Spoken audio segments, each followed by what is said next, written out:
Thanks for rejoining. Yeah, it would help if I had my microphone switched on.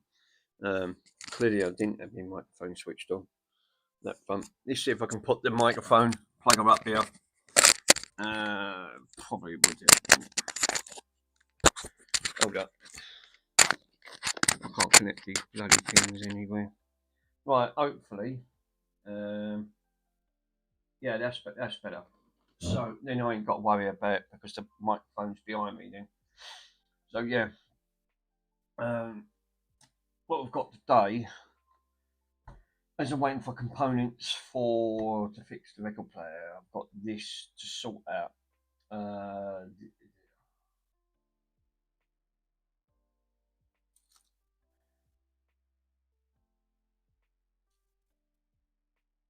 Wait,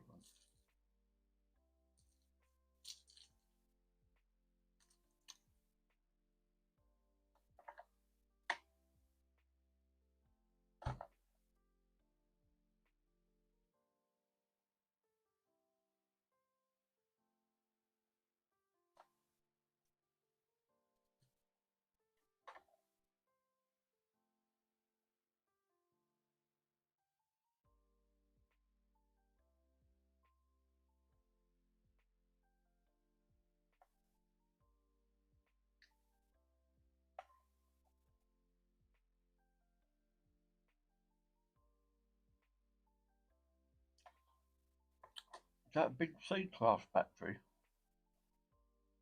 Can't remember if I've got any of them. Yeah, I think I have.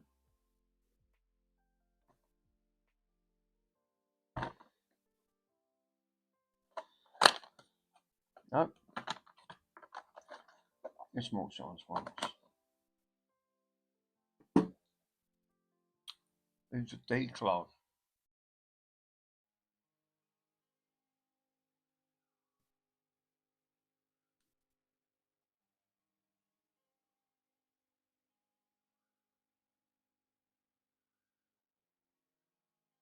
Oh.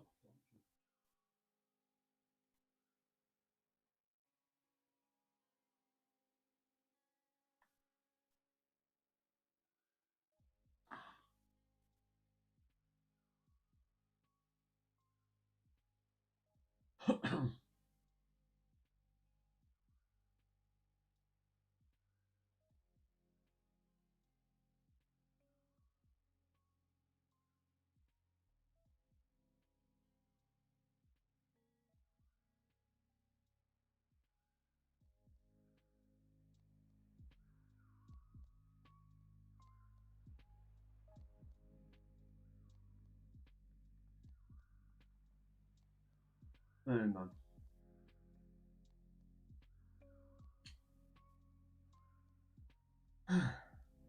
Right. No, it's going to be one of the big bloody D-class batteries. Yeah, probably.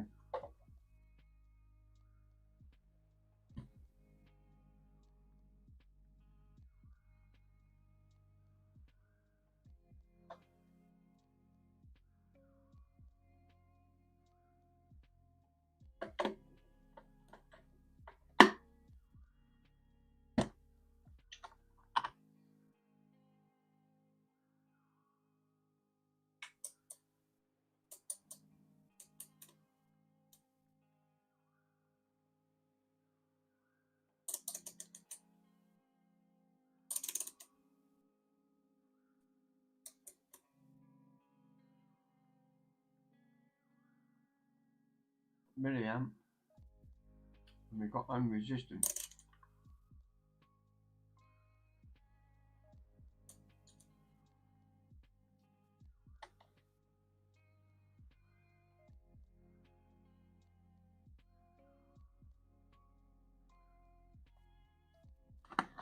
First one needs a check.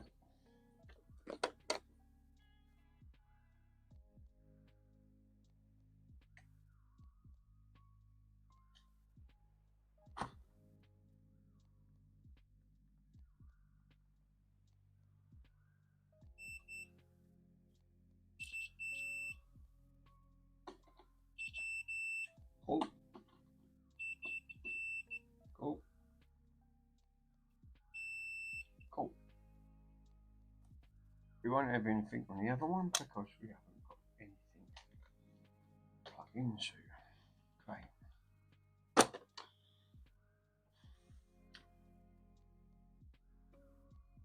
And not going to be C-class battery as I thought it would be. No.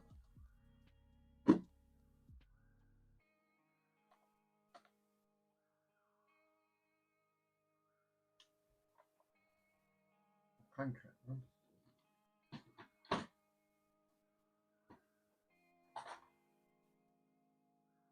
We can check fuse.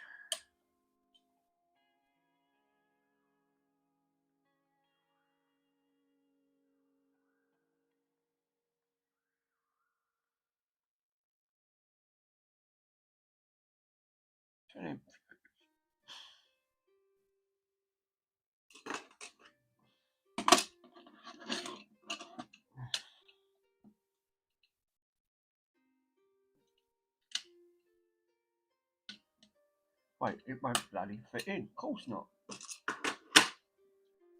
Back with the multimeter. Wow.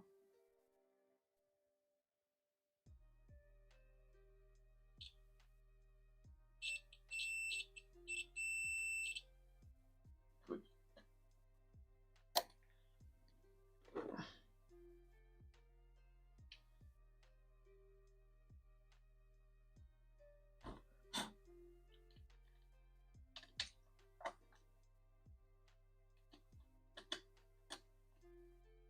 What is this going to be? A 6-volt?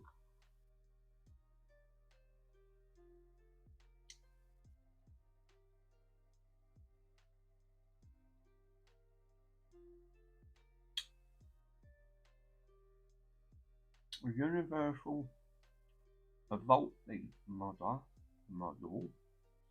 8 Mark 7. Wow. How are you supposed to know what?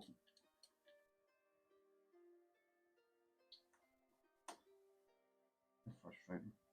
Okay.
Absolutely shocking on that front. Absolutely shocking.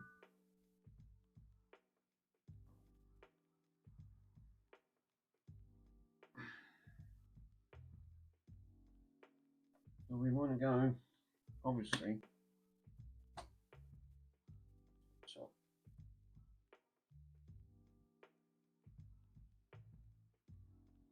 $15. We want to go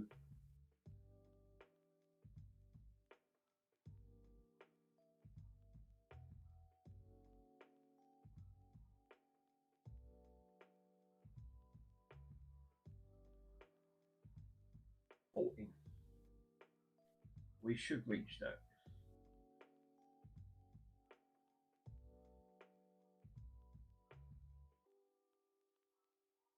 That's cool.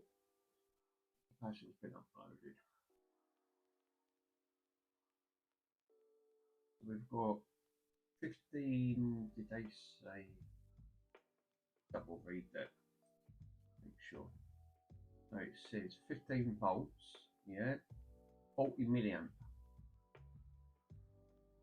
40. Cool.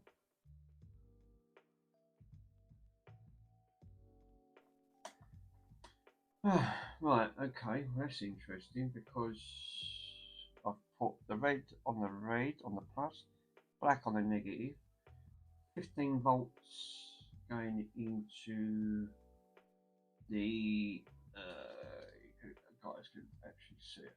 So I've got 15 volts going into the washer to power this up, and 40 milliamps at the end of the day.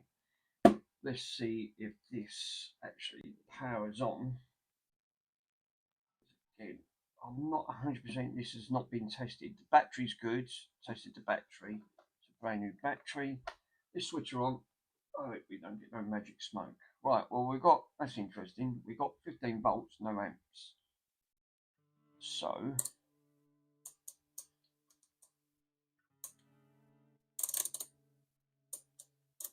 right, let me grab some crocodile clips and see if we can try to do, can we actually take these out? No, you can't take these out. Oh, this is going to be a bummer. I don't know if I could actually use, let's see if I can use these. I need them barrel jacks, and I've only got one set of them. No, they're not going to go in. I didn't think they would, but I just want to see if we get anything.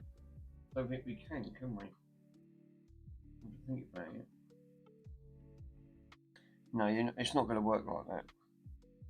Right, okay. What I might have to do is rig some wire up in that front. Mind you, saying that,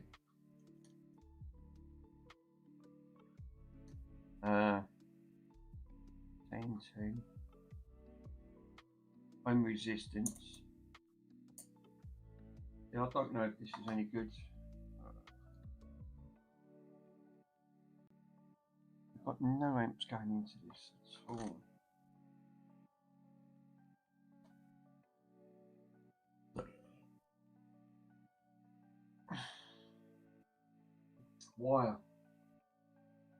Wire, my dear boy.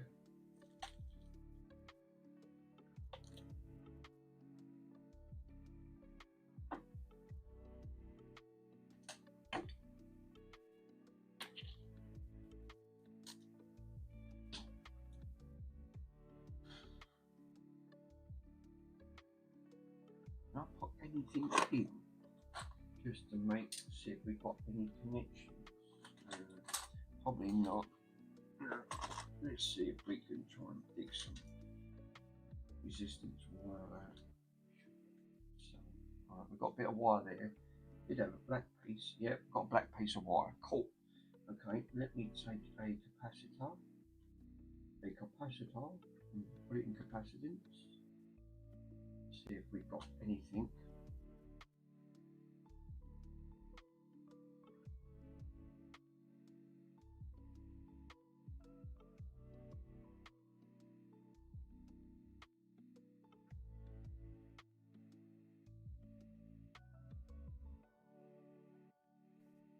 Holy smokes.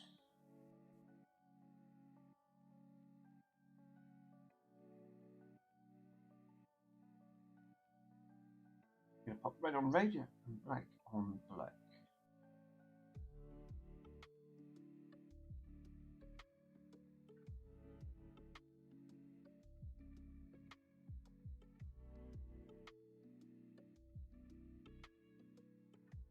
Cool.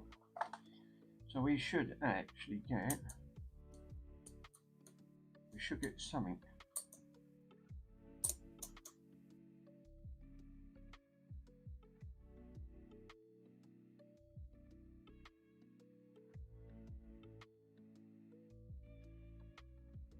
Crank these up.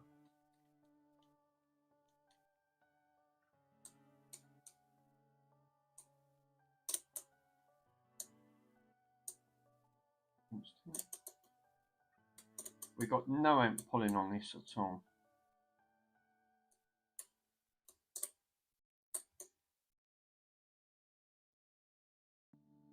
None.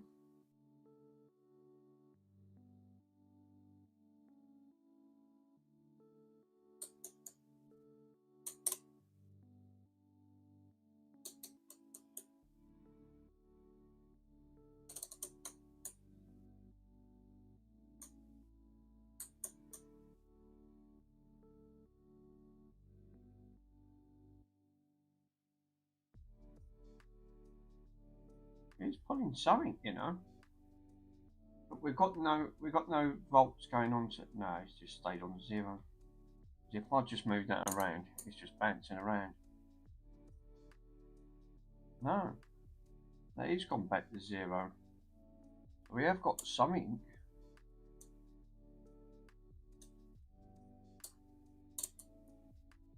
Let me turn it off for a minute. Crank this all the way up to 1 amp.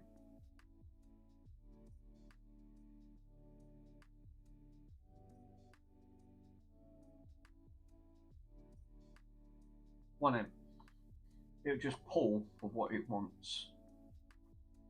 Cool. There's something floating around in there.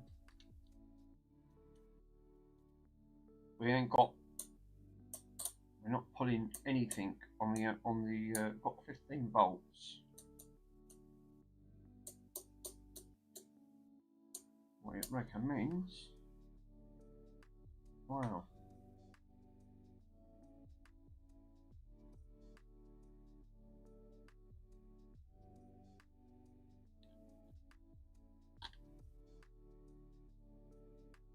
We've got nothing pulled on the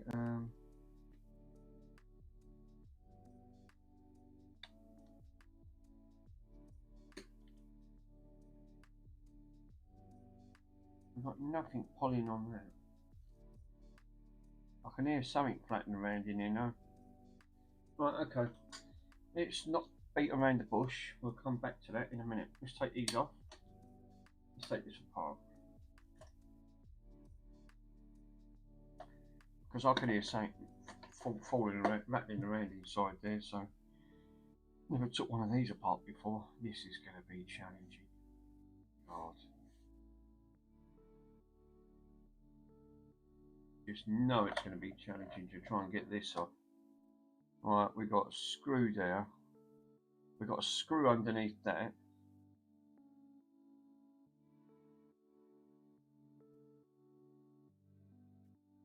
Yeah.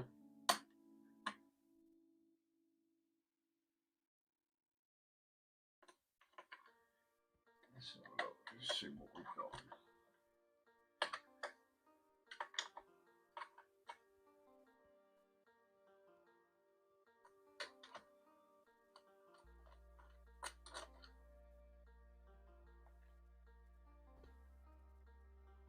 Does that screw want to come out today? Hopefully not.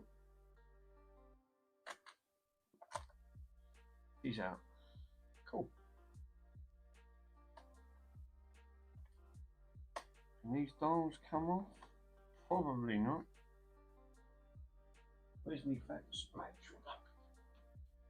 I can't break any of these Oh, come on.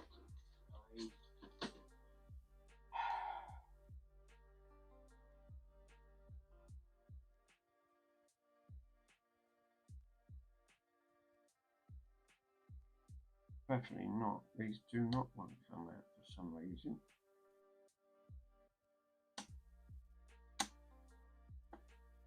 They come out. Cool. You can put them there. I can hear something rattling around inside.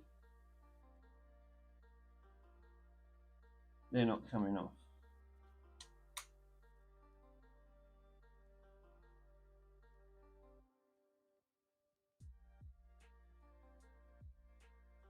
These feel like a Bakelite, which I am not going to even consider trying to bit that. These won't come off.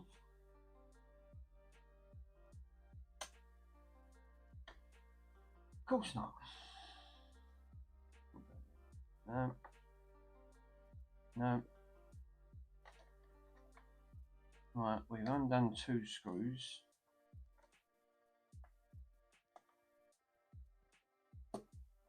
Right. Rubber seal. That's interesting. But the other 2 screws are going to be under here. These look like you can come off. I reckon they are. I reckon they are underneath here. They look like caps to me, and these don't want to come off. Of course they do. They are caps. How did I know that? That's what I say, never false. Right. Obviously, we're not pulling no amps on this. No.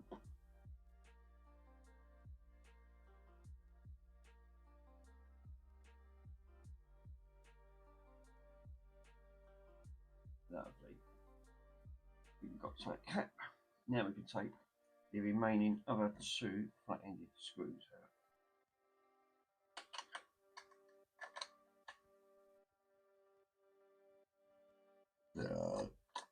And then should be able to pull out the front.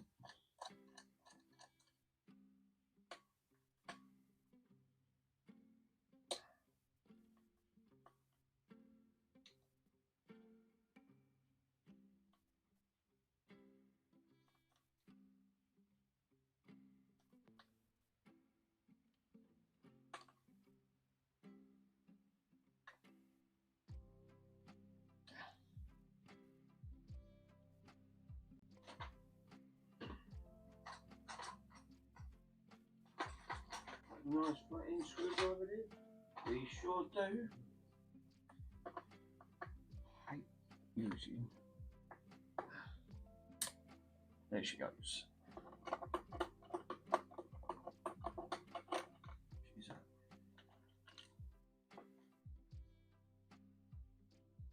Cool. Now she'll be able to come out. And she does. Very carefully. I heard something rattling around. I don't know what it was.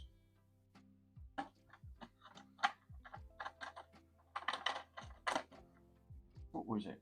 I was seeing. Out here was nothing. Huh? I heard something rattling around, you know. Right, that's interesting.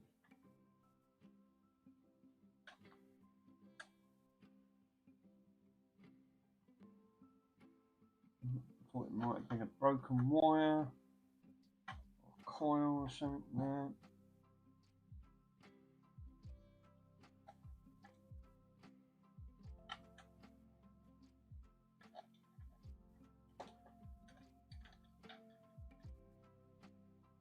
It might have been we've got an orange and blue wire to trace where this goes. And why this is not seem to be working. Contacts seem to be cleaned up. We're a little bit pity, but I'll clean them up. We can bang a bit in on the contact side. I've got twin contacts. Wow. Top and bottom. Wow, are they? Yeah, they are. That's unbelievable. Wow. Very interesting indeed. We can do a little bit of testing in circuit. Obviously.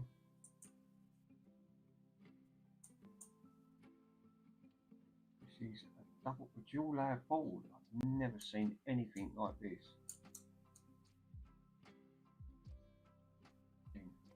Lovely vintage bit of kit. Let's have a look to see what we got. First things first, visual inspections. Yeah, nothing floating around, broke or. Oh, there is something floating around. Ah, it looks like it's inside that plastic casing.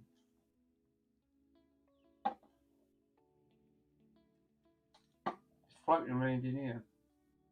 I just see something. That's not great.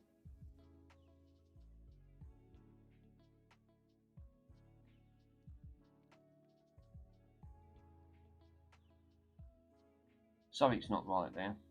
Definitely.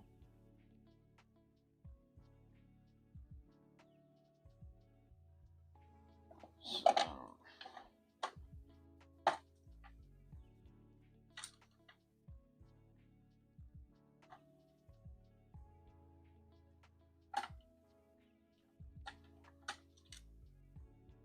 it's a bloody screw.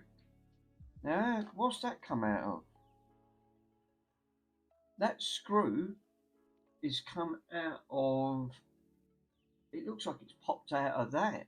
It's the same colour. It looks like that's the same screw in here. Again, how the heck is that come out?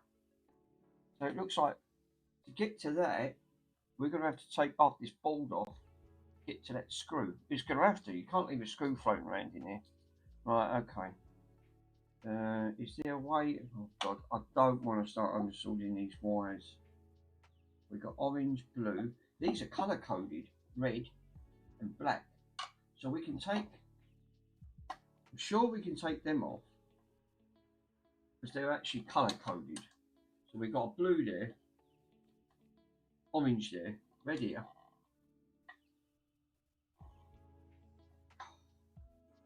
Yeah, good luck trying to get them out. No, they're not coming out.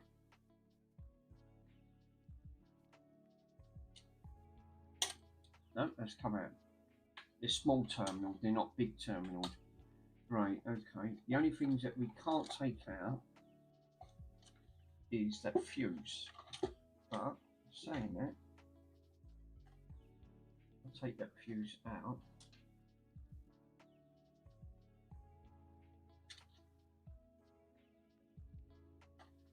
Took the fuse out. We can't seem to take the connector off that. No. I took the other remaining wires off. But can we actually get to them? Because it looks like it's going under the board. And that is going, seems to be going into this plastic tub where we need to be. Well, that's frustrating because if I could have took that out, we could have, you know, that would have helped. Supposing I can unsolder them, went solder wick.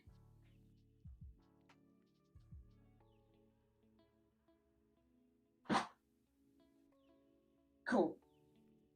Let's switch the iron on. Otherwise, this is going to get in the way. I don't want this getting in the way. 200. I didn't take that. Oh, Jesus. That's it. Not the phone flying. That's not going to help. Right, move that out of the way, because that's just going to get in the way. And the remote. Right, solder wick. Let's see if we can. It probably would help if I bung some flux on that first. Where's me flux? Bit of flux. Now squirt some flux on the joint there. Lovely. Bit on that one. and then I'll know where these go, because they're only Earths. All the others are colour coded. Back up 450. We're probably going to need it for 450. Just a smell. Absolutely stinks. Actually, I'm thinking about it. I've had enough of that smell. It's making me nauseous. Right, let's put fumic snatch on. Let's do that again. I think this is what I could have just done with that little small soldering iron. Should be alright. I think they'll be alright.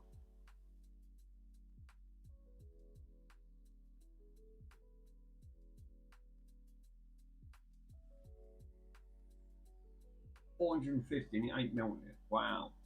You can definitely say this is old sort of. No, it is ever so slight. There you go. She's off.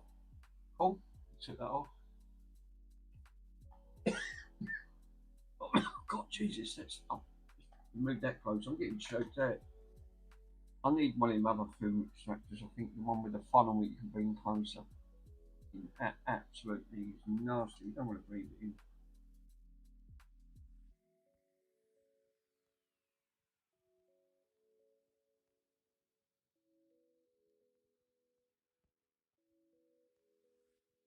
Jesus, that solder must be so old.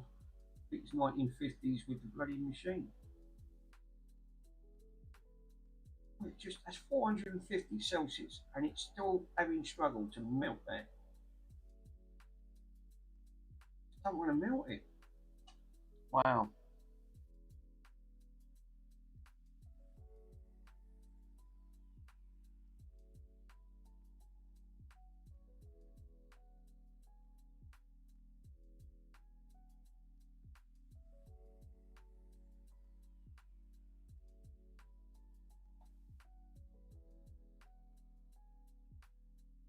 Yeah.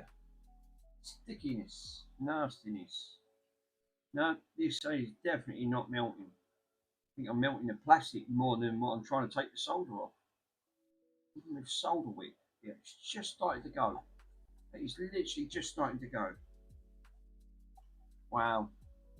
I can't go any higher. That's the maximum I can go.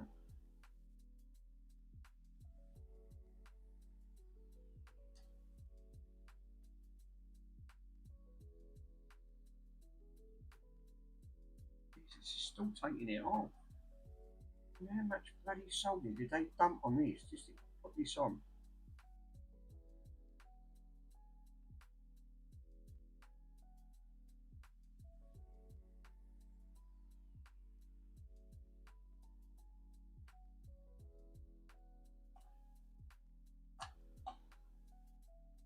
That is not coming off. That's amazing how much heat I've put on that.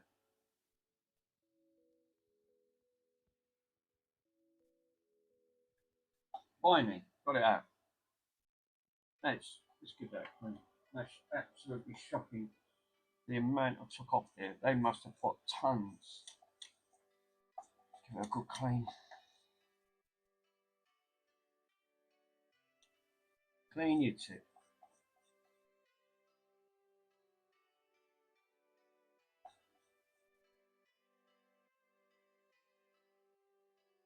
Lovely and clean. That's just how we like to sit. Put it back. Turn that on. Now we've got both of them out. I can now move that out of the way.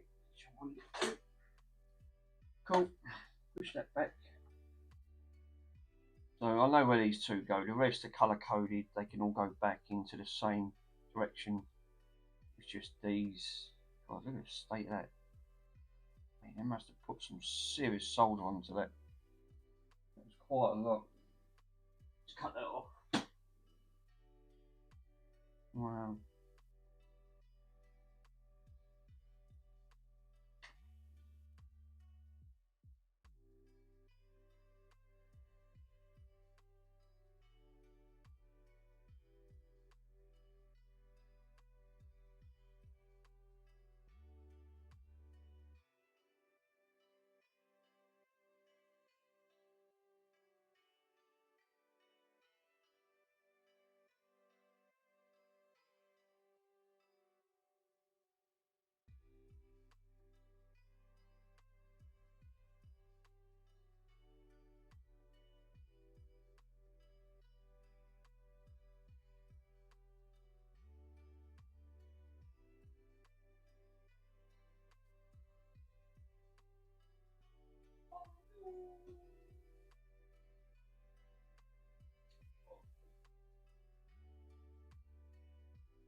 I ain't got nothing to give you, Bonds.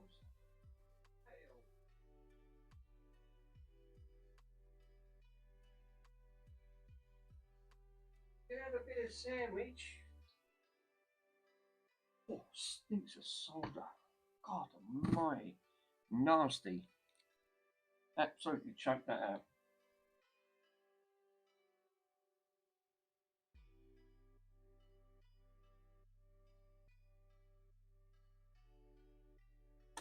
Oh yeah.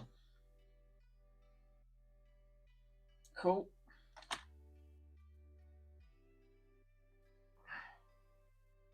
Out here, Dick. Up in your thing. I'm not having them yet. There's the other one. Ah, my bum. Pinky.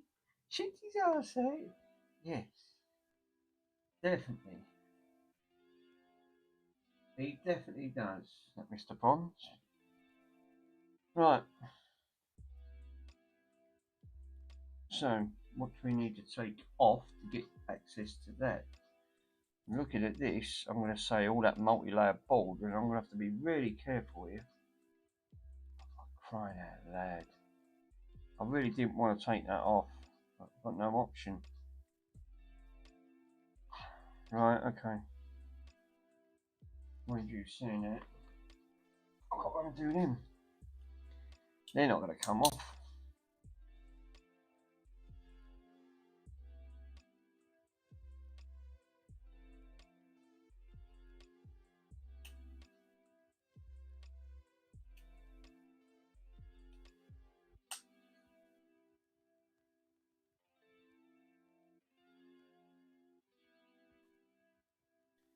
Right, can we undo that one?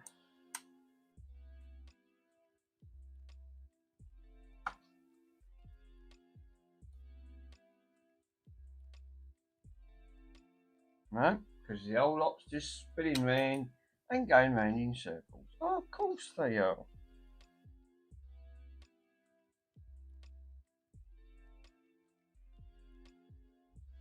Unbelievable. They make things where you can't take them apart like you used to.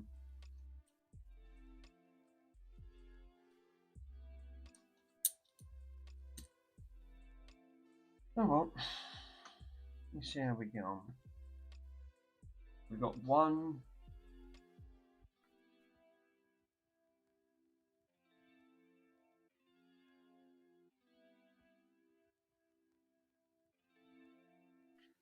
You can take that nice long thread out.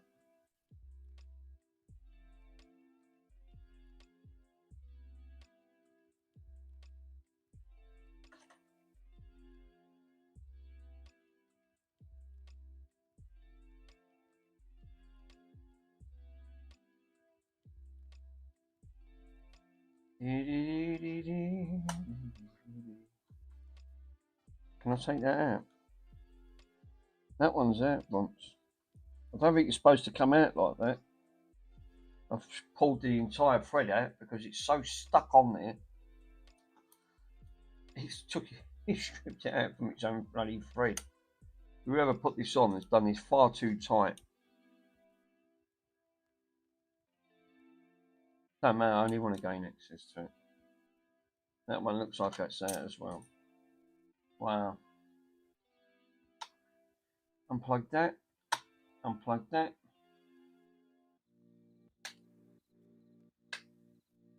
Can we take this out without any damages? Ooh, I hate them noises. I do hate noises like that because you just thinking, hold up a minute, that don't sound right. Right, we can take that out because we need to gain access to that bloody screw that come out. Well, looking at that, that's all bloody mangled up. I'm not surprised. Look how old it is. You know, that's ridiculous. That looks like a surface, actually. I'm not even going to force that. And that's already broke. We're going to have to try and glue that. Wow. There's the screw. I can see it floating. Where's my tweezers? My dear boy, where is my tweezers? Hold up, bud. I didn't even know you was in this stream. Cal 4. I'm not an alien, but hello. Yes, and today, Car 4, I actually, today, a few items turned up today. The capacitors that I am waiting for the record player, one of them capacitors from MK. Actually, let me tell you what one it was, because it wasn't available. The DigiKey, right? The one on DigiKey, one of the components, it was one of the long axle ones. It just saying it was no longer being produced. It was it was unavailable, no longer being produced. So I couldn't put that one in, and just for one capacitor to ship from the United States to the UK, end up being £20. So one capacitor would have cost me nearly £30 in total, with duty taxes and import fees. Yeah, exactly. Yeah, I think I had to leave that. It looked like the cap was £4.99, but then as soon as it got to the process to go out, £30 for one cap. Yeah, right. As soon as I went to go to clock out, to actually put all my details in after it says debit details and all that, it done the calculations. Yeah, to the UK, from the United States to the UK, import was £10 something. There was duty, taxes. It comes to shy of nearly. It was £29 for one cat. There was no combination. So that's why I thought, my God, I can't go there. That's crazy. That is literally crazy. I'm not. I mean, it's a shame I'm not in the US, because they're probably, I know they have to pay duty, taxes, and everything, but because it's all got to be shipped over to the UK, this is the headache that was involved. And like most all this vintage stuff, I'm going to run into quite a lot. I mean, I'm not saying it can't be fixed, because I would say good 90% of it's fixable, because it's vintage, but getting components, zero. You're going to have a large job. I mean, two components straight away on that record player are obsolete. That's how hard it is to get the component. That's why I had to get near enough, as close as I can to its value. I mean, one cap was 25 volt. I've had to order a cap that's 35 volt, which one axle cap was 25 volt, 6.3, 6.4 microfarad, and the closest I can get to that was 6.8 microfarad, 35 volt. So that's going to have to do, and that I'm hoping that should be all right. Obviously, on that front, managed to. One's got to come from Spain. Even one capacitor from Spain has cost me £15. So I'm hoping, just to put that back. It's again, yeah, it should be all right. I'm hoping it is, but that's how crazy it is. Again, because we're outside the EU now. When we was part of the EU, we didn't have to pay these crazy, all these import fees. America, yeah, because America has always been, they're separated from everyone else, so you have to pay anything, like my watch, like my Play Watch one there. I had to pay import taxes on that, and import taxes end up being £50, because the watch was really expensive. But it's a lovely watch because it's limited edition. You can't order them into the UK; they do not sell them in there. So I think the time I paid for the watch, this watch was about $70-80. The time I paid all the import fees, that watch fetched me back about £110, which was ridiculous at the end of it. But you are getting a limited edition stuff that you're never going to get. And I didn't even get a charger with that. It just come with a micro USB lead, wireless one. So you just plug it into the USB side. But that's how crazy it is. But so the other cap I've ordered, they're in the UK. I'll get them first. But I've just had an update, and the one from Spain, he's just sent it out. So I that's going to take a little while to get. But I'm not paying £30 for a capacitor, not for one cap. At the end of the day, that's just crazy. And it's the exact same one that I've ordered from Spain anyway. Same value, just a different colour basically. So it's still an actual capacitor, but I mean, that only, even with import duties, it comes to £14 something for the UK, which weren't too bad. That was my limit, but I can't justify £30 for one cap. And then when I looked in the link, it said the other cap wasn't available. It's no longer available. It's obsolete. It just said obsolete, no longer available. And I went, oh well, that screwed me up because now I can't even get that cap. So today I thought I'm going to start on this because I forgot all about this. This is a 19. I think this is Bakelite. I think this is pre-war. This is early 50s. I've not tested anything. It was stuck in a corner with some of the other retro stuff I've tested. It has to have a special battery. It's a really weird battery. Yeah, it's one of them really old multimeters. The only thing is, when it come in, obviously it must have been the old boys before he passed. We didn't know no history. We couldn't sell it. So again, I made a small donation and took it off their hands because this was going to go into the recycling centre and being scrapped. Like a lot of this stuff that I've took, I'm trying to save from resolving. But I could hear something rattling inside, and I thought I've just put a battery in. Right, now this takes 2 batteries, which is a really weird battery situation. No, I can't find the back for it. The back was missing. It's got 3 views. It's got 3 fuses. It's got a 10 amp fuse, which I just took out, which I've got here. Tested all the fuses, absolutely fine. Right, a big C-class battery. The battery for that alone is £7 for the UK. So I put my multimeter on.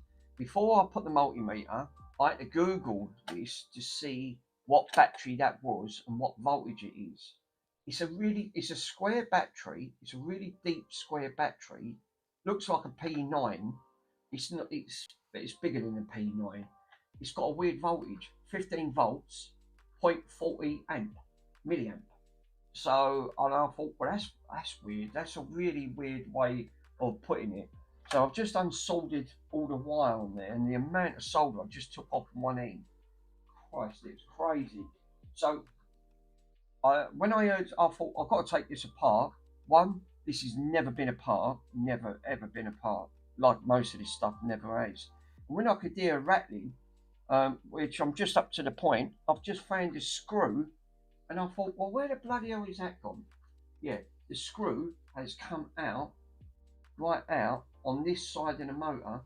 It was this side, so you've got a screw there, and the other side was floating around. I don't know how that's not floating around because no one's been in it at the end of the day. So that's just where I am at the moment, and which is really really weird because I thought if no one's been in here, that shouldn't be floating around.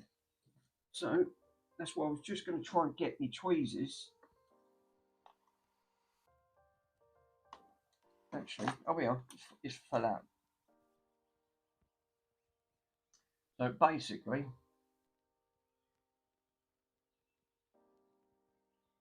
that was floating around in here. And looking at this is all busted. I mean, it's gone. It must be that old. The plastic's all broke inside it. Like, all the. But I'm going to see if I can try and glue it. Put a little bit of super glue in that. Obviously, you're never going to be able to buy these parts. Never. You won't get them at the end of it.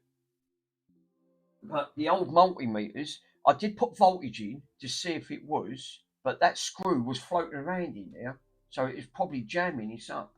So that probably wasn't helping to start, but I don't know if it shortened anything out. Because I've seen a couple of they don't fetch a lot. They fetch. I've seen tested, untested on eBay. Yeah. Unless you're getting a spare, but the part numbers, a separate part number. I had a look on eBay.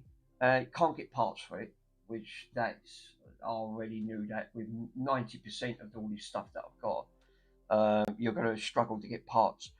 non-working, untested, £30 in the UK, which, you know, didn't really fetch a lot. I thought, something being this vintage, I thought I was really surprised. So to find one working, I'm hoping to get this working, will be a bonus. But I don't want to spend £7 on a battery if I know it wasn't. I put the voltage in 15 volts. I actually cranked it all the way up to 1 amp. I got absolutely nothing on the amp side. No, it wouldn't even put in point 0.1 of an amp. So the volts just stood there at 15 volts at the end of it. So that was the correct one to put onto where that square battery was going. But obviously I've got nothing going there. So what I need to do is put all this back once I've sorted this out, and then test it. But I think that is the screw that come out of it, because looking at that, there was supposed to have been a washer in there, and I can't see a washer. But let's put that back anyway and see how we get on. So yeah, I managed to do. I bought these off the TikTok shop, right? These are just generic, which I've got plugged into. I've plugged it into that multi-tap one, right? So you've got the bit in there. So what I've managed to do on that was I was waiting for a couple of these. I ordered two, and they was basically USB Type 3 to a female USB Type C. So the male bit can go into the female bit, and then I can plug that in and then convert it, because obviously these were designed for nothing, not even old PCs. They don't have USB Type Cs. My computer has, my modern computer has got it, but these were only at £5 something. So I ordered two from two different companies just in case one didn't work. So at the end of the day, you have to make sure you get these in data. They have to read data, otherwise they won't work. I plugged it straight in, no software, because these don't come with any software, and it works lovely. So I've got it plugged in at the side here, and I've done it on here. So what I've done, I put my microphone there, and then I ain't got to worry about it, because that is one thing that drove me up the wall where I've got no sound on it, and I thought, this is doing my head in. So now I've got it. It seems to be working. It just works straight off the bat. All I've done, I had to go into OBS and add it as an audio source, and it see it as USB 1.0. That's all it see it, but I ain't bothered. It works. I don't know how long the batteries last, but you've got two microphones, so I thought, right, and these charged up. I've got the charger there, so I thought, let's give it a go, do a bit of streaming. I wanted to crack on, because I've got a lot of retro stuff to get through. While I'm waiting for parts, let's test another one. So I thought, let's give this a bash and see how I get on. There's no guarantee with all this retro stuff, obviously, but I don't know how that screw would have come out. I mean, I've just tightened that up. I can't go too mad because it's plastic.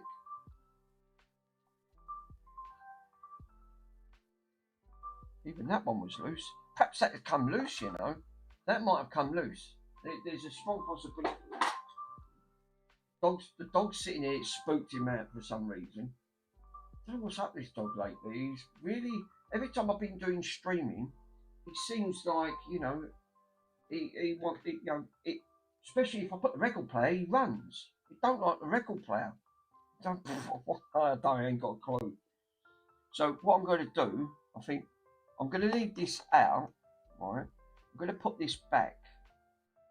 Let's put this back just so I can find out, because I don't, this weren't working. I literally didn't pull any amps, but I don't know if that was shortening out. So I thought, let's put this back briefly, right? Now, I hate the noise that it was crackling and everything. Now this has got, hold up a minute, have I got it the right way? Where did that come from? I don't know where that come from. 3 holes, right, okay.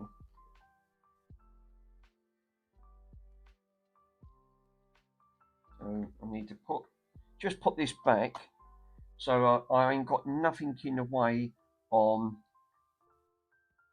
the dials, because I think what was doing it that was floating around inside this section. So I mean, obviously, probably it couldn't make connections, but the only downside is yeah, it should be all right, because I think some of these, I think that one there and there, I'll have to double check, because these have to go back onto this.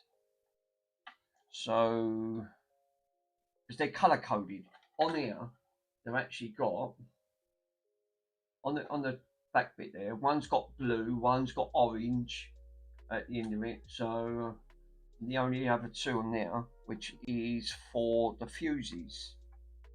But we're not worried about the fuses. I can actually, they can go together. They probably won't hurt, because they're only earths anyway. It's only shielded on that front. But I've never seen anything like that.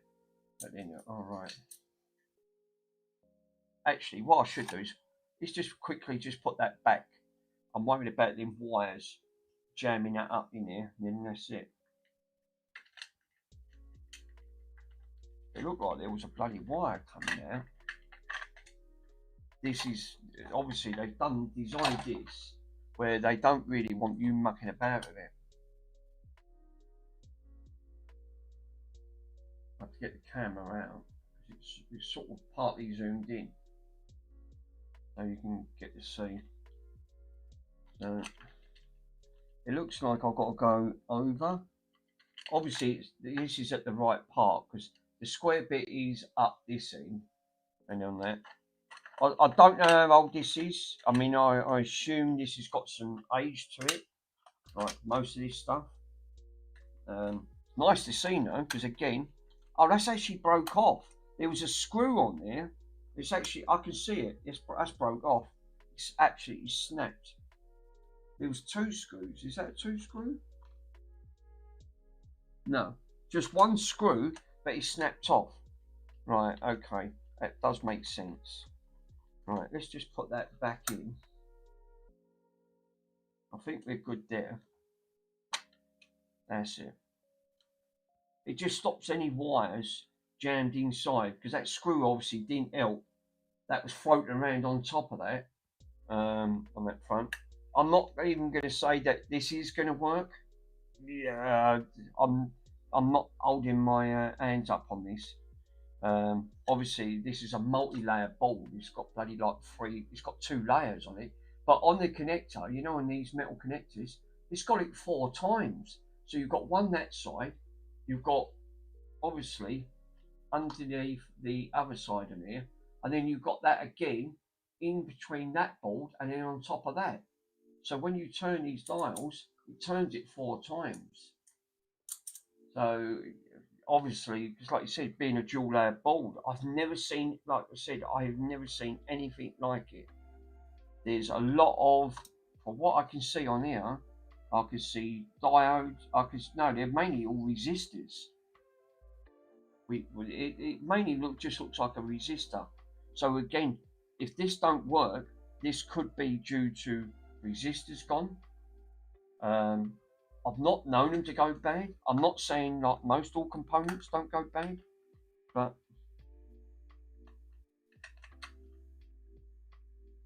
that's obviously there's something not right.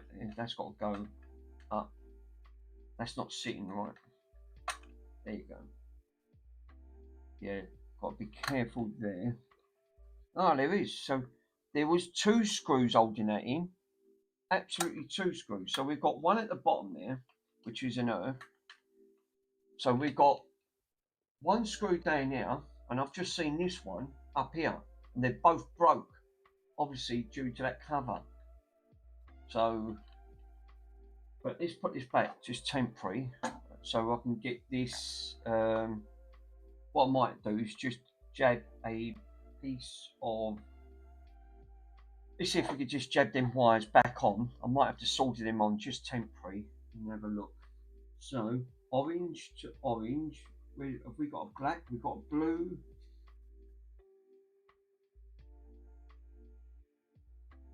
That's black. So the black one can go on there. Jesus. No, I don't know. I think this might even be like early 50s.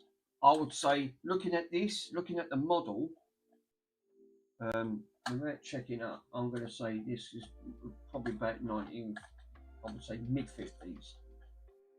Probably coming up. It could even be early 60s. Mind you saying that, I've got a night that was a 1960, that Danset one. So I don't know how old these sort of machines sort of go back to. These that looks like Bakelite. Worms, how you doing? Yeah, yeah, you're better still working on that car for. Yeah, if it don't work, bin it. Yeah, actually, that's a good shout out. Yeah, if it don't work, bin it. I mean, I mean, you say that no worms. This probably was fit for the bin. It was going to go to a recycling centre. So, like most all this stuff that I get from the hospice, 9 out of 10, they was going to bin it anyway. Well, it goes to electronic cycling centre, and then they sort of strip it down and resalvage the parts, and they take precious metals out, and then the rest goes in a bin. Yeah, at least test it, still worked. Right, what we got? We got red. God. They put this right in where you can't get to it. Yeah, he's saying that I was round. Where was I? I was in the hospice when I was texting this morning. Well, I was just getting ready to go, pop into work, and yeah. Then Andy, one of them said in the Discord forums, I was sitting at the back, washing my hands. I was watching this stream, and Andy opened the door, bang, and broke his gate. I said, bloody hell, he's breaking his shed before he's trying to fix it. So, yeah, mate, I've got to admit, I couldn't help laughing. I know it should, it's cruel, really, but all I heard him say, "Oh, for fuck's sake," he went off his head. You know, that's why I love watching his streams. He's always entertainment.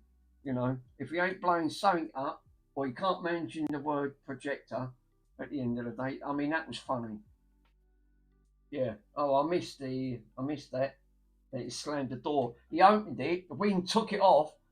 I don't know. You wasn't in the stream then, but he opened the door, and all I heard was like, "Oh, I won't say it, but he did curse.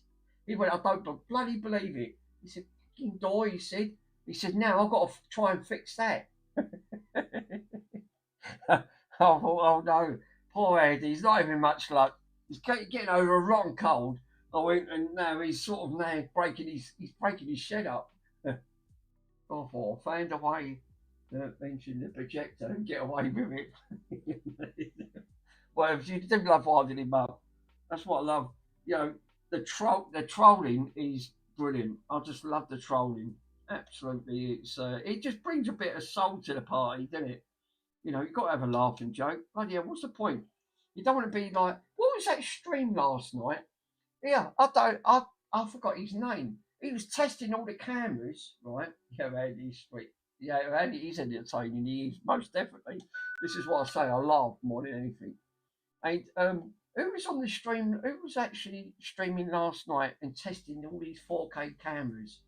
Oh, that was hilarious. I was sitting. I had to go to bed because it was getting late and I had to be up in the morning for work.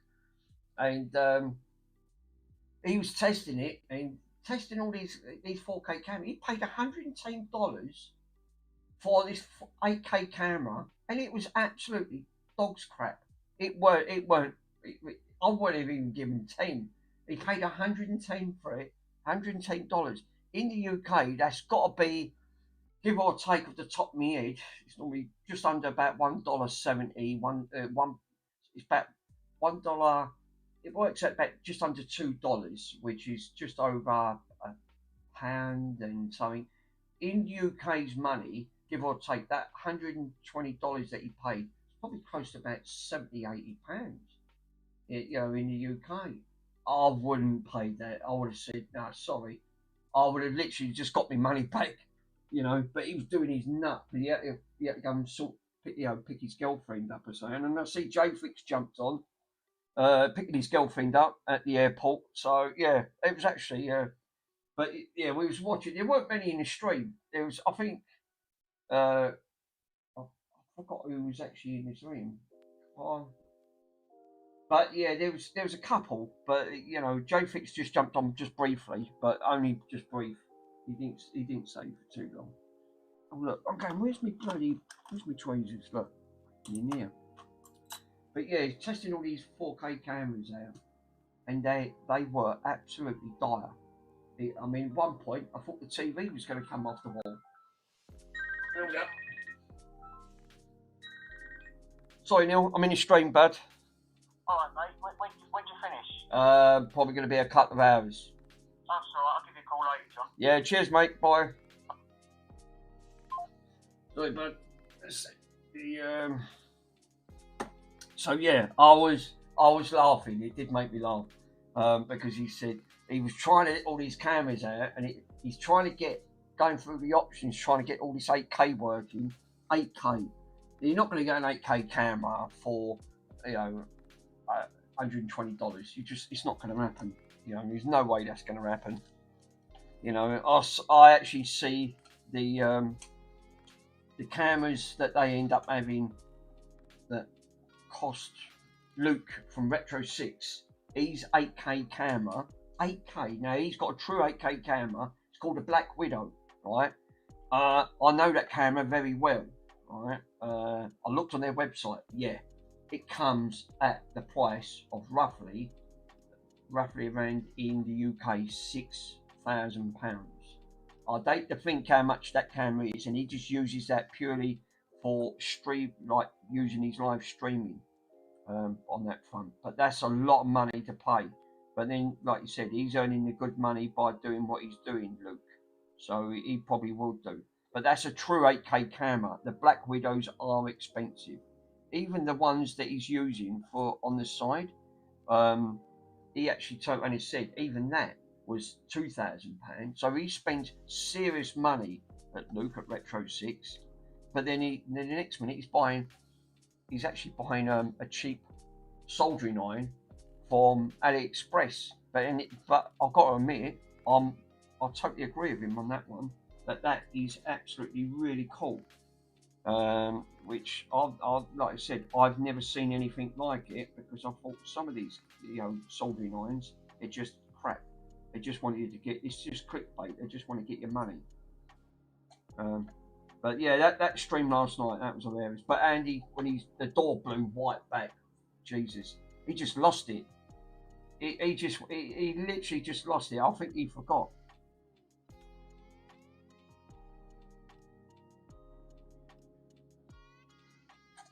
Right, we're good. Fuck, Jesus. The smell of that solder is absolutely, it's enough to get you intoxicated. Yeah, what's up with NK? NK Fix. Do you have to put it? I didn't know. I mean, I was trying to send videos this morning. He's got all these bloody forums open, and I went, well, I don't know. I don't use Discord. I very rarely use Discord. So I'm just, now I've got into streaming and started using Discord. Obviously, I don't know the rules around things. He's got all these streams up, and I went, I don't know what I'm clicking on, and I'm really confused. Yeah, and then he said, no, videos or memes have to go in a certain category. And I went, oh, for crying out loud, just have 2. You don't got to have about 10 or 20 opened up. I think I'm more confused now than anything.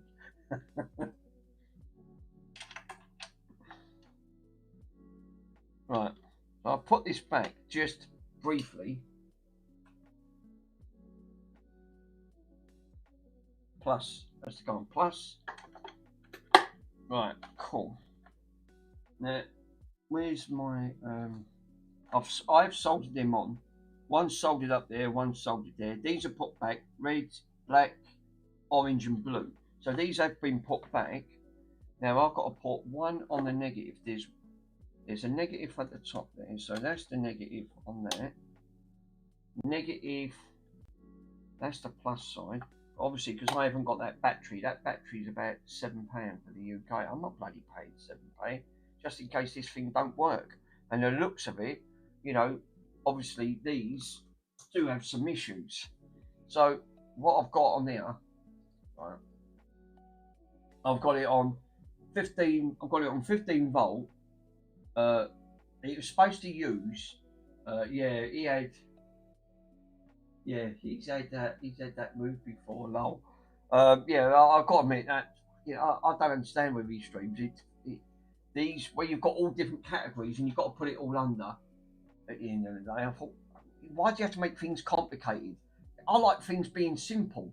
I just love simple things in life, because then it makes it easy to work with. You don't have to over-engineer. When they make cars, they over-engineer it, and you don't need to do that. Just make it plain. It's a Discord thing. Oh, yeah. Well, you're right. It is a Discord thing. So I've put the battery in. The battery is registering. Well, bloody hope so. Actually, that's a good point. Let me just test that battery. Just opening that bloody battery's good. I assume it is. Actually, I don't need that. Where's my other battery tester? I've got, something here. So, let me test this battery. This battery should be good. Yeah, it's literally gone right over to the green. So, no, the battery's good. And that's all right. So, the battery's good on that front. Just put it around the right way. You've got a plus and a negative on the battery. So negative at there, plus up this side, and the same thing. It's got a plus at the top there and a negative on there. So I know that's right, but it wasn't even pulling 1 amp. It weren't pulling nothing on the amp side. So I'm going to switch it on. On green. We've got nothing at the moment, but that screen, obviously that screw probably didn't help. Now, this is where it's probably going to get interesting, because it looks like I've still got the same thing. There should be some.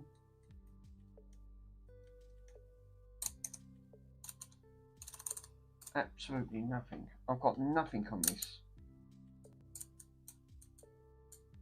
Right, let's grab that little capacitor. So what I've done, I've rigged up a capacitor side on there, right? Plus, it doesn't matter which side. And what I've done is just stick one at one end, one at the other. Because one's a common. Obviously, you've got one that's a DC. So there should be voltage going in this, and it should pull in the amps when I know this is working. But we've got, again, nothing. Absolutely nothing. So obviously there is an issue with this. This is why I don't like buying for things. Yeah, the needle was moving. No, because I was moving it. Look, if I move that out, right. Let me turn this off for DC. And if I move this camera down, so you can clearly see, right. So, don't know how well this is going to bring in. That's better, right. I'm going to bring this all the way in. You can see what I'm doing. That bloody light is so overpowering. Watch. Dead. Saying that, it did move. It moved ever so slight, but that's supposed to have gone over. Now, I've turned all these dials all the way up, right? They've gone all the way up, so you've got 0 ohm or 10k and all that. This needle should have shot over on that front. But again, that cutout, I've got nothing on the cutout. We have got some nothing though. I can see that dial moved. But we've got no amps pulling.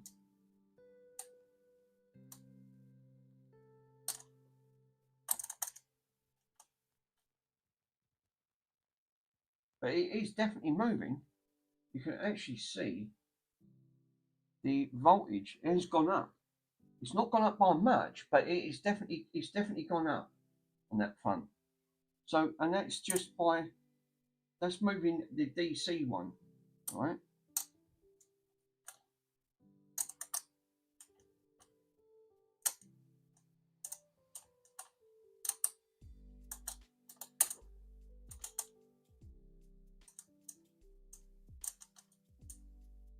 10K.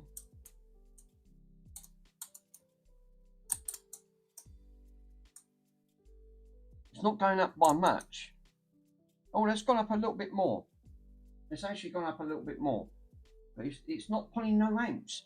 I mean, if that was a point, if that is 40 of a milliamp, that should have gone up. I would have seen something pull on the actual power supply. Did you have a low ohm resistor? You have a low ohm resistor. Yes, I think what I've got some 470k ohm resistors. Will that be enough? I think that's an Xbox one. I think they're designed for Xbox, the original Xboxes. I've got I might have some 1k ohm resistors. Yeah, good luck trying to invite it in here. This is why I bought. Actually, let's just try one of these resistors. Right, it's 470k ohm. What's that? It's a that's a k ohm resistant. Right, so let's just take one of these out. Right, let's end it. Let me pull this back up. So we hopefully, I'll take one at the top, and I'll do the same again. But we're not pulling no milliamps at all, none. On the amp side, I've got nothing at the bottom and nothing in the middle, which I thought I would have had, to be honest. I might have pulled something on there, but no, it's not pulling nothing. But that should have worked with a capacitor, but you might be right. This might be one of these Mark 7s. They've done a Mark 7 and a Mark 8. But I think these are going to be pre-war. Like, they look like pre-war because one, it looks like Bakelite. Bakelite come out in the early 50s to 60s at the end of it. But it's also got the 1940s look. Right, so right, I put one end at one end of that resistor, and it don't matter with the resistance at the end. I just want to see if I can get a response on here to see moving this around. See if that dial goes all the way up. We got nothing. I think there's a fault on the line somewhere. This is, and it's been sitting up there. How long's this when I got it? It's probably been another 5 to 6 months. So again, sitting around 1k. That's on volts.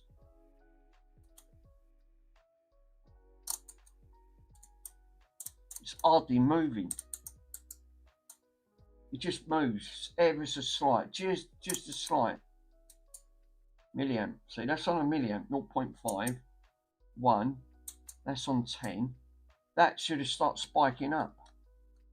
But I don't know why that cutout, right? That's pushed down. Do you reckon that has something to do with it? You know, that probably ain't helping. I can't even do anything with that. That's pushed down. I can't even release that up.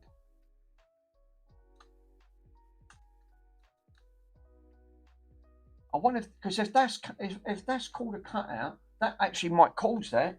The cutout might be stopping it from working. It might be like a dead switch. Yeah, you should go to the other side and short the inputs. Yeah, that's actually a good idea. You short the inputs. First things first. Can we? Oh, fuck, crying out loud! Fucking covers come off. Hold up, guys. Plastic, because this plastic's gone so bloody brittle. Let's take that off. I think it's more trouble than what it's worth. Right, that switch, I can't pull that switch out, can I? That cord cut out.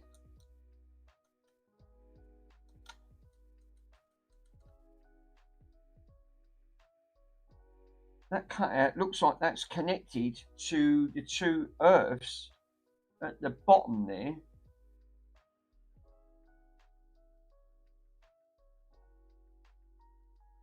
Yeah, I think that could be causing it, you know. I've got a really bad feeling.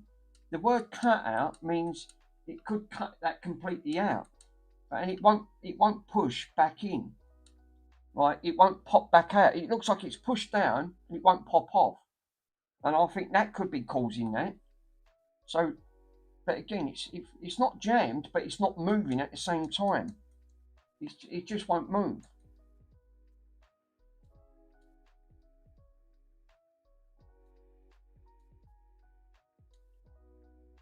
Shame I can't take that out.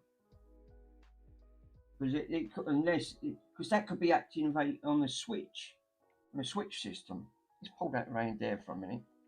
Be careful not to shorten this out. Let's see if I can try and pull that, push that pin in.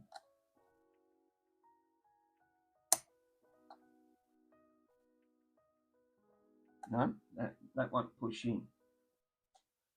Oh, for fuck's sake! Now I've got a resistor stuck to me arm. Oh dear. Right, hold up. Is there anything on this side?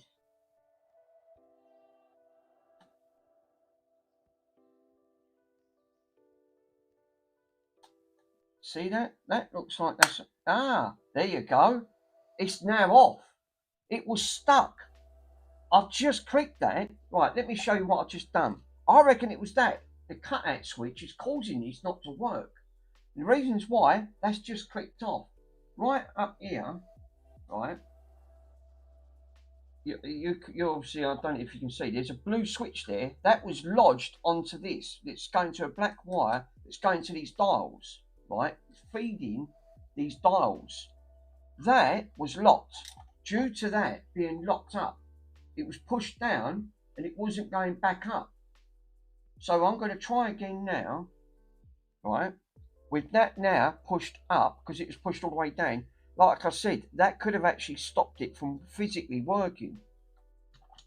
Because it could be, like I said, that could be what they call a dead switch. Just in case if you want to you've made a mistake and you think, oh, I shouldn't have done that at the end of the day. And I'm pretty sure with the old ones, they did have something like that. There's a lot of little contacts and things, but let's give that a go again. It's still switched on. I ain't unplugged it. It's still very switched on. So I'm going to leave it exactly where it is. Let's see now if it did that, because I heard that click. I pushed it back and it clicked off. And I think that got pushed down, and that is why I'm hoping it'll be a simple thing like that. That actually, let's turn it off. Right. Let's put that resistor in. Let's switch the resistor on. It seems to be a lot more. Right, DC. It is what it's doing. It's moving it, but ever so slight. But it's still not pulling any amps or anything. Ah, did that went then? Could be because the resistors ran the wrong way. Let's reverse that and go back the other way. It is definitely moving that dial, but it's bouncing and goes straight back to zero.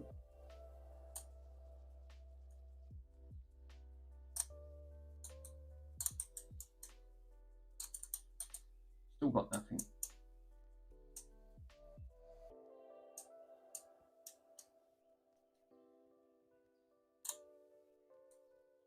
We're definitely getting some form of power there, but we're not. The 15 volts that's going into it, I've got absolutely that bounced all the way up then. That definitely bounced all the way up, and then it stopped. So that dead switch has definitely got something to do with it. Yeah, try shortening it to so it pulls from the amps, from the PSU. Yeah, what, from this side you mean? On here? Do you mean like bridge it from this section?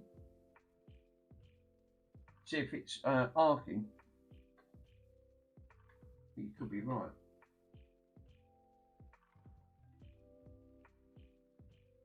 Yeah, it pulls 1 amp. Yeah, it's definitely, yeah, no. Well, that pulled 1 amp as soon as I've done that. That spiked all the way up to 1 amp. No, the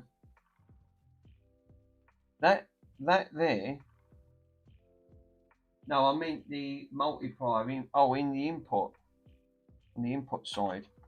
On this side, yeah, I know what you mean. You actually mean shorten it from here, see if it gets like, so basically, just put, all I need to do is just put that onto that. Let's see if that, I'll just bridge that.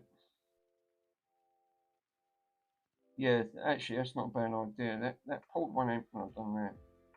That dead switch is definitely done something to it, because it wasn't being so bouncy, and it seems like it was getting power. Right, so the wire, what I've done, I've bridged the wire all on one connector, so now it's bridging. Right,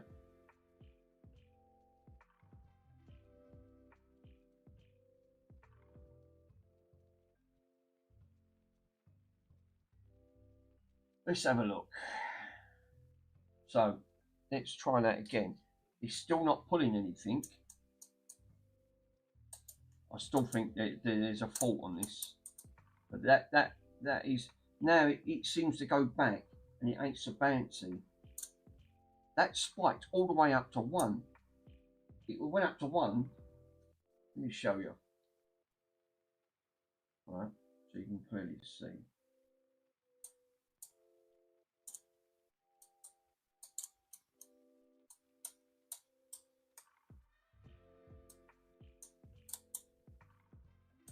As soon as I go from 10, you can actually see that it was bouncy. It's definitely getting some voltage there. Spikes, but we're not pulling nothing.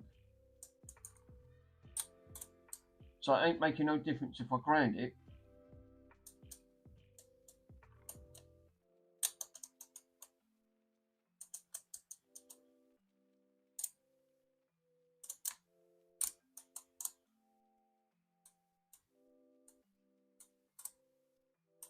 Definitely, it's pulling something.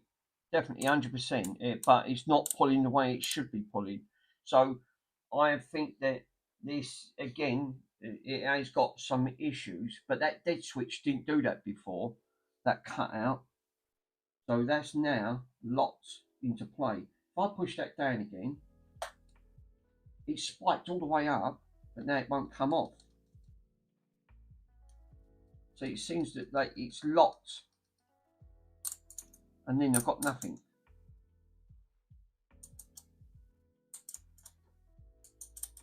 Nothing. So that cutout is definitely, it's got something to do with it, that cutout. Let's push that cutout back out.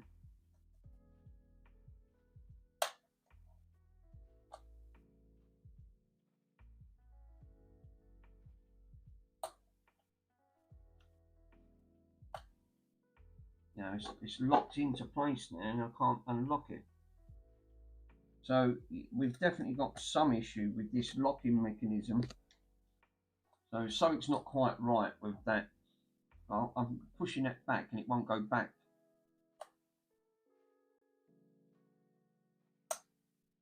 Yeah, it looks like it's from here. So that's interesting.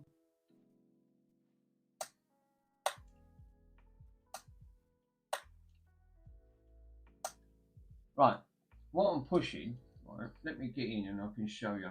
Right where this bloody thing it's because it's got a bloody big spring on it, it just bounces back. Right, when I push the switch in, right, the blue dial, which is here, pushes down, it won't go back up, right? If I push on that little black pin, push it up, it clicks off. So obviously on that front, but we've still got, even though, let me just give that a quick squirt with contact cleaner. Give that a quick contact cleaner. Let's get some contact WD. Oh my foot's gonna slip, Jesus. I should sit on my leg. Right. So let me just give that a quick squirt.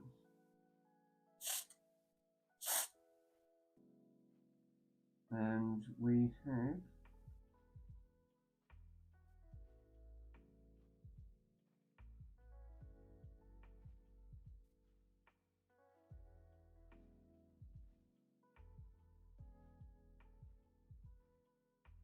the fumes on this.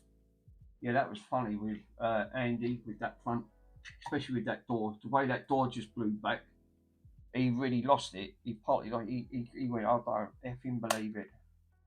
See, that's not going back.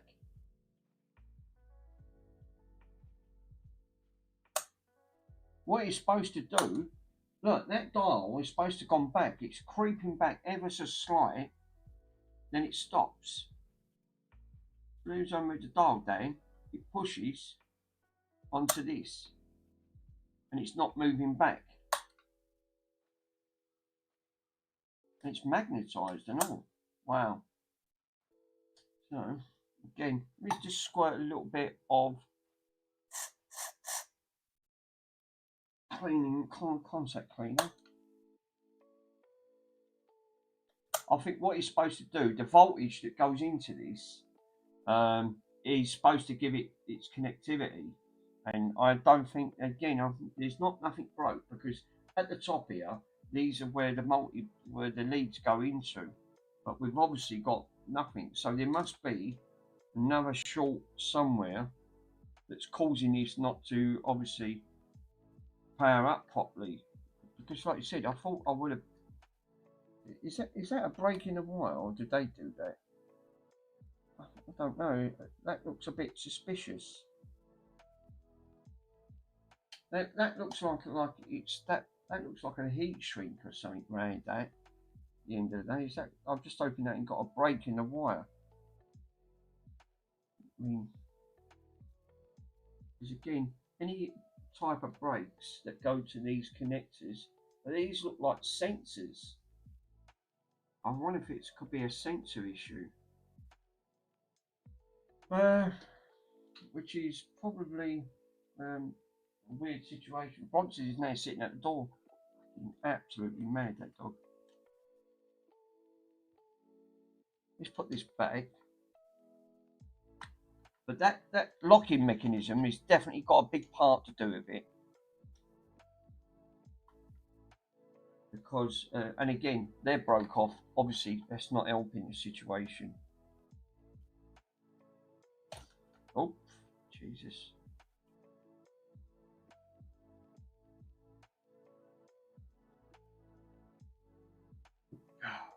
Find out loud.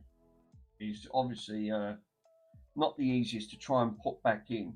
Again, it's one of these types that you can easily catch the wire or break something. It's not supposed to go back that way. Right. I think that'll do it there. We've got nothing. Oh my God. I ain't pushed that in, have I? No. Thank God for that. Nothing's pinching. I don't know what that heck that is. I mean, I haven't got a clue. I again, no schematics on this. None. Absolutely no schematics. So we got, where's that big thick red wire? So on here, looking at the situation on here, these are where the wires come off them big terminals, right, for the touching points. So it looks like it goes onto this. Obviously, that gives it its connectivity. And again, that one there.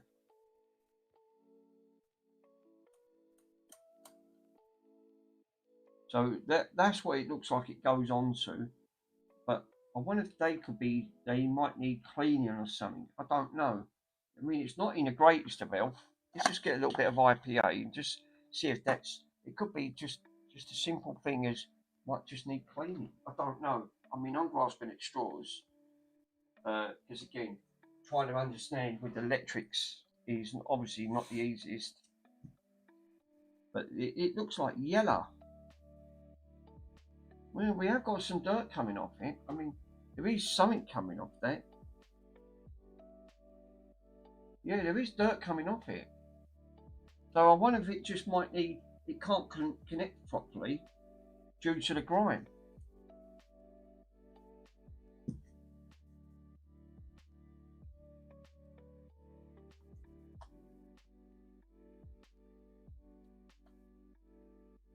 I mean, like you said, it's obviously these are obviously need servicing at some point in their life. They've never had a service. You know, it's a simple. It could be a simple thing, but I don't know. Again, they. I mean, this has got side one written on the top of here. So, and this is like this board has got really a lot of layouts. It's got a hell of a lot of layouts in, and that could be just a simple task of just give it a clean. I don't know. I mean, like you said, like a lot of these things, they're obviously not going to tell you. You know.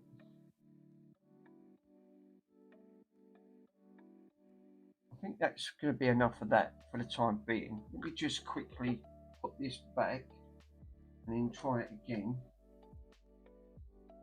So they shorted out, right? That cap is off.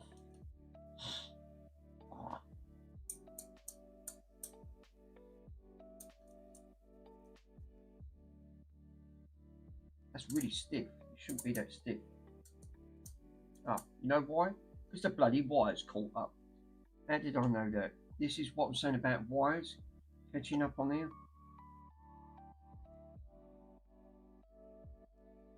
Obviously, that's not going to help the situation. I'm going to move that around manually without that being connected in and see if that makes a difference.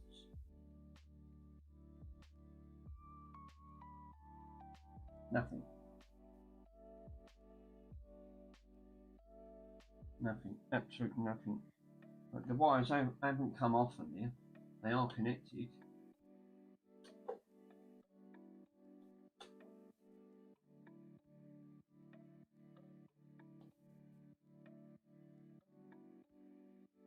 But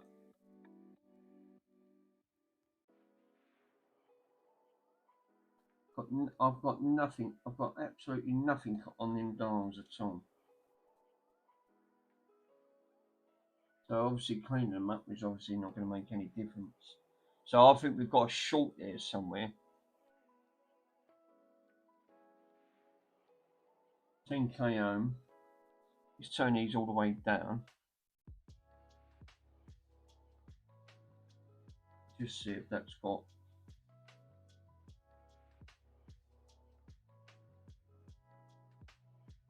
The wires do go to this, and they are shorting together, because I know that they are.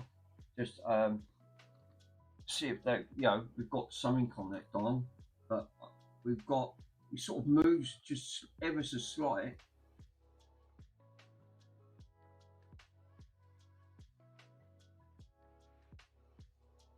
Nothing. Then turn the dials, nothing. So I think one of these components have gone bad. Oh, hold up. What was that? See it spiking. What did I just touch?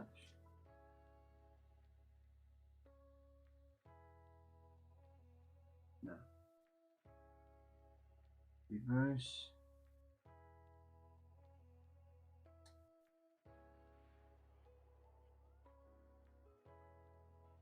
That won't make a difference if I took these off, would it?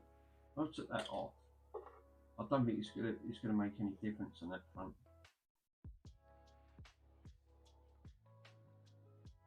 No.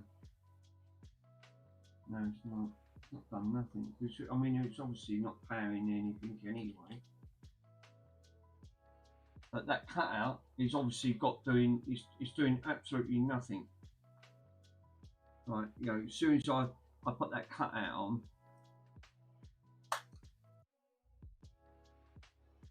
it just stops it anyway, and then it won't come back off.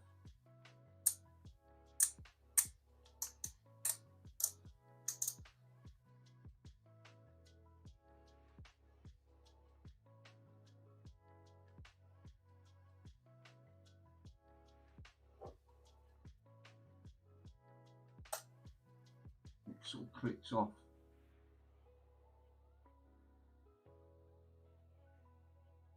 Right, you know, because you've got these little terminal connectors here. Look, and I've just unplugged them from here. Right, so you've got a plus and a minus on this bit, and there's some jumper wires going from one end to the other.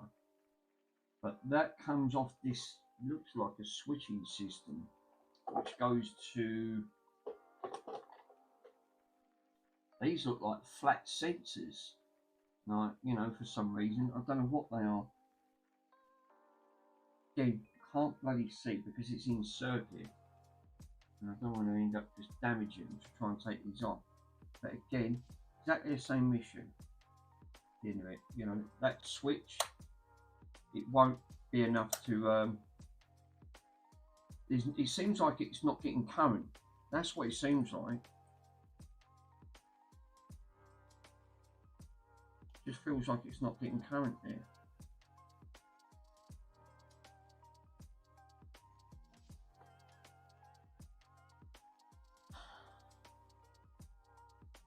Let's see where that voltage is coming in. So we've got the wires. Let's just see if we can try and trace where some of them wires are. So the wires coming from the back of that is blue and orange, right? That's obviously feeding this side here, right? So the blue and orange, where does the blue and orange go? Let's have a look. The blue's going on this trace, right? And the orange is going to up here. So blue on that, what is it? Blue on that corner, orange up here. So one's going to that trace there that's feeding this. And there's two connectors on either side of that.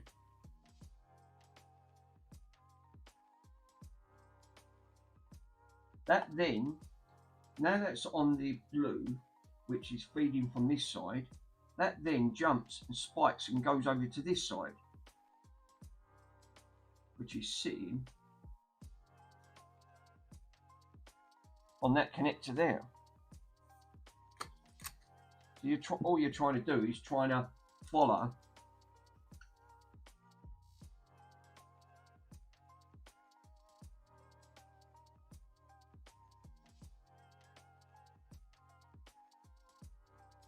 there's a lot of black coming off this.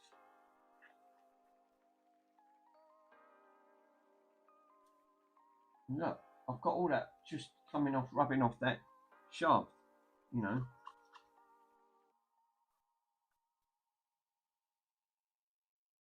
So that blue goes on that one.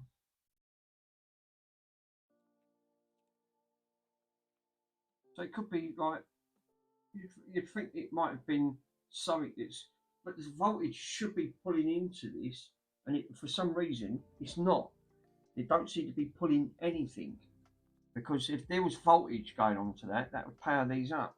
So if these obviously go onto the board, these coming from the connectors, where was that little one going? Let me just have a quick look to see where them other little wires are going on that. So we've obviously got some wires up here, right, that's going onto this board here. So when you've got multiple wires, they're all going straight onto this board. They're not going onto none of the connectors. They're going straight on all the wires that's coming from the back of this, from the battery and all that. It looks like it's going directly to the board. It's not going directly to anything else. It's just going direct to the board. But obviously, it's not pulling anything. So you're trying to trace the steps to see what it connects to. So by following the traces, but this is this board's dual layered. So you've got top, underneath. So it's trying to dish out two different boards, but it's got 4 selectors. Because it feels like it's sandwiched in between. You can see it. You can actually see the in between on the connectors on that side and up here. So it's got 1, 2, 3, 4. 4 connectors on one, and then another 4 on that one. So that's got 8.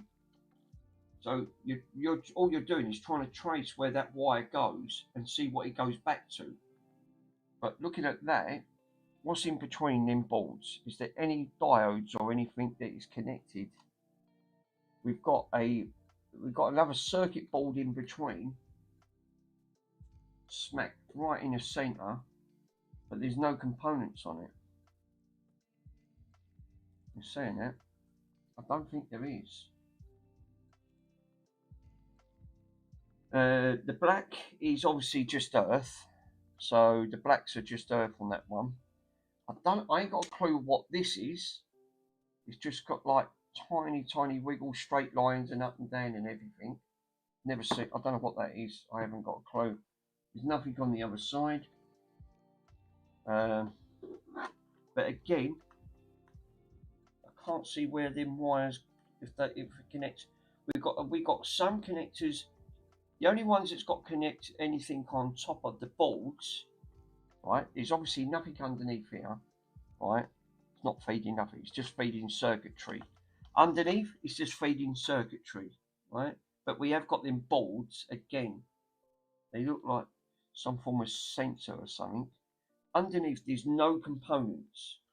I can't see any components. Could be wrong. No components. So the only components it's got, which don't help me with the camera situation. The only components we've got is these on top. So we've got resistor, one resistor, and I ain't got a clue what these are. These have got 0 written on them. Absolutely, they've just got 0. That one's a 1 meg. That one's got 1 meg. So let me just have a quick look on the multimeter, see if we got any reading on that at all. You know what I hate these? They always end up just like tangling themselves up, which is ridiculous. Black on com, triangle on the red. Right, cool. So I've got it in mega ohms, nanofarad, kilo ohms, right? Probably that's what they're going to have to be. I assume that's going to be the earth because that is on that front. What we got? We have got 5.62. 5 points. So we're getting a reading from that. Swap that over, and that says 1 meg.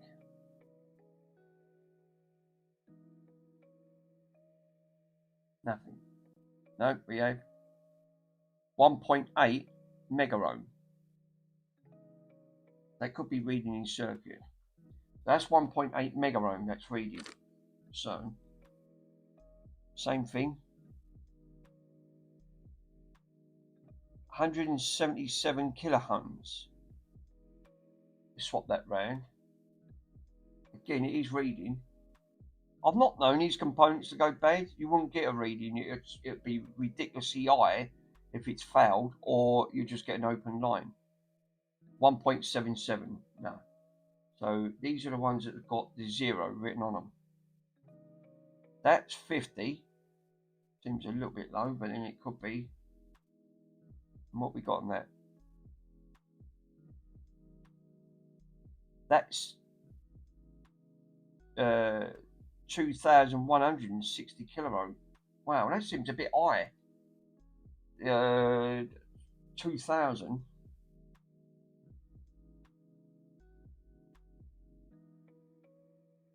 Let's swap the leads around and do that again there. 2,160. Where all the others are just registering. That's registering at 0.051.0. That's registering 177.0. And obviously, same thing on this one is 1.8.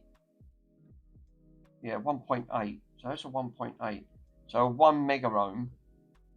Probably.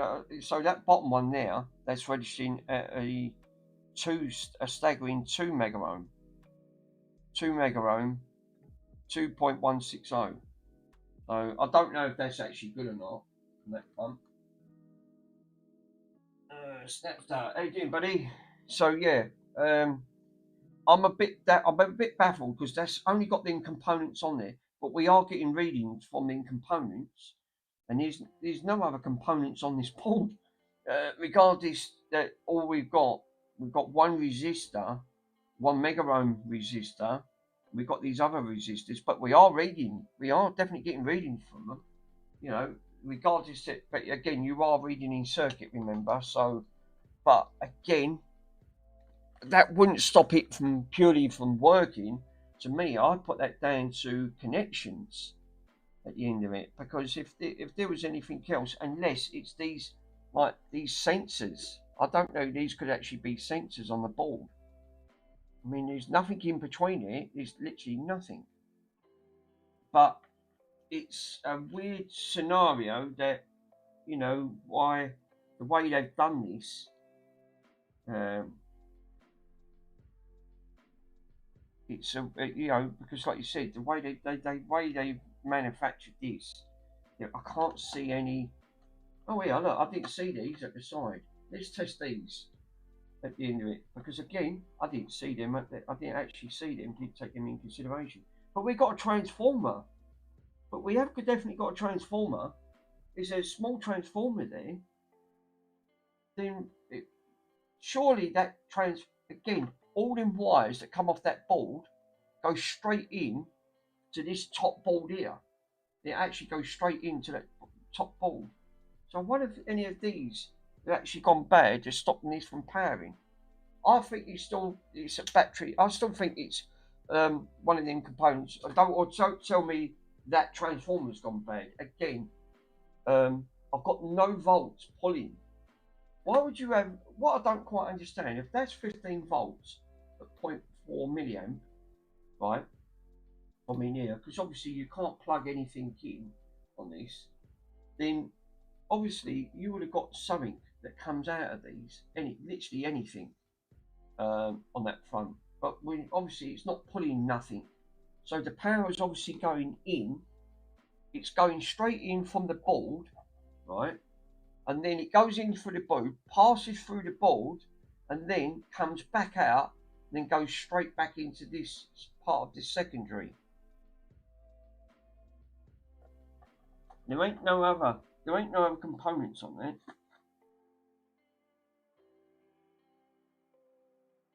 Just have a look, make sure there ain't no broken wires. That probably wouldn't help at all. And then if this ain't never been opened up, but that's definitely a transformer. Definitely without a shadow of that.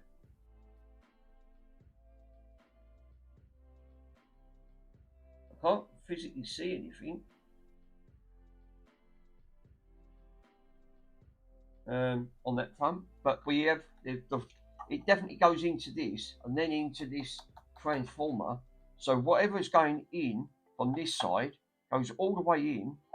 It's actually, come to think about it, let me just do quickly the orange test and the blue test, see if we got anything.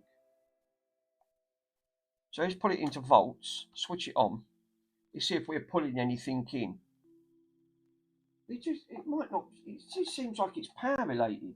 We're getting 15 volts. So we are getting 15 going straight in. So the wire is getting 15 volts. So if I probe one on the black, right, oh, actually, where's the wire from that?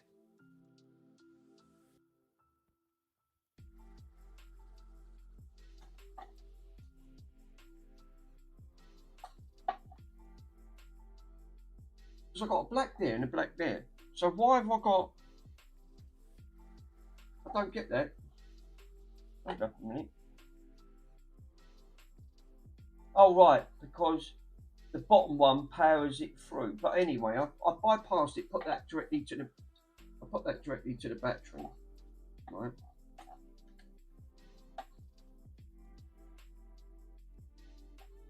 So if I put one probe on the black, on the earth side, right, and go through to the red,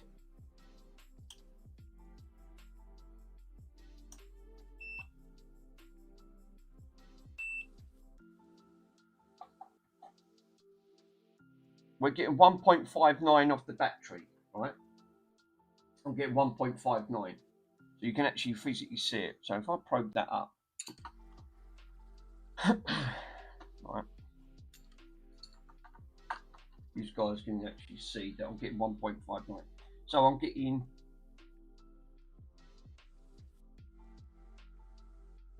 I'm getting 15 now, right? So I'm actually getting 15 to 5 on one side. So it's definitely getting it's definitely getting on that front there. So it's pulling 15, 1463, which is pulling in circuit. We're definitely getting voltage around here, right, inside, right, on that front. So that seems to be doing its job. I'm pulling 1.59 from the battery, right, cool. But we're not pulling anything above when it goes into circuit. So one of these dials, so let's probe one of these dials, see if we get anything. Now this is the red, and we're getting nothing. Absolutely nothing. So whatever's going in, it's killed it in this sort of circuitry because it's not getting up the top here, which is getting back to the transformer. So something on there is definitely gone before it gets all the way back up, because obviously the wires are all going directly to the board. It's going direct to the board and it's not going up on that little board. So the wire, the power's getting in, because if I try and probe, let me probe, where does that red one go? Let's probe that red one. Millivolts. Let's see if I've got anything.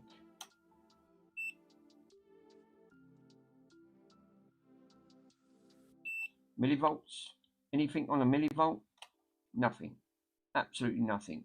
So whatever it is, it's obviously not doing its job. It's the wire is sort of like it's gone in to, the wires are going in and then just stopping. It's not being probed because we've got the orange and the red. So if I probe the red to the red, we're getting 1.5 to the red, right?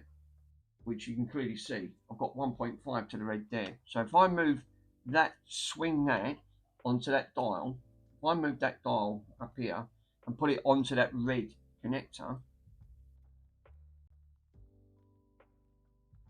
probe it, I'm still getting 1.5, but I'm not getting nothing coming out from up here.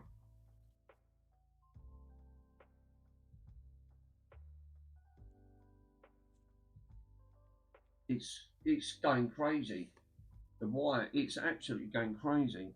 So if I touch that again and not touch them dials, yeah, it is. We are getting something from there. We've definitely got something from there. A millivolt. If I just probe it to AC, do we get anything? Do we literally get anything from it? Nothing. So obviously from this perspective, it feels like to me that I don't know if it's connection, but we should have been getting something from it, but we've got nothing now. But it's spiking and the numbers are just going crazy.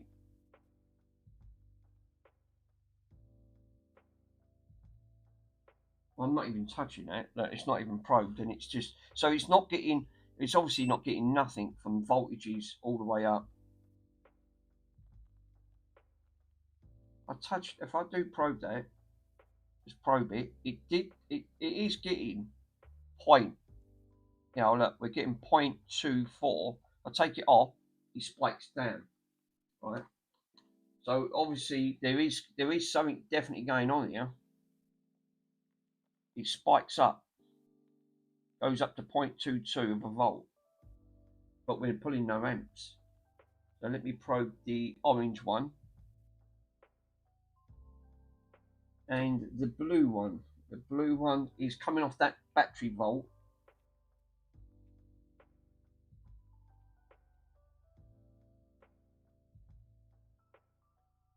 Again, 0.2 of a volt. So we are definitely pulling something, but it's obviously not showing up on here.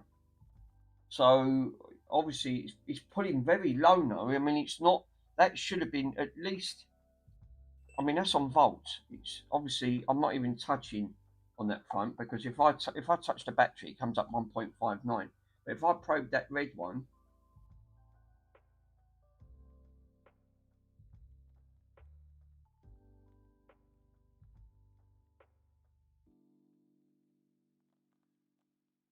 I take it off, it still goes up because I'm not touching it.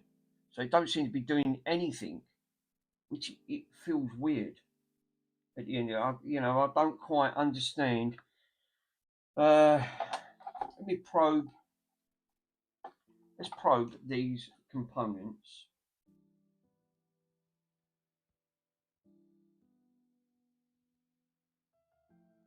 Let's see if we got anything on top of it up here.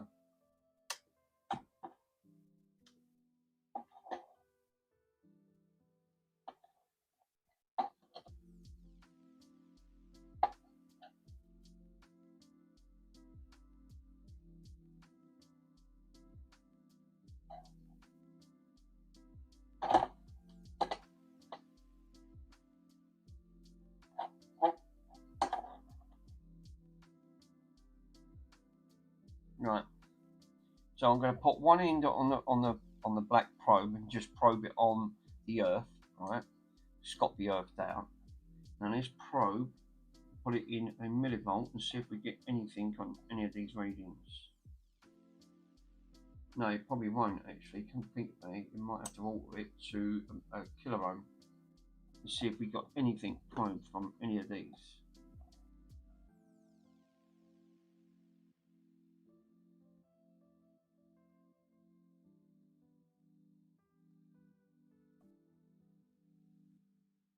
I don't know what these are. These are called CGS's. SKO. Now that one's 500. That says a 500 resistor. That's a strange looking resistor.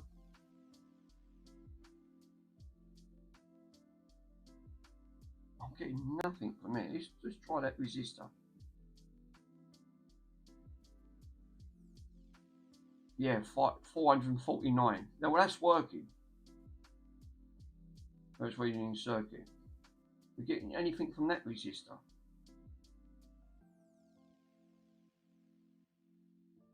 Well, that's not right. Mind you, it's in. What's that? A 5 k ohm resistor, right? So that's a resistor. So it should register at 5. Actually, it's registering at 6. So it's reading in circuit. Fine. Now, what about that one? That one's a 800. So that one should register at 800.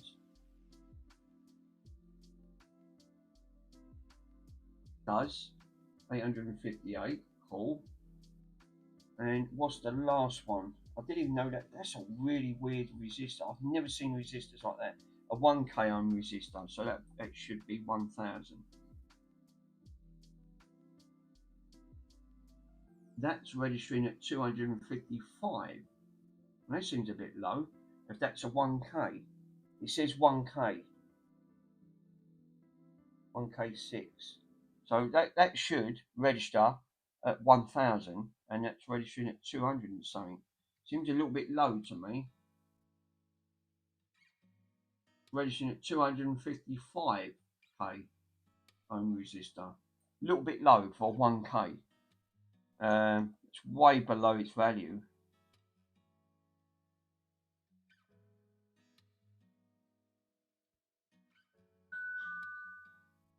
That's registering at 1.6. I'll always swap the leads over. Then that way I know for a fact that you can't sort of grumble of, did you measure it in both directions just in case at the end of it.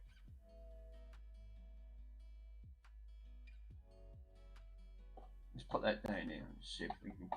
That bloody glare of that light is actually off this scale. It's a little bit better, isn't it? Yeah, a little bit better. So again, I'm going to put red at the top.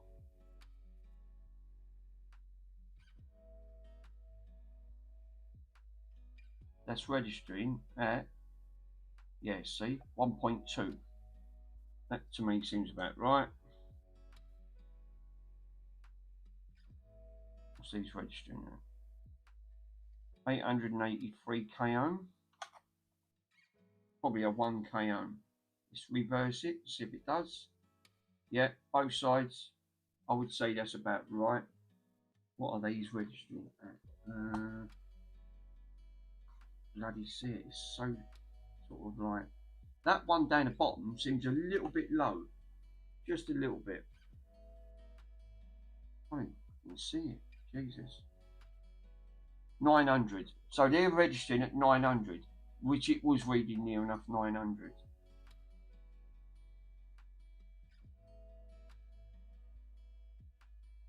That's registering at 2100 km resistor. Probably about right. A 1 km. Now the band equal on there. I'm not sure of the colour, so I have to look at the resistance on that.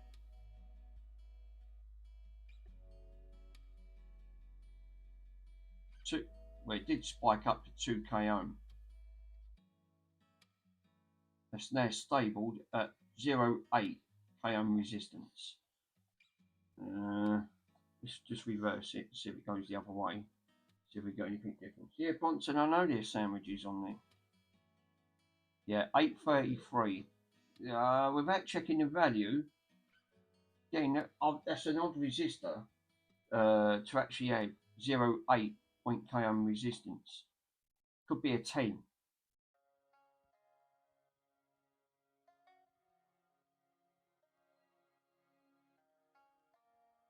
That other resistor is a bit low from a 1 km. I'm getting no reading on this. I'm getting no reading on that component at all. Alright, let's reverse it because some of these might have to be. Yeah, see.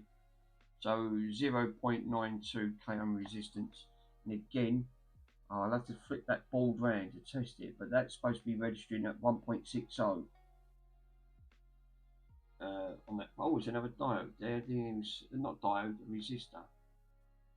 Resistors, again, resistors can go bad.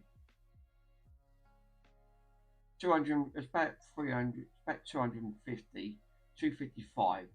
So that could be a 300 km resistor, you know, or roughly around that is value. We've got a little tiny component right in between there, and I've never seen one of them, but again, they are. That is registering at 255. The only one it's not reading too great for 1 km will be this one, registering at 200 and something, 255. That's supposed to be registering at 1k. So it seems a little bit down. That resistor is a little bit down on resistance, which is, well, I would say a little bit. It's actually, I'd say that's quite a lot. So I would say out of the 1k, that's only registering sort of not even half its value on that front. So that resistor seems a bit down for me. And I don't think I've got any 1 km resistors. I would have just swapped it out just to prove the point. Actually, what are these? Let's have a look.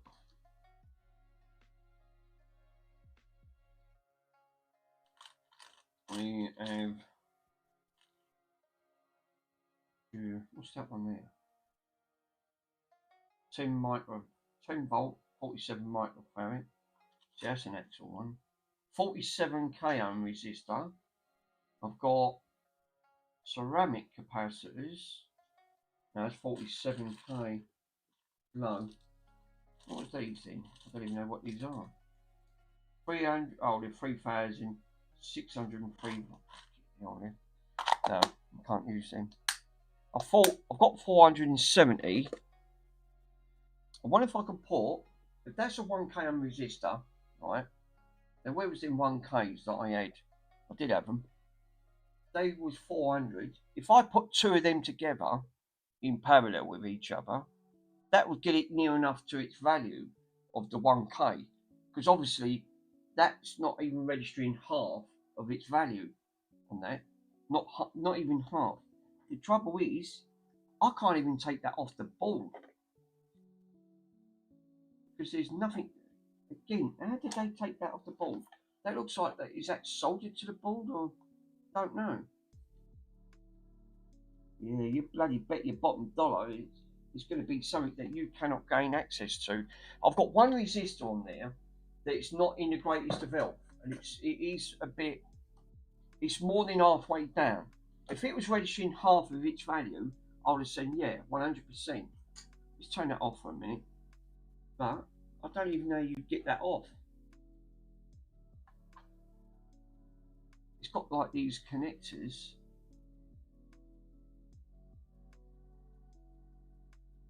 I don't think I can even get to that. Let me take that off for a minute. Take these back plate ones off. Something's not right with that resistor. That resistor is really dead on its resistance. I mean, I know one it could be reading in circuit, but I still can't bloody gain access to it because obviously it's got this sort of system that they've managed to put in. Oh, we are. I think these. I don't want to break the board or anything, but it looks like that one's out. That one's definitely. Here we go. We got somewhere. Cool. Right. Now let's see if I need to. Let's put the let's take that out. Let's take that resistor out. Before I do that, let's just snap a picture. I know resistors on there. I want to test that resistor and take that out of circuit.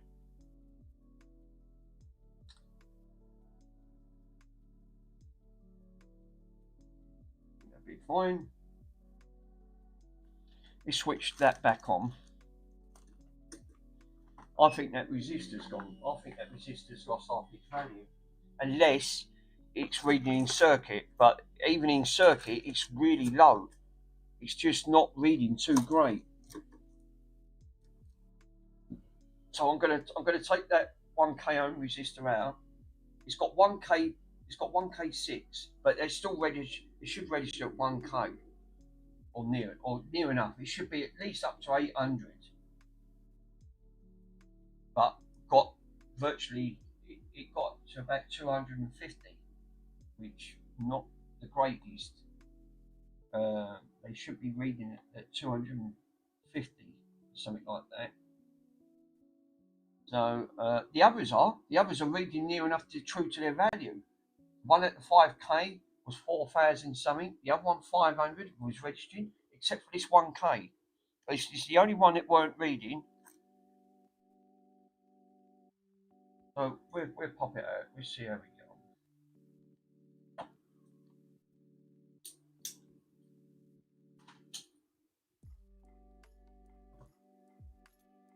on. We'll get it up to 300. I'm not going to go too mad on there. This is a very, very thin board.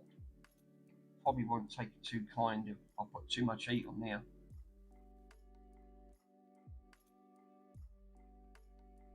I haven't got any 1Ks. I've got 470k ohm resistors. So that would be close to near enough 980. If I put two in parallel with each other, we should be alright.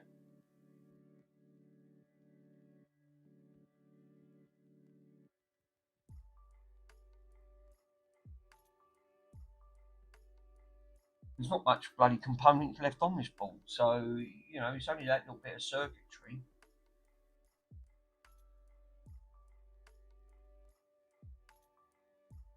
But we can test it. We can actually take it once it gets taken out. We can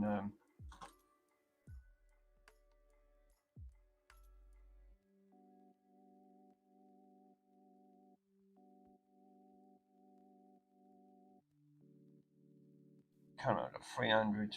Takes a little while to heat this gun up. 295, 300. There we go. We're up to 300. So first things first, let me flip that one out. And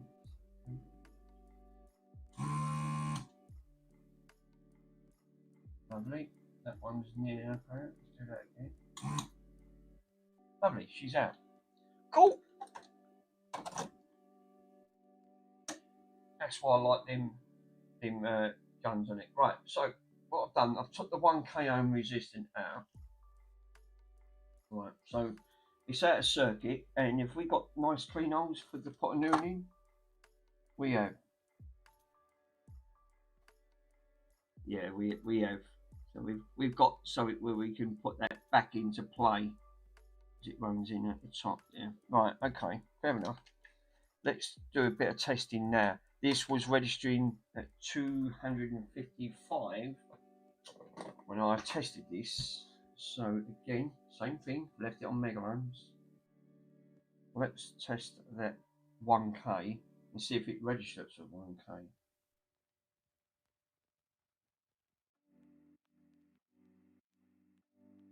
It's actually registering at 2K. Wow. So something was pulling that down, but that's registering at 2K resolution, 2K on that front.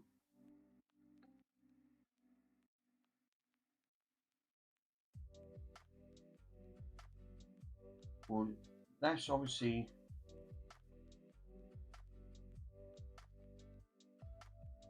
that's not right, is it? I mean, if that's saying 1K, they shouldn't be registering at 2K. So obviously, you know, is that component failed? You know, it's obviously reading double its capacitance on that front. Not great. So whatever that's doing, it's reading double its value. But in circuit, it was pulling down to 200. So let's bung in two 470s and get it to the 1K that we have got. So I've got 470k ohm resistors. Right. If I put two of these together, we should get close to the 1K. It's going to be near enough. Worth giving it a go. Right, I'm going to take one out and then take another one out. If I put these in parallel with each other, these should register 880. It's going to be roughly around about that.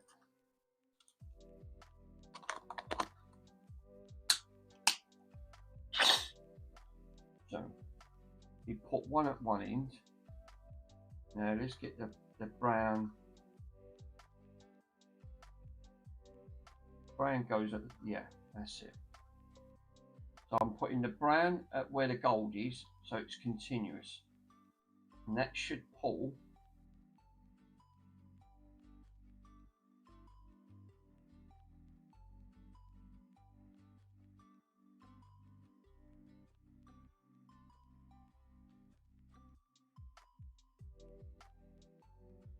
right.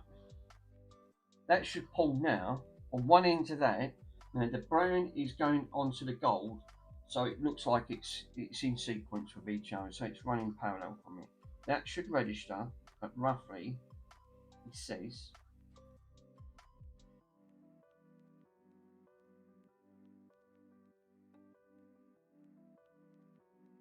we should pull 933, which it does. That's pulling exactly 933 k ohm out of the 1K. That seems about right to me.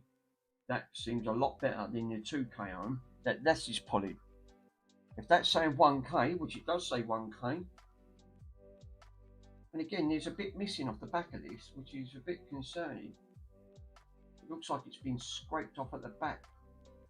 Again, that's been carboned on, so that to register at 2K resolution, not 2K resolution, it's registering at 2K around 2K ohms. That shouldn't be pulling double its power. That should be near enough close to its value, well, near enough. So what I do, I'll solder two of these together, shorten it. Now I know that that works. I'll get the solders sitting on and the soldering irons on. So what I do, I will do what I've just done there. I'll put the brown right next to the right next to that point of the gold, twist it and then solder it. Then what I do, I can bung it on an heat shrink at the end of the day, so I'm not bothered. So if I take this, the little thing on that front, and just give it a little dab of solder, and then I can put that back in.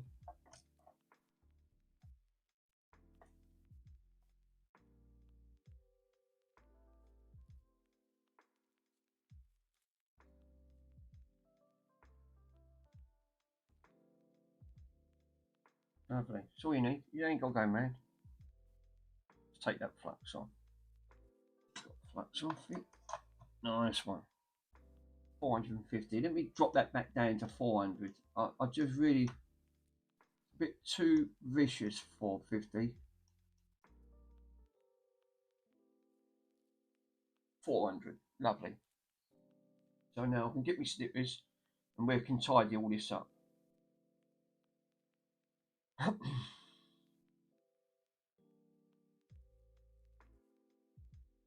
Take that one off.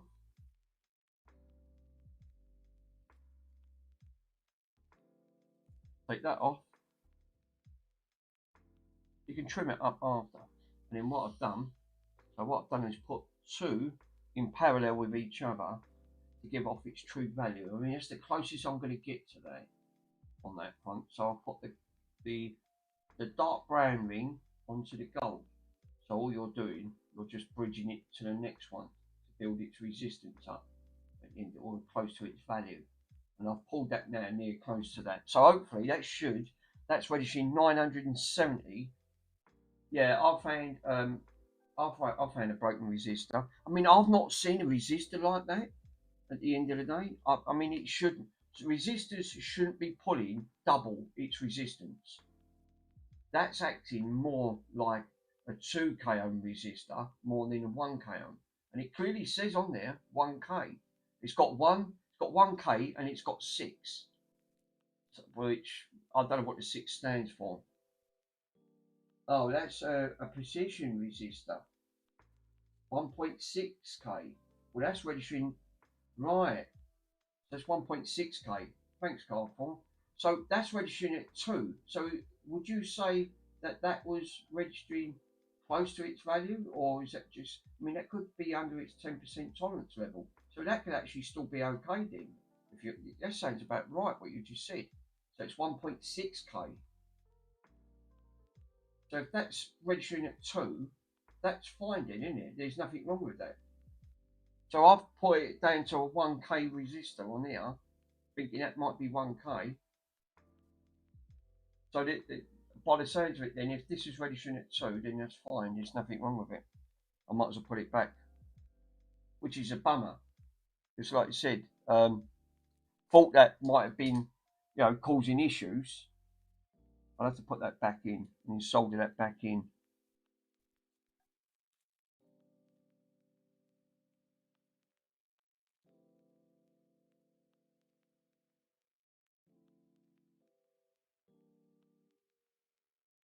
Yeah, I think you could be right. That's 1.6k.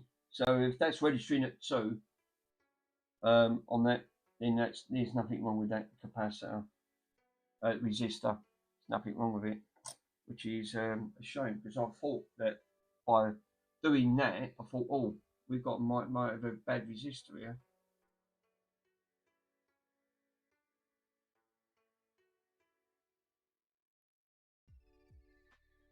Yeah, you're right.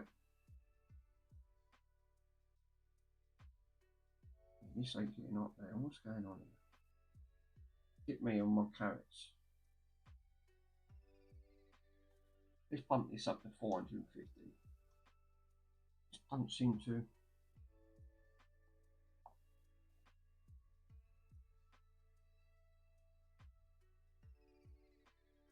That's alright. That's alright, picture. So it's a 1.6. I'll know that for future reference. This is why I like doing videos and learning, because if you're going to come across, and then you'll know next time you're thinking, ah, that's so and so. I've done one of these before.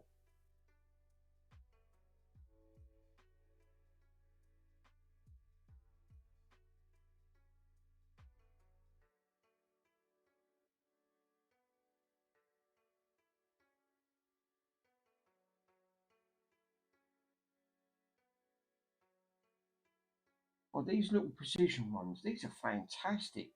They get right in there because the tip is so fine. It gets right in where you need to get it, and I mean that's what I love about with them. That's what you need, the precision type on there. No, that's fine. I'll put that on. So that's registering fine then. If that's registering at 2 and it's supposed to register at 1.6, yeah, that's why they're like the that's right when they write that sometimes.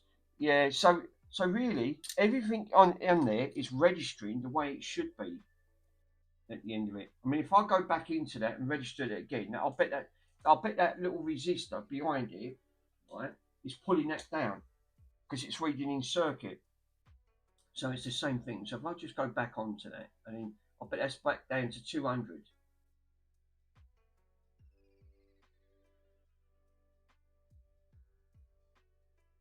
It is 255. So that's reading in circuit. So that little resistor behind it is pulling the other resistor down with it. Obviously, because it needs voltage to get through. So obviously, if that's registering at 2, right? Obviously, I wouldn't have known that until I took that out because obviously when you read in circuit, depends what's behind it. If there's nothing behind it, give it its true value. But if there's a capacitor or a diode, then that will pull part of that resistance as well, giving you a false reading. But because there was nothing behind these other resistors, they're giving the true value, which is fine.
There was something. Can you hear? That's better.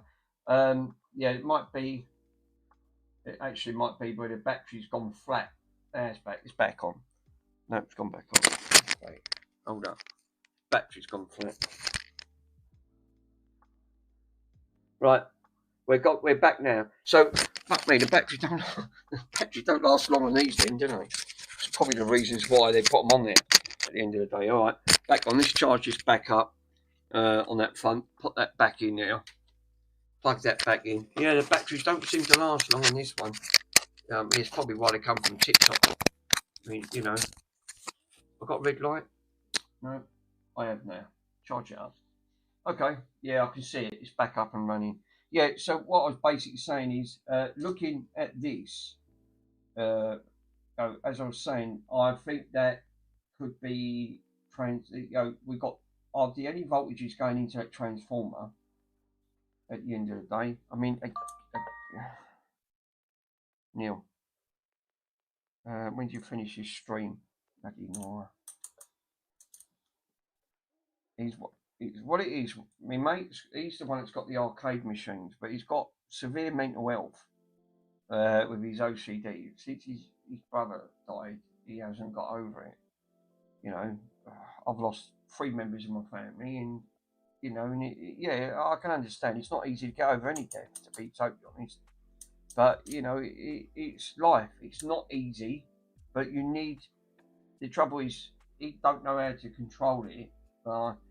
Not channeling it into something, and you know, this is where people don't get into hobbies, because if you've got to have an hobby at the end of it. You know, I like to have multiple hobbies. I like to, you know, I'm always into computers, consoles. You know, if there's modding involved.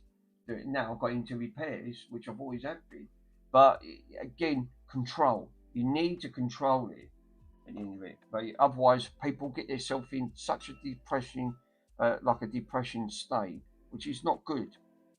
And that's the trouble where he's sort of got to that stage in his life and he don't know how to control it. Right.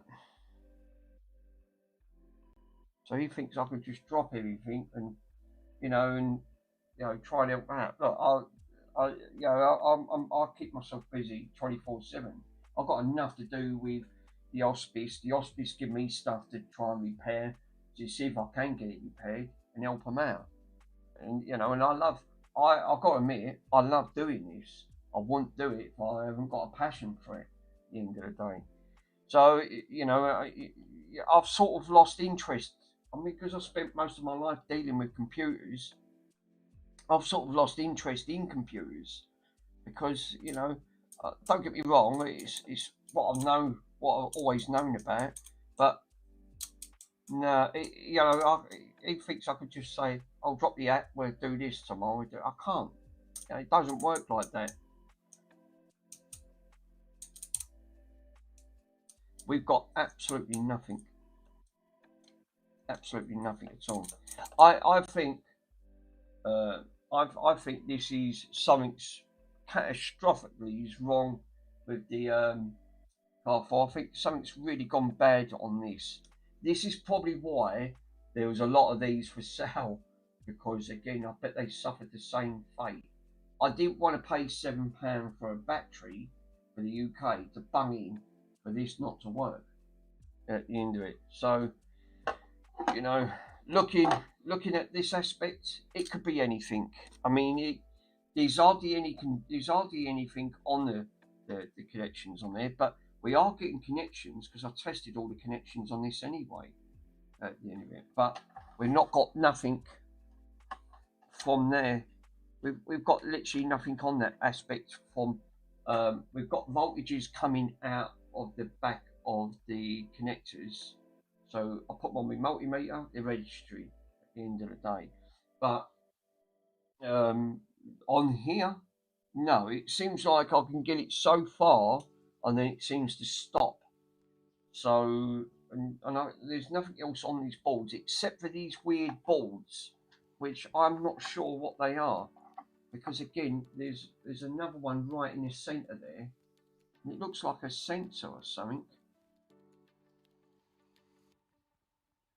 Could be a sensor. I don't know. Again, no schematics. Without pulling up a schematic to see if you can get a schematic. But these look like you've also got thin wires like this, bridging all the way to the next board. So that whatever's going from the top board is also being bridged to the second board. Which is weird because we've looked like we've got multiple of these at the end of the day. I mean, I ain't even got a clue what that is. Again, just jumper wires and, you know, things like that. I mean, you can't even take these off. That's another thing. It won't be so bad if I could took this off on that front, but you can't even take them off. They won't even come off.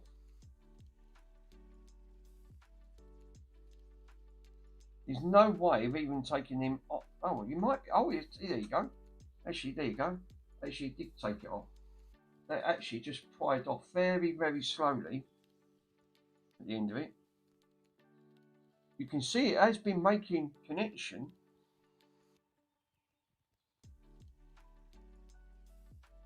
You can actually see where it's been rubbing. We've got one plastic one and one on. So you've got a plastic one up there, right? That obviously tries to push it down, and then you can see on there.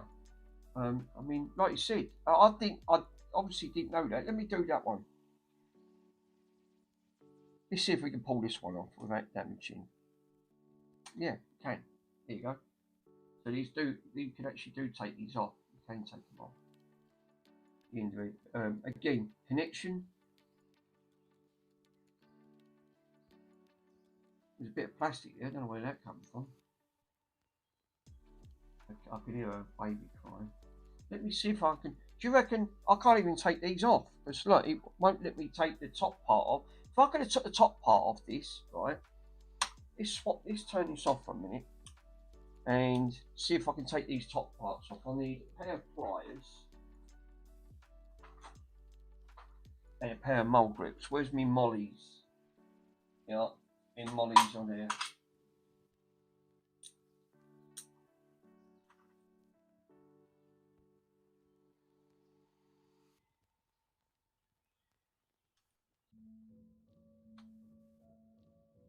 Yeah, fine. I could take that top layer off. If I'm careful, I might be able to strip these down and just give all these contacts a clean. Right, we took that long thread out, right? I'm going to do the same again, but I have to be really careful here.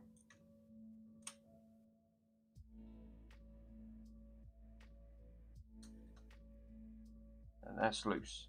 These were put on by machine. You can feel because I heard that click when I undone it. So again, this has never ever been out.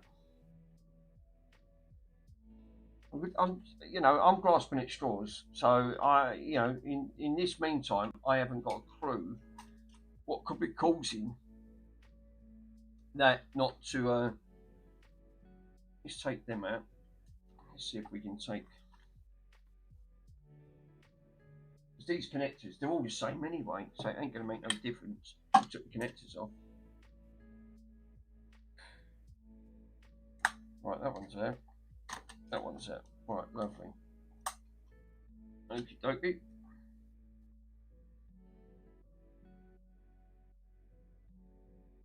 Can I pry them carefully?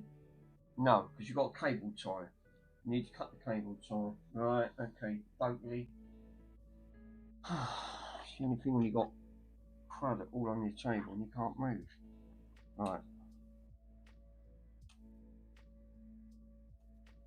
Take that out.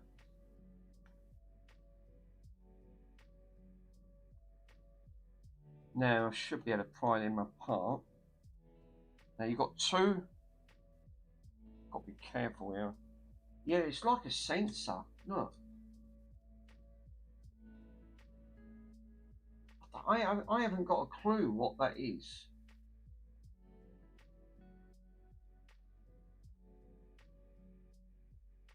It looks like a sensor or something. There's nothing else under it, just wires.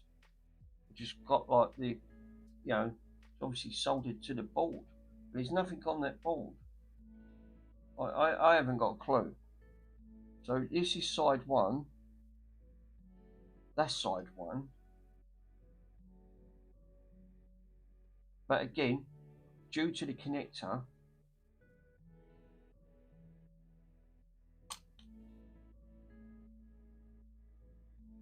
you push them out. Can you push them in? I really don't know.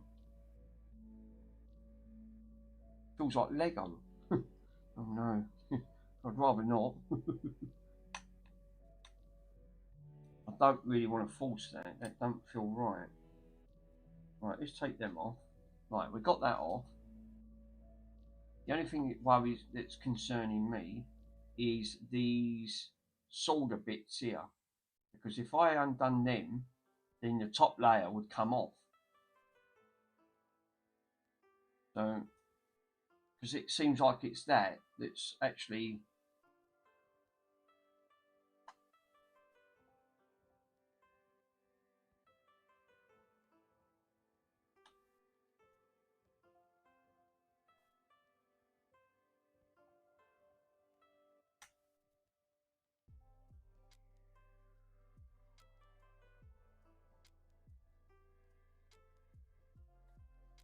yeah, they're not. There's no resistance in these. They're really strong in legs, but also this ain't helping because obviously you've got these restricting, which is obviously not helping the situation. Let me see if I can just pry them out, because again,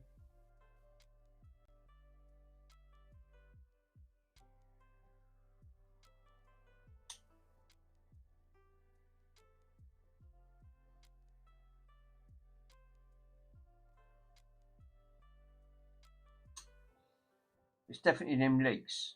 Them legs are not helping because they're in the way.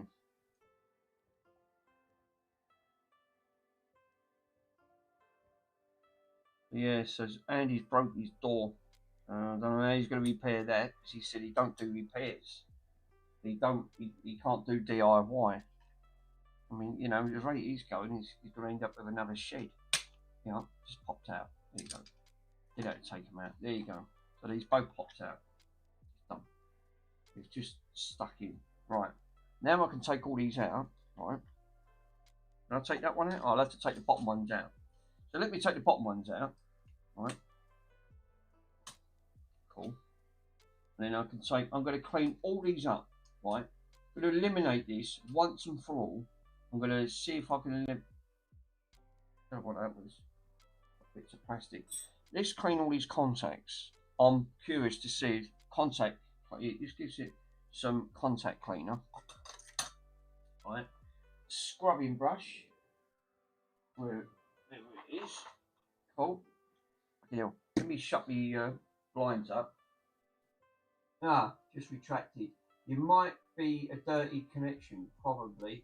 Yeah, you're right. I'm thinking that you know, because it's not, something's not making connection at the front. It definitely is not making connection. Let's shut the blind up and put the lights on. Dark. I'm going back to the dark ages. Watson, you can bugger off. So, managed to get them off.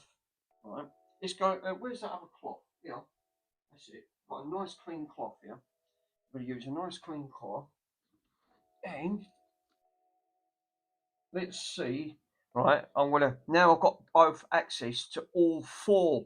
So there's 8 in total. I'm going to clean all of them up and just oxidize, get all that oxidation off.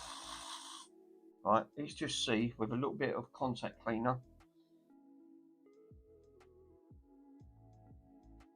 If I eliminate, at least if you eliminate one thing,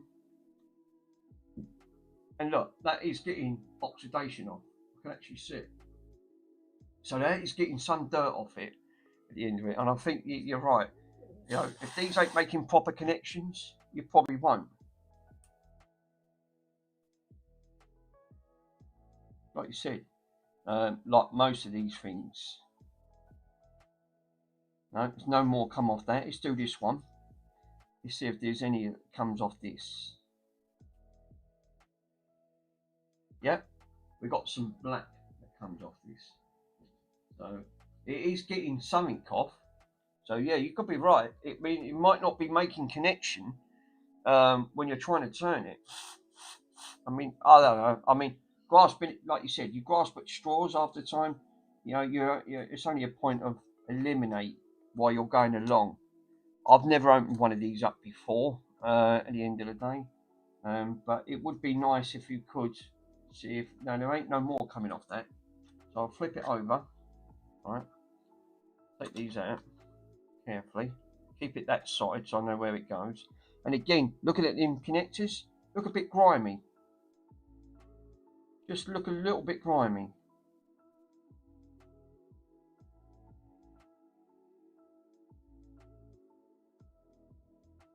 Yeah, we've got some more black coming off this. So yeah, you're right. It actually could be just a simple thing is just give it a clean.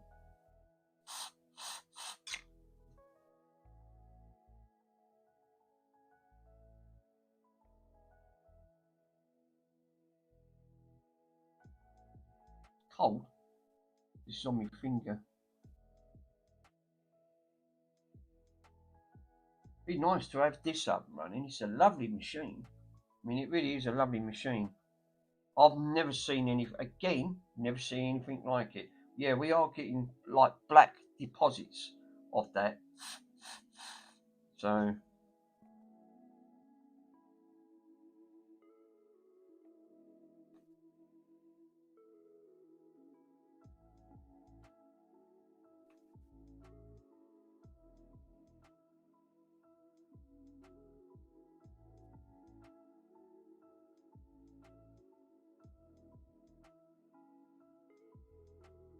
that don't look like that's clean.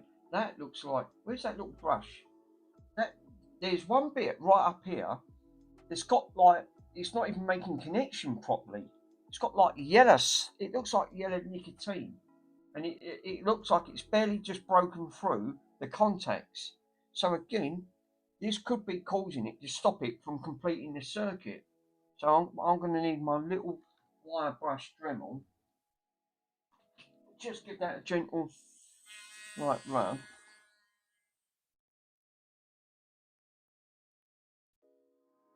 Lovely.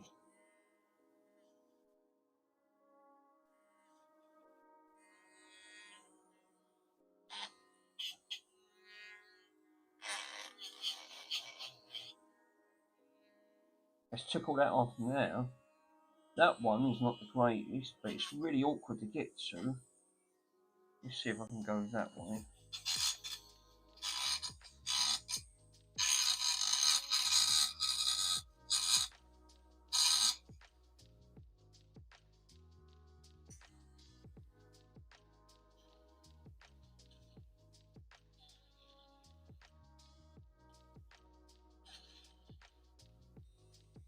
Yeah, same round here on this one. It seems the inner ball don't. Looking at some of these connectors, they're not in the greatest. It's like yellow nicotine over the terminals. I mean, I've took it all off now. Now I can see the connectors.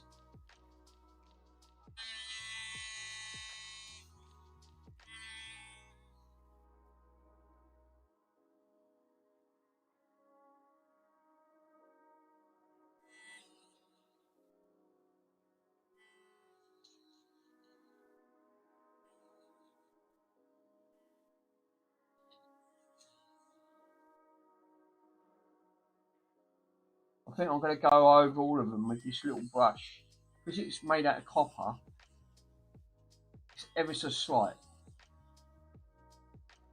It just takes that layer, so it just makes it a better connector.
Lovely. And then I'll go back over it with the cleaning solution. Now they've all been the inner sides, because obviously you can't get to the inner bits once it's all sandwiched together. I'll take all that and then just rub it all over. Give your meat a good old rub.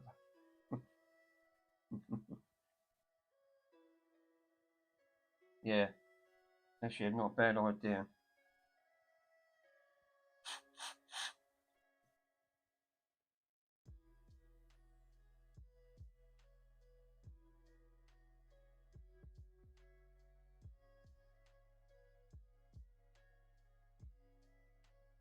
Yeah, it's taking all the, obviously the black carbon deposits off it.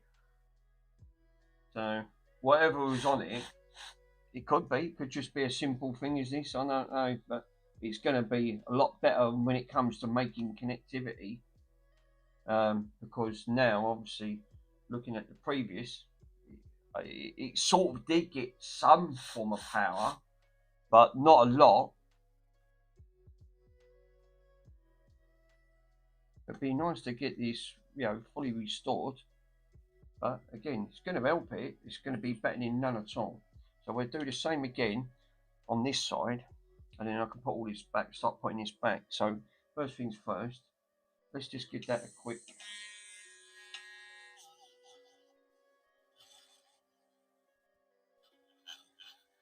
The inside's all lovely and clean.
It's a lovely little brush on that because it don't take. It's not very hard. It's not harsh. It just takes off ever so slight, just off the top layer, ever so slight. So anything that is tarnished on there, it will just take it off. It's cool.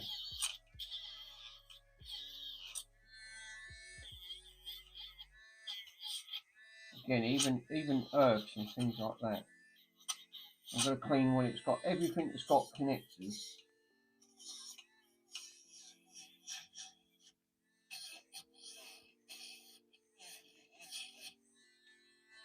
Right. That's nice and clean. So we'll do the same thing again. Just a little bit of the old cleaner. Enough to use a lot of that. I've got half a can left. I'll have to get some more. That's dear, that is, for the UK. It's actually, but it's really good stuff. Now I can see them there. They're a lot more shinier now. They're not like, they look like they was partly pitted,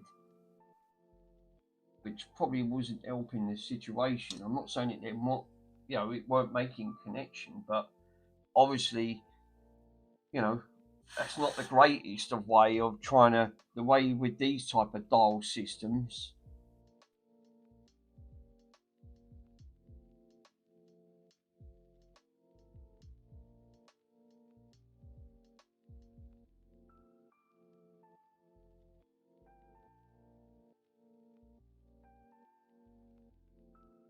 Right, they're all cleaned. So I'm going to flip it back over, do the same on this one, because I didn't do that. Then that way I can eliminate, I've done them all, right? And then I'll clean all the contacts up on the actual, the connectors. Because again, I can see from here, the camera can't pick it up. It's like a yellow nicotine.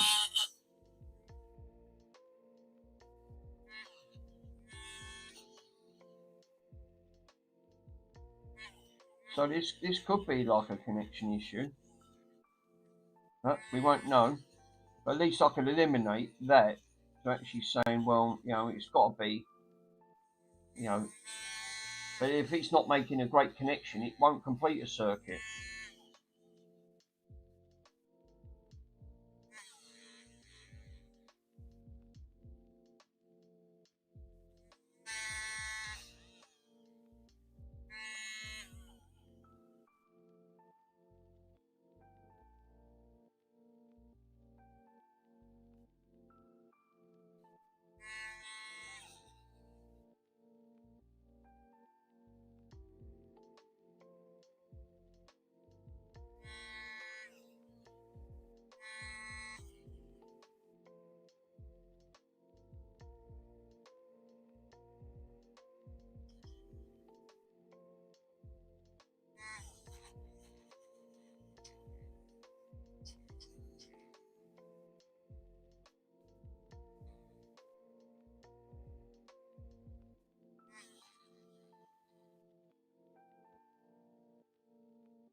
That's took all that off.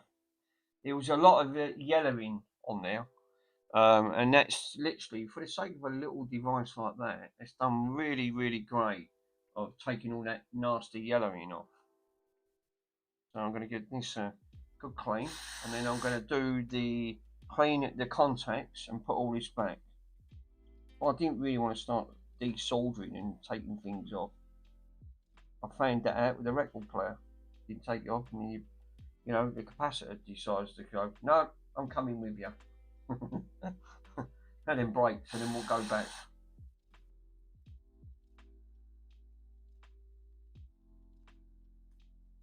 I cannot believe the UK had snow this afternoon. Well, near enough dinner time, you know. And I know they've got a lot more to come yet. But really? I mean, I really could have done without that, to be totally honest. Right, that's lovely and clean, right? I can't see any more of that yellowing on that now. Took all that off. There was all that nasty yellowing on there. So that's all come off. It was all up in a layer. There was more in a layer, I suppose, in on there. But so what I'm going to do is let's give these a clean now. Do the same thing with these. Well, it's enough warm.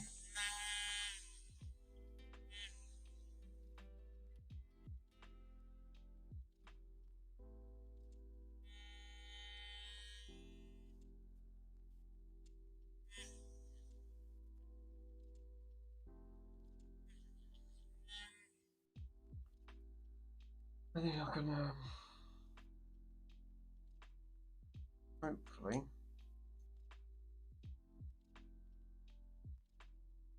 I've done that one and that one. Cool.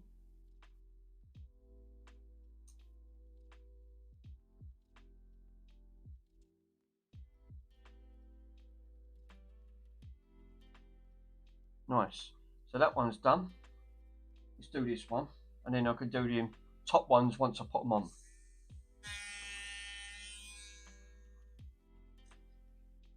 At least I can eliminate half the issues. Well, I've done that, so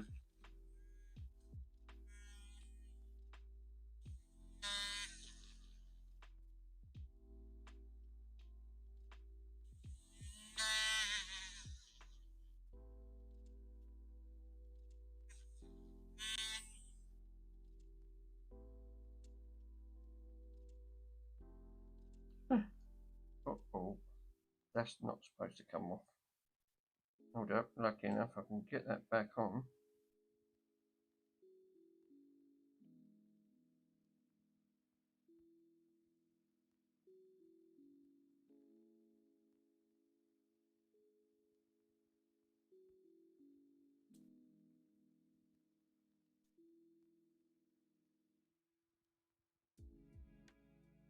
I pulled that off now, I can't get it back on. Right, hold up.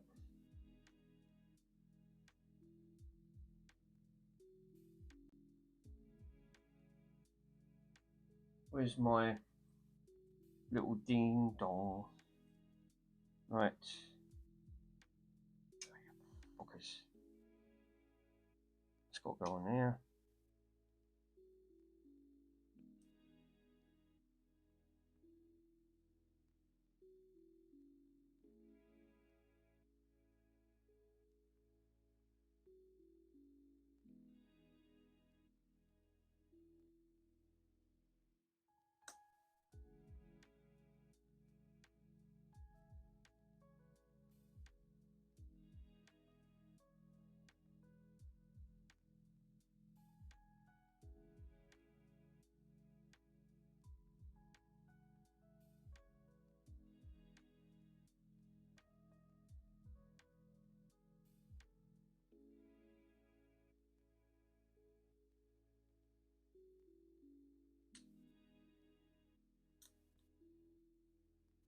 Yay! It's back on.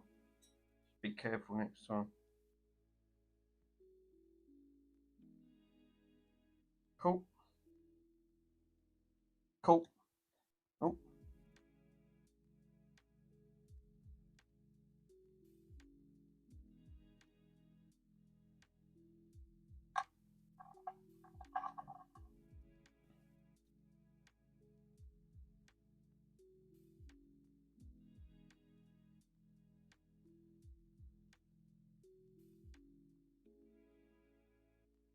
Let me have a look to see where that one goes.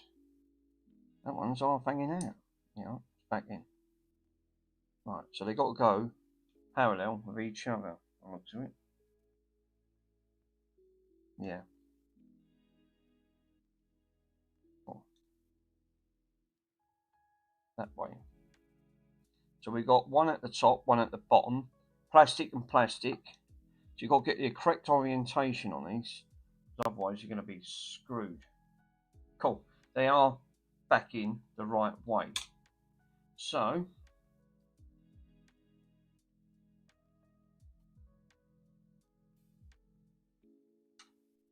hold up.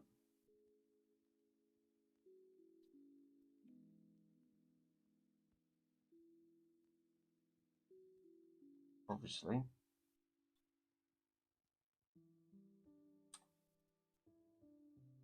These have got to go in the correct way. Like that. Hold up. Which way? Yeah, because the long dial's got to go through the top there. So the short dial goes at the back, right? So I did get it the right way. So the first thing I need to do then, oh, the wire's broke on that one. Oh shit. Didn't see that. That snapped off right in the corner. And that's not great.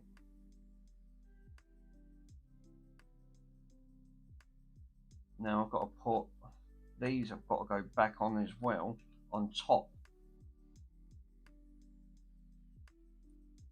Which is not helped on that front. These have to go down. Did I call you Mister? Mister, what are you gay? You are gay.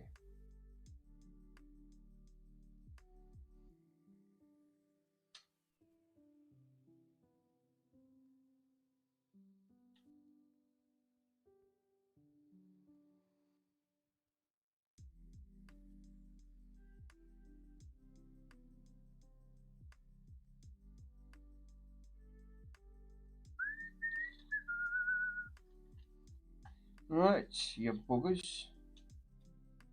What do you have been going on that one? Come on. You know what it is? Because I've got to line them up, these up, get these through, right? So these have got to go through. That one's got to go through. And then I've got to try and squeeze these at the bottom. It's not helping.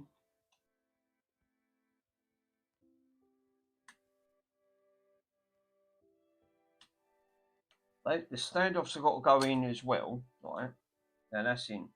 The only thing I have not done is that one. It's broken.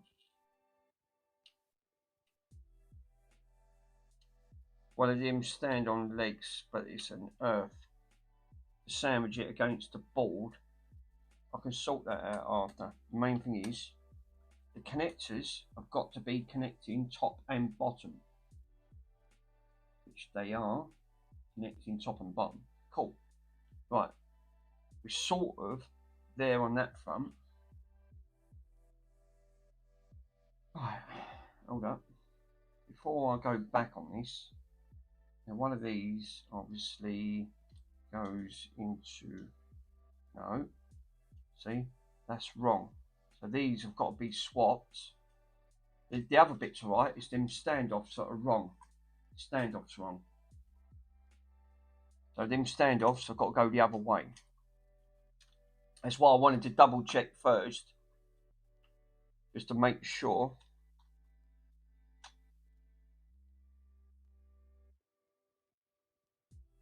I'll take these back out. Them standoffs, they was the wrong way, so they've got to go that way. They got to go. One's got to go that way, and one's got to go that way.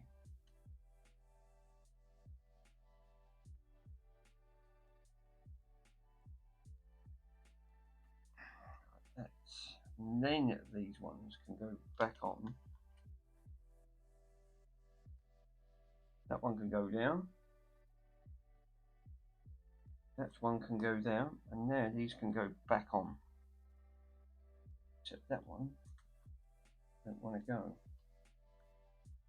So you've got to try and guide 4 things. Once you get it into play, then it should snap into play. That not breaking, I think he says. Which, looking at that, because you've got to clear that board and all. Yeah, that's cleared. Lovely. Now we're at the correct way. Cool. Cool. Now it should be the right way up on that board.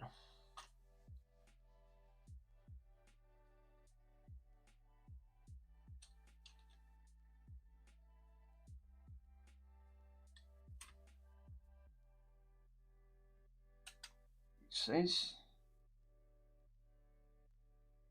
yes, we are. So now we can put these back in. I can hold that back in, just and screw these back in now. Oh, that won't come out. Do the same with that one. The standoffs actually come out of it.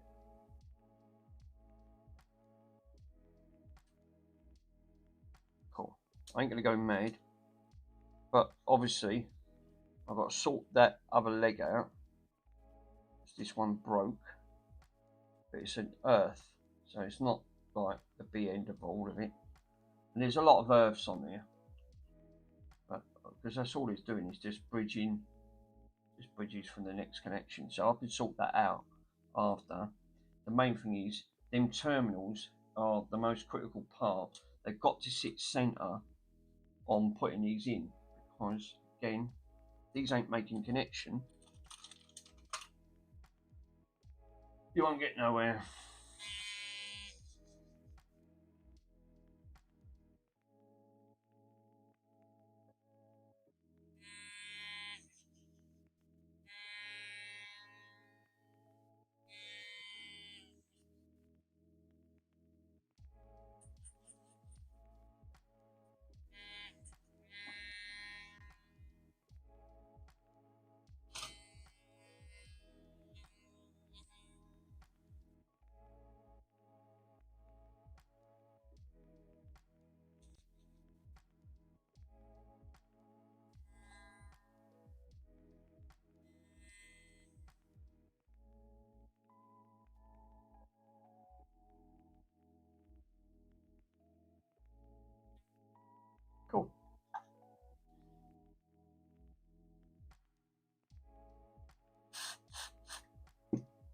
Now this is where I pulled the last one off, so I just dab them over, dab the other bit, all the oxidation off the plastic as well as off the connector.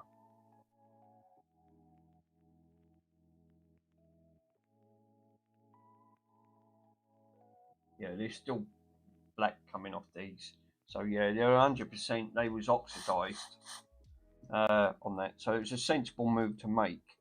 I thought, well, look, if you just clean it, it could just be a simple task as a cleaning thing. But hopefully,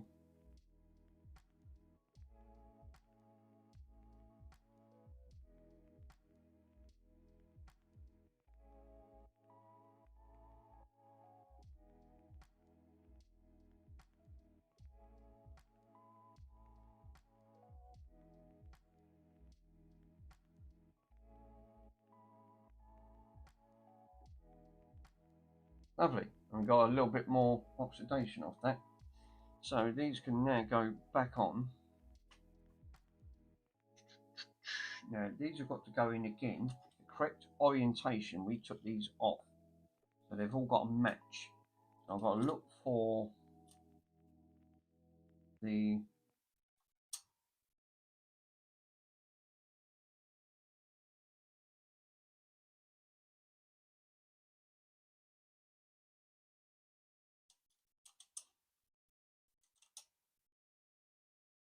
that's the plastic.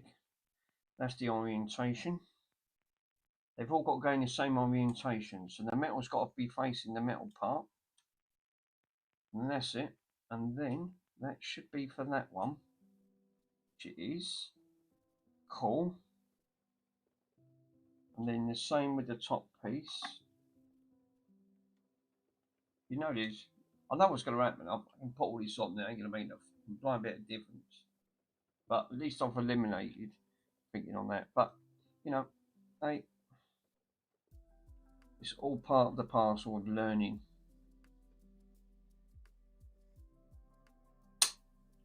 Cool.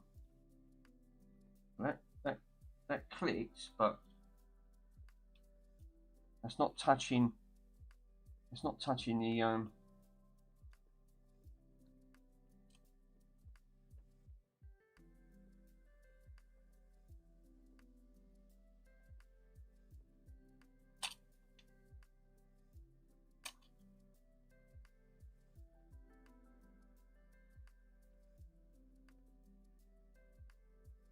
Right, okay, that's fun.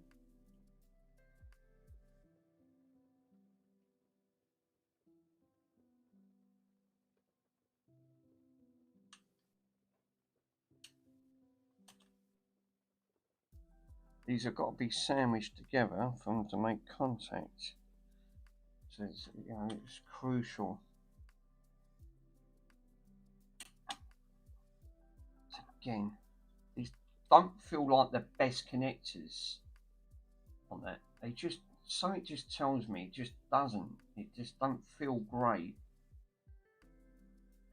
Feels like it's not. I think it's the way they've manufactured it. It's a really, you know, clumsy, absent way where that feels better. This one don't feel so great. I'm not impressed with that. Not one bit.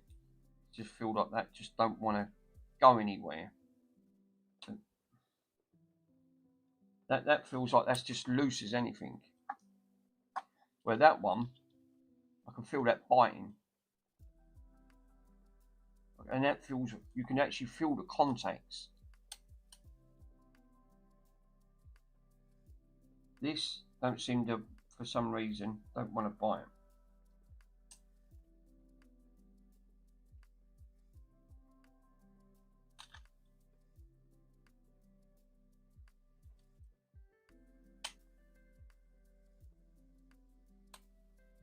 I mean, if I sandwich it together, then I can feel it. But otherwise, look, I think them lugs just, I think where they've gone so brittle, they've broken off. And I was careful with what I was, like I said, putting these on. But this is the trouble with they're using plastics. Like all plastics on that front, is not the greatest of the things on there. Yeah, they don't look all that great. I think I think personally, I think that feels better now. This one, I can feel all the tracks, right? I can actually feel it. Where before I couldn't feel that. Didn't feel great. This feels a much more. I think it's got to press right down on the tracks on this. This one, I think that the lugs are broke on these because they look like where these are like snapped off at the top. It can't snap into place at the end of the day. So the only other way to do that is hold it down and then pour some. If I use my crocodile clips, right, because the tops are going to come off, it's not going to make connection. So what I'll do, I'll snap these all the way up, right, and see if I can try to hold it in place, and then just put a little dab of super glue, just a little dab of glue, just to snap it in place, and then hold it. That's not going to roll, is it? Actually, where's my other G clamp? I've got a G clamp. Right, let me go and grab my G clamp. I know where it is in the kitchen. Oh, Watson, how on earth have you managed to squeeze on that little tiny chair? I do not know.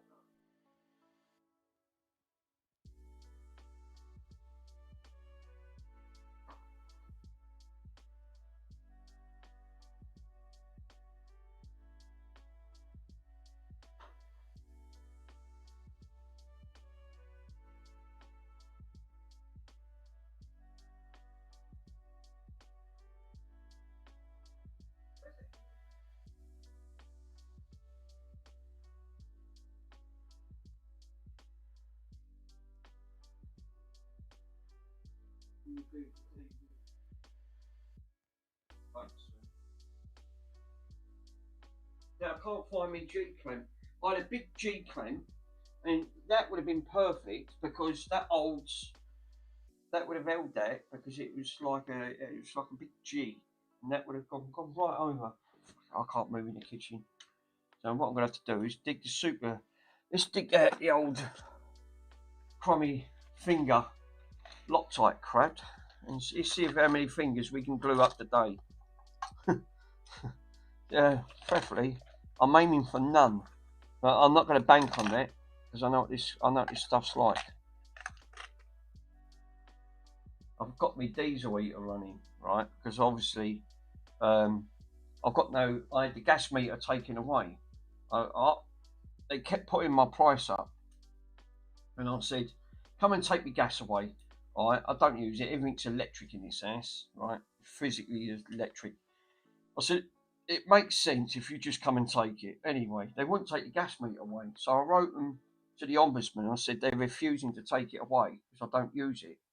Then the ombudsman wrote to them and they actually turned and said, you've got to take it by law. If you don't want it, you don't expect to force it on someone if they don't want it. So they come and took it away. Right, and I had my gas meter and they're coming up to about, what? It's coming up to about 7 years now. It's got to be at least 7. And yeah, they since they've took it away, obviously I've got no gas, so I can't put the central heating on. Right. So I thought, well, I don't like central heating. I'm asthmatic, so I thought I can't go down that route anyway. So I'm not really particularly bothered on there. So I thought I'll do one better. I bought one of those cheap Chinese diesel heaters. It was about 150 quid. Right. I've had that diesel heater coming up to the last 7 years since I had that taken away, and it just runs on regular diesel, right? You just go up to the petrol station, fill it up, think that'll do, into it. I'm not bothered. It's going to do its job, yeah. And yeah, I've had no issues with it whatsoever since I've had it installed. It's been absolutely fine. And then on that front, I've been using it ever since. So when it's cold, obviously you ain't going to use it in the summer where it's warm. So that's it. Oh look, I can put my hands in it. What did I just say 30 seconds ago? This how many fingers I can glue up. Just put my bloody hand in there. Just caught the tip of my finger. That super crab is absolutely, I mean, if you've got a cut on your hand, just use a bit of that. You won't need to go up at the hospital to go and get stitches. I mean, that'd be perfect. Turn that off. Now, obviously, I've got to leave this until it bonds, but I can't even hold it. Because again, if I let it go, it's going to slip down and then bond that way, and I don't want that. I want it to bond where I'm pushing down on the connectors, so I can fill it.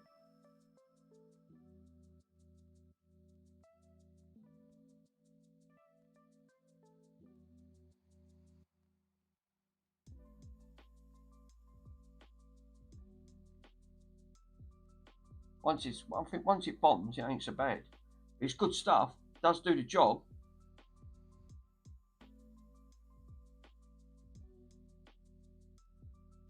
But I cannot believe Andy broke his door. I don't know what he broke on the door. He said, "Oh great," he said, "the panels come off completely." That's all I heard him say, and all I heard him say was the F word. I was in work, and my boss said, "What are you laughing at?" I went, "Oh, his bloke, he's just built his shed." I said, "His name's Andy." I said, "He does like repairs. I love watching his channel. So he's always got something going." And yeah, I said, he came out, opened his door, and the wind took it off. He nearly ripped the door off completely. I see it. The wind got behind it and just acted. It just acted like a sail. It completely ripped it off in one piece. And I went, "Oh, you know, he's going to have nothing the way he's going." No, see, it's not biting. It's still not biting. If I take my finger off that, not great. I need to pinch that with them pinchers, really.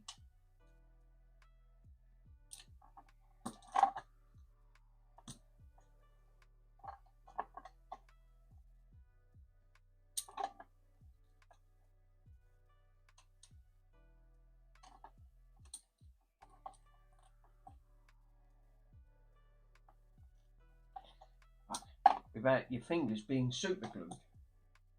I can't get the mole grips in there, so I'll pinch this down. As soon as I take it down, it springs up. It's got to make that connection. The other one is lovely. I don't need to do that. I can actually fill it.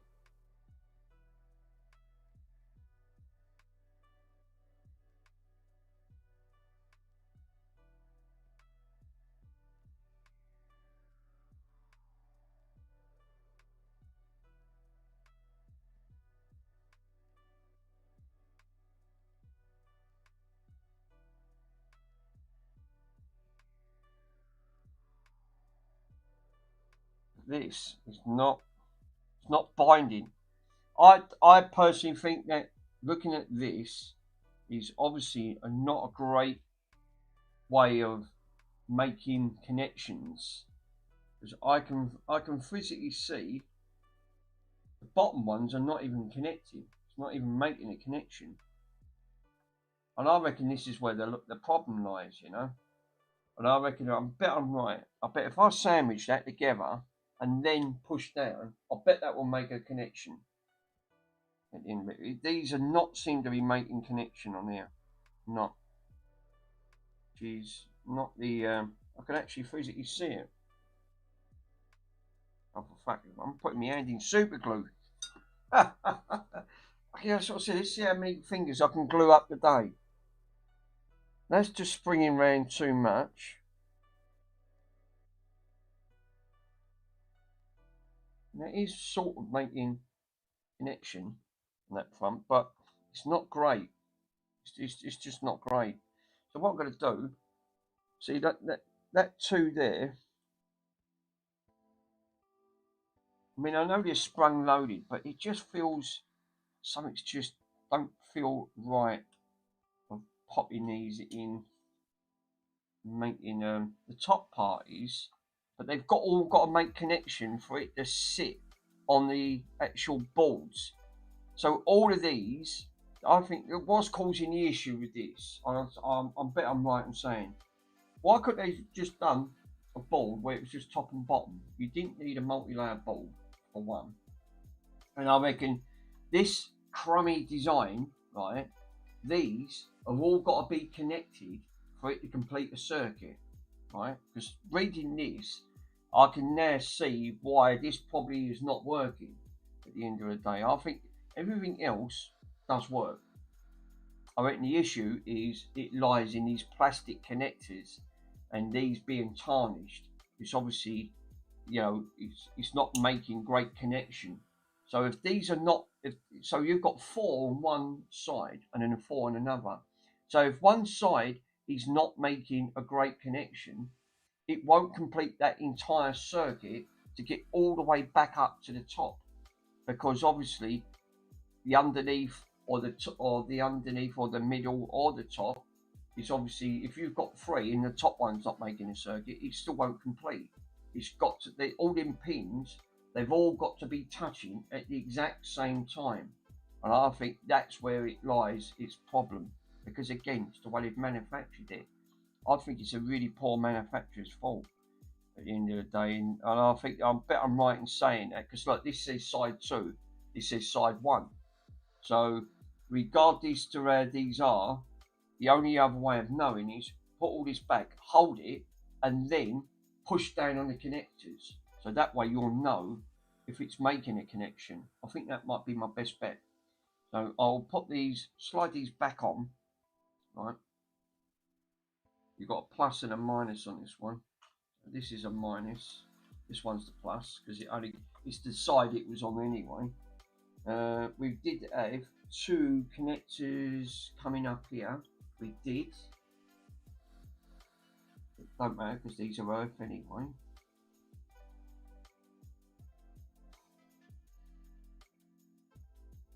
Jesus, they have never been. These have never been off. Right. So yeah, these are earths.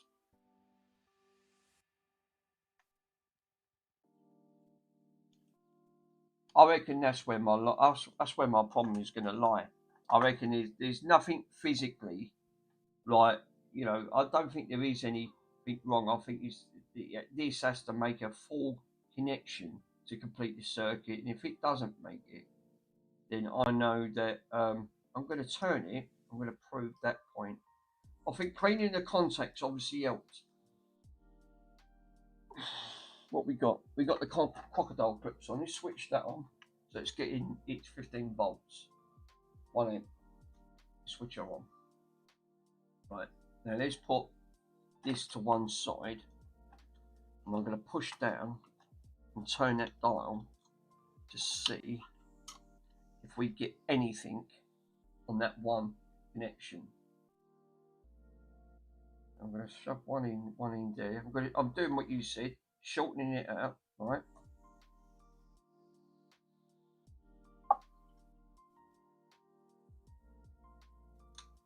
The cutout is actually off.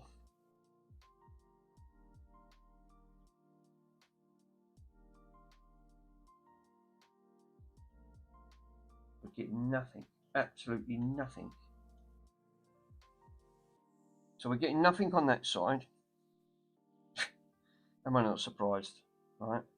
I'm not getting nothing on that side, and I am pushing down. So it's pushing down on the other contacts as well, right? I've got nothing on there, absolutely nothing on that side. Let's move it to the other side and do the same thing again. Like I said, it was only a matter of time.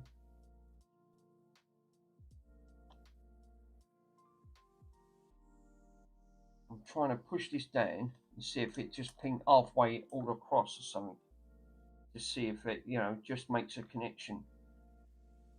Because there's no on and offs on me. There's just none. No, absolutely nothing. We're not getting absolutely any reading on that whatsoever. Not one bit of connection. Which, you know, like you said, I personally think that, you know, who's that? Discord. But yeah, I think personally, I think looking at the issues that this has got is obviously it's the way they've manufactured and designed it.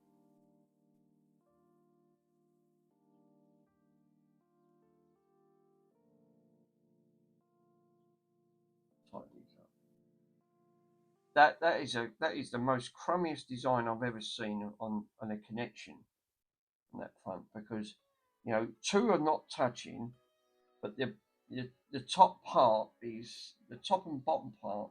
It just feels flimsy. It's, you know, it just feels so janked up on that front. I'm gonna say, you want my honest guess? I'm gonna say this is the reasons why it probably failed to start with. You know, it probably did at one point in its life when it came out of manufacture. But I think over time, obviously the plastics warp, connections tarnish at the end of the day, and that's not been opened because again, that was all broken up. But I think that someone has been in this, and the reasons why I say someone's been in this, I said because that plastic, looking at that plastic clip that went over this, if that was manufactured like it, right, that wouldn't have been broke. But I reckon someone tried to go in there, tried to see what they could try and have a look at it, couldn't fix it. Because why would this is all busted up? I mean, you know, like I said, so I reckon someone has been in this before, you know, and gone down the route where they're thinking, oh, perhaps if we have a prod round here at the end of it, but no, I reckon that, you know, I reckon most, I think the big problems are the connectors, and obviously I don't know what them other boards are because again they've got nothing on them. They just got weird, like they've just got this type of weird design, which again I haven't got a clue. You know, if any of these have gone faulty, you're going down that route where what's your peak? How are you doing, brother? Yeah, so I mean, tech repairs. So yes, I think personally, I think this is going to be. It's a shame because I would have liked to have actually seen this fully working, but I personally think that for that reason, I think this is why it's got that issue, and I think it's going to be on all of them. That's probably why there was a few on there for sale untested. You know, at the end of the day, I mean, it won't pull any amps. It should, even if there was anything on this, it would have pulled at least one amp. It's not pulling nothing. Retro, AD, yes, AD, Pete, yes, just got home. Oh, well done. So yeah, yeah. Did you go on that stream last night? Who's the? I'm glad you're in. Who was that stream? I was trying to think of his name. It was doing the cameras. So where we got to up to? Right. Well, issue is I wanted to test this. This was another thing I never got round to testing. Right. Obviously, it needed a couple of batteries. It needs a special battery, which a special battery is a 15-volt 0.4 milliamps on battery. It's a square battery. eBay sell the batteries. They're £7 in the UK. I didn't want to pay that, so it took a D-class battery, which I tested. Fine, brand new battery. So I put 15 volts in. I've done a bit of researching. It's a 15-volt battery that goes in the other side, which is 0.4 milliamp of a battery. It's a weird battery. It's like a square P9 battery. So I'm replicating the 15 volts one. I've put it up. I've cranked it up to 1 amp, right, on there. So straight away, I could hear something rattling. I thought, oh, something's come out. So the casing that's gone on this, and this is what I'm saying. Someone's been in this. and it wasn't me because it had this plastic casing. When I looked inside, there was a bloody screw on the top part that it looked like and it's floating around inside this, which is probably not helped at the end of the day. So I thought, right, well, what I do, looking at these connectors don't look in great health, and it's got 4 connectors. It's a dual layer board, and I tested all the components, and they're all registering. They're all registering what they should be on that front. So cleaning all these up, putting all these back, it ain't made the slightest bit of difference at the end of the day. And it's got a transformer in.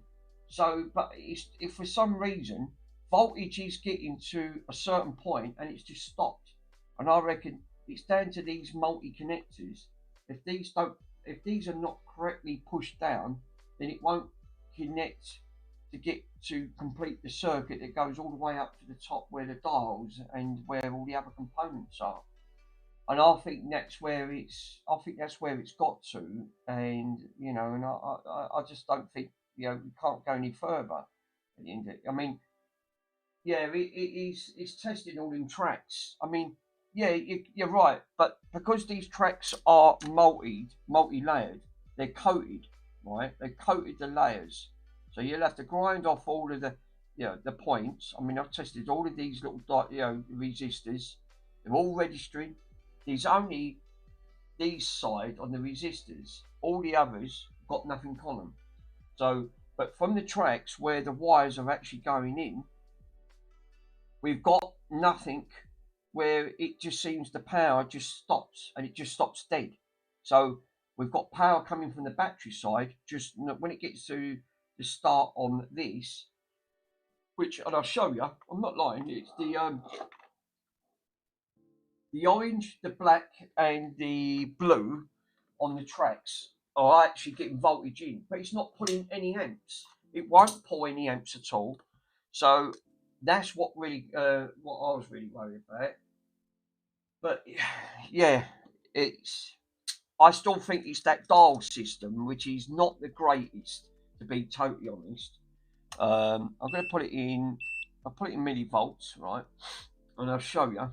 The wires that's coming off from here, they're coming directly from the battery side, and where I'm putting the voltage on the plus and the negative side, comes straight out, goes on to the top. It looks like it goes on to the top board, then connects to the middle board, then comes off the middle board all the way up to the top board here with the transformer. So, but the trouble is, when I probe, right, so if I probe an earth, right, which is the black, and put it onto the orange, we should get voltage readings, right, which we do get a voltage reading. Well, it says that. No, it's not making a great connection. But black,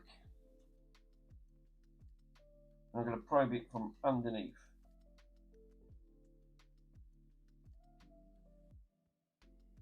So this is what worries me on the voltage side.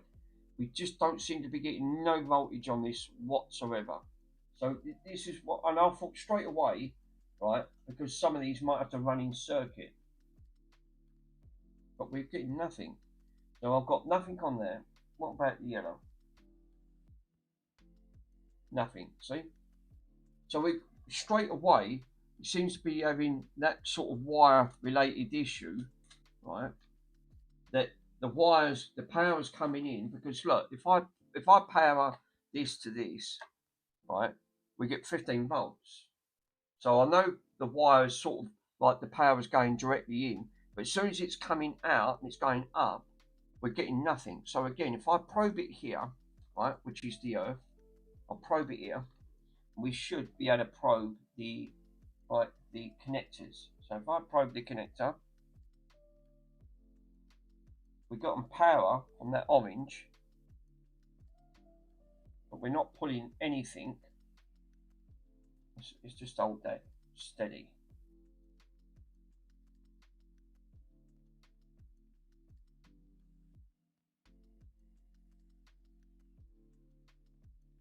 That did go up to not a lot of voltage. It's gone up to like millivolts, to be totally honest. Let's probe that again.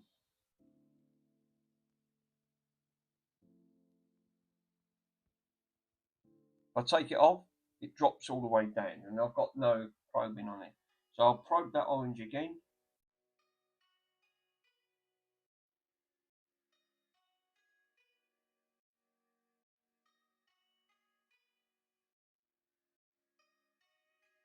Just don't seem to like it for some reason. I'm not getting nothing on that one. So what about this top part of this orange one? So I'm going to probe the earth again. Probe the orange underneath. We're getting minus 21.6 millivolt. It's a millivolt, which is not greatest. All right, then okay, it is getting some voltage, but it's not getting a lot of voltage. Again, 24 on the yellow. So straight away, right, the yellow is obviously it's getting some voltage to the circuit, but it's a millivolt. It's very low voltage going in, but the wires coming directly out are the red, which is underneath here, right? So I've got the red and the blue, which is coming off the power supply of from underneath here when it goes to the fuses. So I'm going to probe it again. Now probe the red, and you should get the wire. So I know it's making a connection. So I'm going to probe the red wire.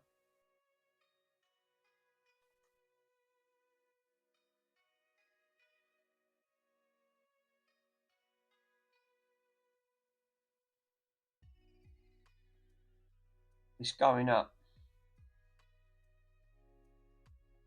Mind you, saying that, I ain't even touching that, and it's not even what's named on it. So I'll put it in volts, right? I'll do that again in volts. Probe it.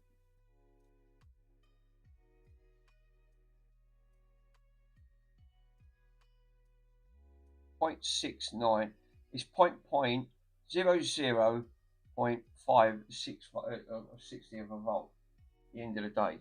So I personally think that it's getting voltage, but it's not getting a lot. So we've tested continuity each way to make sure that there ain't a break in the wire. Yes. So that's another good point. Yeah, because again, you can't see in wires. I mean, that's another point. But we are getting some voltage in, but we're not getting enough voltage in. And I think because I'm not even pulling any amps at all. If there was anything going into this, it would pull, even if it was 0.0001 of an amp. I'm pulling 0 amps. It's just not doing anything.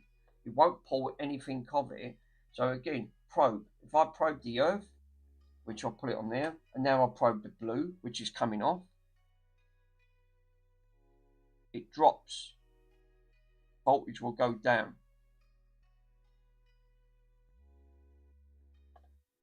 And then it goes back up. So if I put it in a millivolt,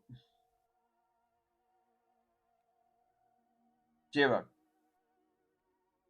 So I don't know if that's, but I'm going to do what you said. I'm going to probe the back, right? Look. So that way you can see it's true what you said. Let's put a break to see if there's a break in the wire. So I'll put it on continuity, right?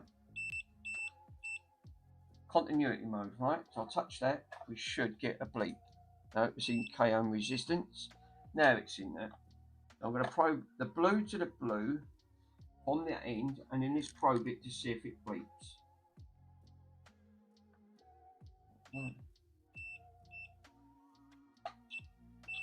Cool. I'm getting the wrong one. Sorry, guys. I'm going to probe the blue to the blue.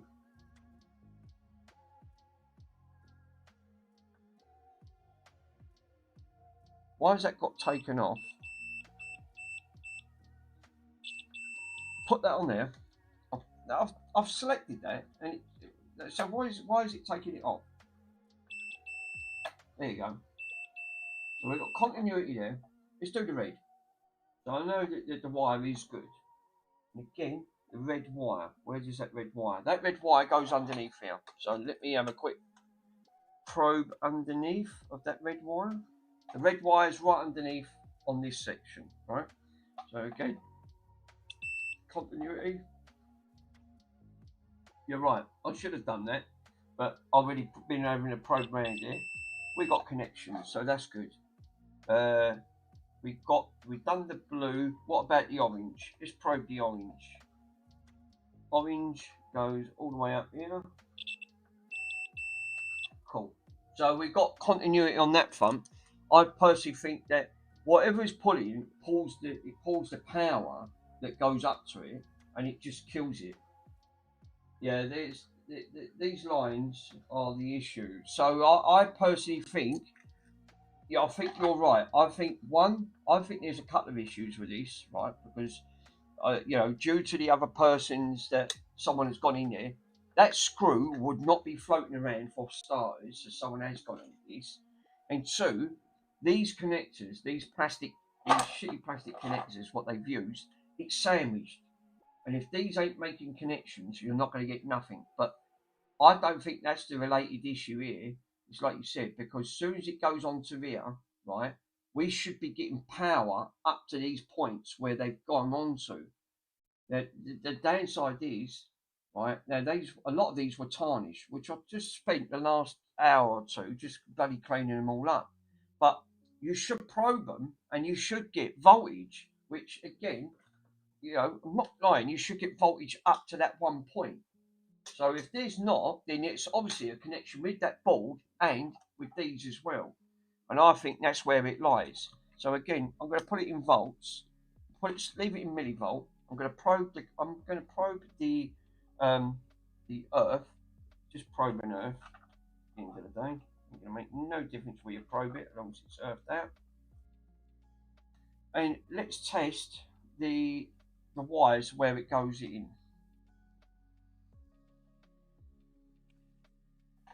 Right.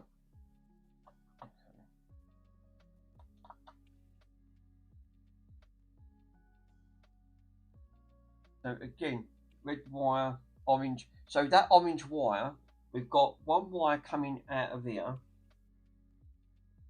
And literally, you should have traces. You should have numbers that's, is getting voltage to that part of that circuitry. But I've got nothing.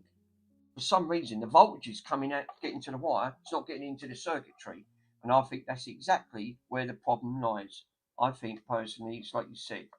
I think that's the issues that this ends up having, because it's all underneath.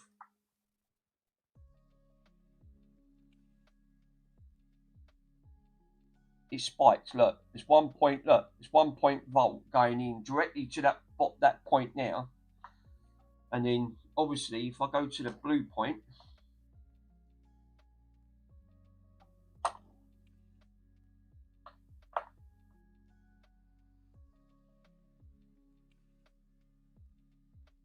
we're getting. You can actually see it's spike. It goes down, but it gets like 0.5 volt. So it sort of wants to go in, but if that's the case, if that was going on to there, that blue trace where it's coming off on that 15 volt, that trace goes straight up to here. So really, what I should do is test there, and we're getting 13 volts. So voltage is getting into part of the board, but not fully in the board. And I think what it's doing, these selectors. This is what I said. I'm going to go back to the selectors. I think the board is not at fault. I think it's these connectors, these round dials, because you've got multi-layers underneath here. There's 4 of them. So they're all trying to touch together. And I think it doesn't get through to the second part to complete it. I'm still putting it down to these. And I've pushed down as hard as I can. And it makes no difference. Literally no difference at all. Because again, I've tried having a look, it doesn't pull any volts. So I reckon that the issue is that these connections doesn't talk to the next one, which then don't talk to complete the circuit. So I'm thinking it's the way they've manufactured this. It's probably going to be on that point. Not a lot you can do because the way they designed it, which is a shame because, like you said, you obviously you're trying to. Oh, hold up, drop my microphone. I personally think that looking at the way they've designed this, I could definitely say 100%. Yeah, they designed it like that. According to the meter, in minus, the wrong way, the polarity leads to check your meter settings is the right and try again. So I know what you're saying is because it's saying it's in minus, just swap it over. So okay, I'll prove it. So I'll put the red on the earth and probe that blue wire again straight onto that connector. It makes no difference. Oh, there you go. Yeah, you're right. But again, it doesn't seem to be making great connection. It's just it's just spiking all over the place. The thing on it. So, but again, we're not pulling nothing, literally nothing on that power supply. This is coming direct from the power supply.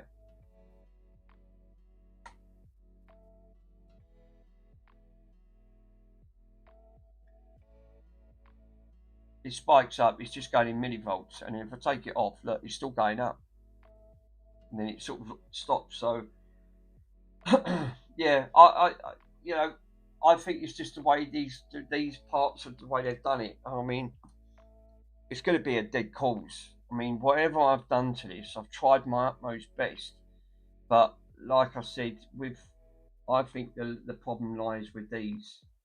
These ain't the greatest.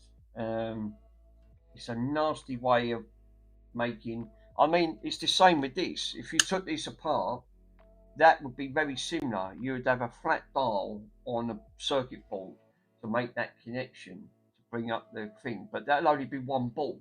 That'll only be one part. This, being early, it's a multi-layer board, so they've done it 4 times on one. So again, they've all got a sandwich and sit snugly to make the connection. It's a weird design, and they've manufactured it. It's a really, really weird design. Not the greatest. I probably would have designed it like that. I don't know why they've done it. Yeah, you should have had the meter in DC. Yeah, I know what you mean. Yeah, actually, yeah, you can put it in DC. Can you put it in DC? AC, right? Then that'll have to go in amps, and then this don't have DC. So all you've got is millivolts, AC only. Don't think you can on here. Nanofarad, power, no. That's room temperature. No, again, AC. Everything's AC. So there's no DC connection on this at all. None. So no, this one don't have DC. It's just got AC. But I think the issue just definitely lies with these at the end of the day, which is not a lot I'm going to be able to do because it didn't even pull anything on the meter at all. Because I've been leaving it on for 15 while I've been probing around. It didn't even pull any of these. It just didn't pull anything. Yeah, you need a meter to test DC volts. That's probably why you're struggling. Yeah, you're probably right. And it don't help. I super glued half my hand to go with it in the process, trying to stick half of them down. That probably didn't help. But I was definitely saying, that's still not going to solve, even if I had a DC. I can't seem to pull any power. I'm not seem to be getting any power to certain points on this board anyway. It just, for some reason, I don't know why, but it just wants to stay exactly where it wants to stay, which is where the wires are coming in on that front. Not the idealist on that front. Oh, crying out loud. Why is this? Right. Do you know what? I really hate this camera. All I'm doing is twisting wires up in it. Hold up. Fucking Mickey Mouse. What? You know what it is? It's the stand, right? The stand that this is come with. Now I've killed the camera, great, lovely. How did I know that was going to happen? So I'm going to have to disconnect and connect the camera again. As soon as I touch that camera, it goes mental. Desktop camera. Deactivate, activate.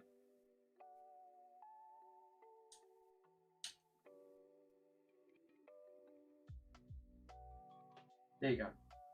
So it seems to loosen itself every time, the thing on it. It's the crummiest way of, the way these work. It's not ideal. Like I said, I'm using a 4K webcam, as the main display. I mean, some use mobile phones, but then the way my phone, I get pinged all the time, so it'll probably keep cutting out at the end of it. But I'm thinking that I'm going to put this back, right? There's not a lot I can do on this front. I think this is going to be definitely 100% a no fix because of the multiple issues it's got at the end of it. At least I now know how to take that lock off on there. I mean, I've got some insight of this because obviously I had no knowledge on this whatsoever. But you sort of, by taking it apart, you're learning to thinking that, oh yeah, I didn't know it could actually go that way. But the way they've done this circuitry is really, it's not the greatest way of putting these connectors together at the end of it. And I think that's not helped with the connector side. And I think that's got to be another part of the issue that this has, is because again, it not connecting all the way through to make that connection. And again, it's not the easiest to gain access to. But again, what was the point? What I don't quite understand is, what was the point of having a transformer? You only use transformers normally if you've got direct power into something. Like if you're having, like if it's being plugged in to a socket, and like that. This ain't. This is all for batteries. I mean, that's no exaggeration. It's exactly the point. So I thought they would have, you wouldn't need to put something like a transformer in, something like that. But then again, looking at the age of things, looking at that record player, that was the first one that actually threw me off, that it had a valve in it. I've never seen a valve in a record player. Not mid 60s. I just thought they wouldn't have done it. Do you know what? This is absolutely, the way they designed this is, you can't wonder at it. You really cannot wonder at it.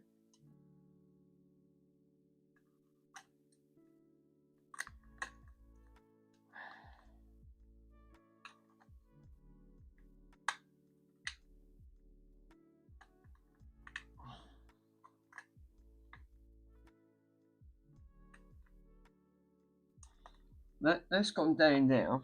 That bit's gone up there, but you've got,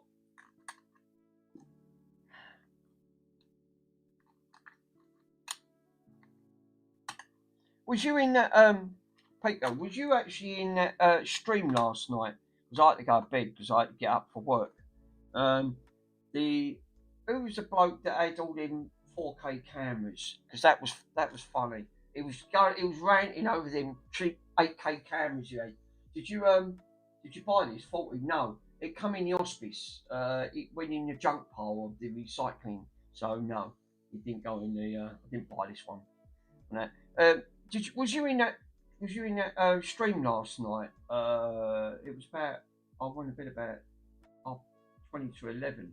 So I had to get up for work, and I thought, well, I'll better go to bed, otherwise I'm going to be late. I forgot his name. The streamer that was actually doing the cameras. He had all these multiple cameras on the table, and I forgot his name.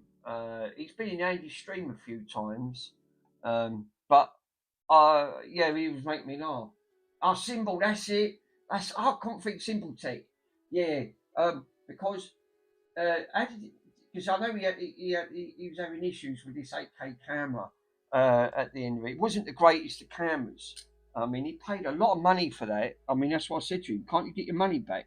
at the end of it, and he said, no, unfortunately, he couldn't get his money back. That's it. Simple tech. It was bugging me. I thought, I'll wait until Peter comes on. I thought, you'll know the name. I'm no good with remembering names. And I went, I was trying to remember his bloody name. I can't remember his name on the stream. But yeah, Simple Tech. That's it. You're right. Right, I'm done. This is not going back the way I wanted to. Right. That one goes in. That one's in. That's in. But yeah, he didn't have much luck with these cameras that he ended up buying. I see. I haven't got one of them overhead cameras. You know, like the ones with the binocular type. You look down at the board at the end of it. It's like you said, they're like for precision. If you want to get right up close to do microsoldering. Yeah, sorry, I didn't. Didn't you say that you got it from charity, from making a donation? I did, yeah. This went on. What it is in work, the reasons why I bring so much of items home with me, I can pick and choose.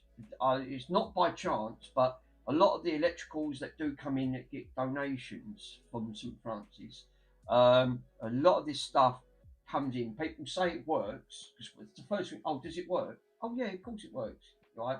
Then it's down to us, the volunteers, or sometimes the boss, when she's not too busy, she'll pack test them.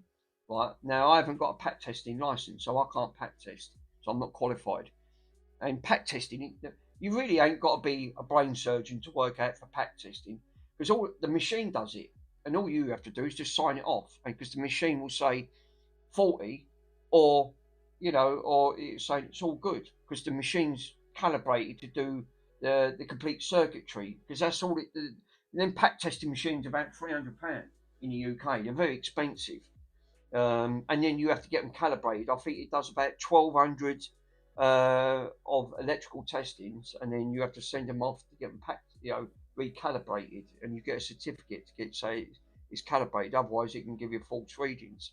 So getting these worked, but when it comes to things like this, one, we haven't got batteries, so we can't sell it, right? So anything battery related, if we ain't got batteries to plug it in and test it, then that goes in. It goes into what we call. It goes to a company called Say, and this company that we use, literally they buy anything. They don't give you a lot, but it's still money for the charity. So the way it is, we fill everything up with broken electricals, things that fail. What we're normally supposed to do is anything broken electrical, we're supposed to cut the wire off so no one else can use it. So this recycling company then takes everything electrical, and it has to be electricals only, and then it goes into a box. Now the box can be overwhelmed, and they only give them like 3 to 4 pence a box, which is ridiculous. But it was only going to be binned anyway. So I come along and say, look, I'll put a pound in or something like that. At the end of the day, you're going to get 10 times the amount of what they're going to give you, and but I'm more than happy, because I'm not going to bring it back at the end of the day, and I'm buying it purely for 40. So whatever I use it for will just be down to pure experience and learning about it. So that's how we normally get. I bought so much electrical stuff home with me. Yeah, that's right. I've got one of those pack testings. The machines are expensive. I'm not going to say that they ain't, because they are. But they're really good. They will give the true reading of, like, if the machine's actually saying you plug it in and it's safe to use. Because I'm not being funny, you don't want to plug it in and it's got a ground to short on a live touching an earth straight away. The machine will tell you that at the end of the day that, yeah, it's got a fault, don't use. It will just say 40, and then that's it. We're not allowed to sell it anyway, purely for that purpose. So, right, that's turning.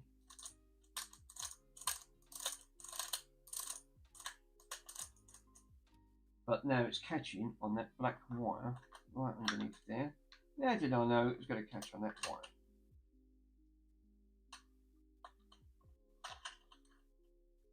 Because it's the way they bloody designed it.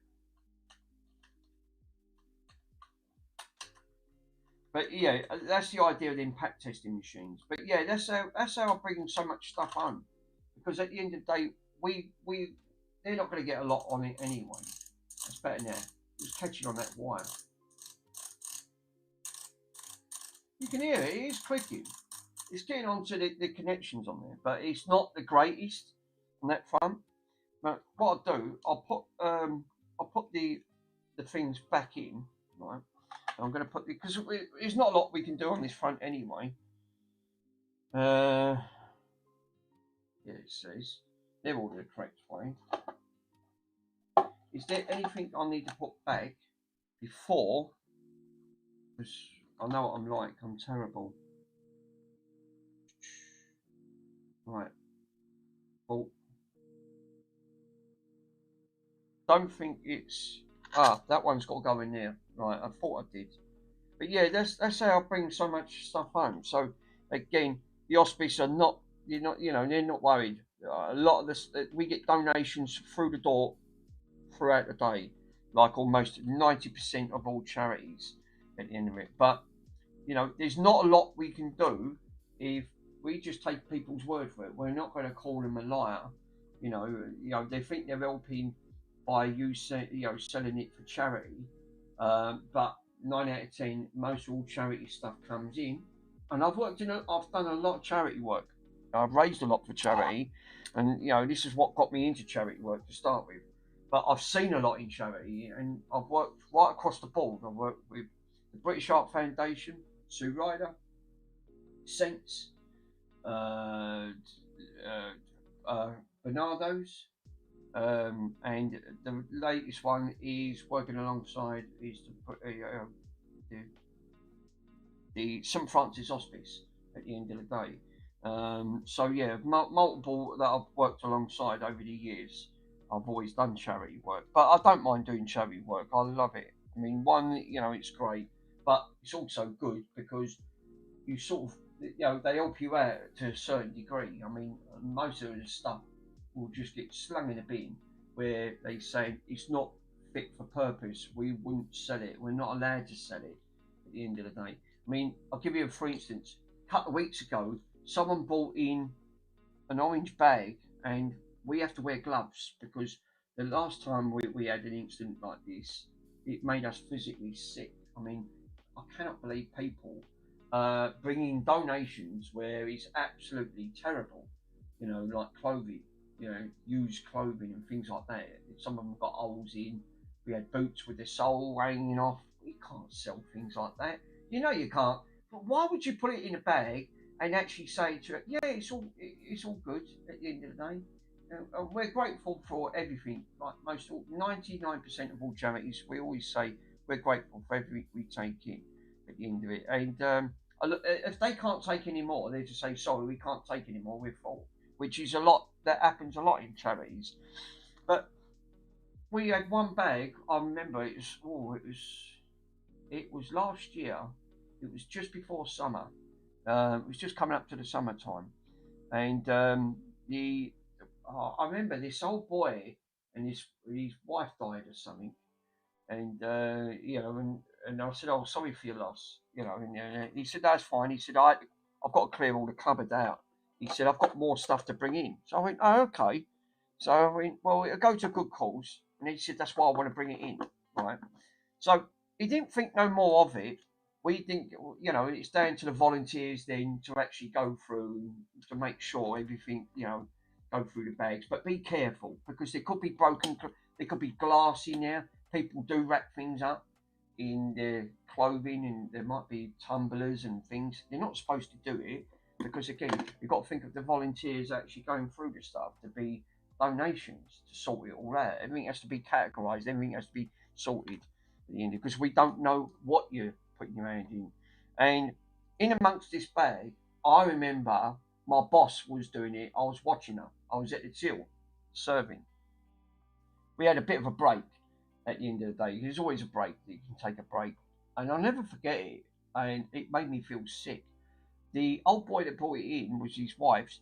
He left all the sort of laundry, right, that he didn't wash, right.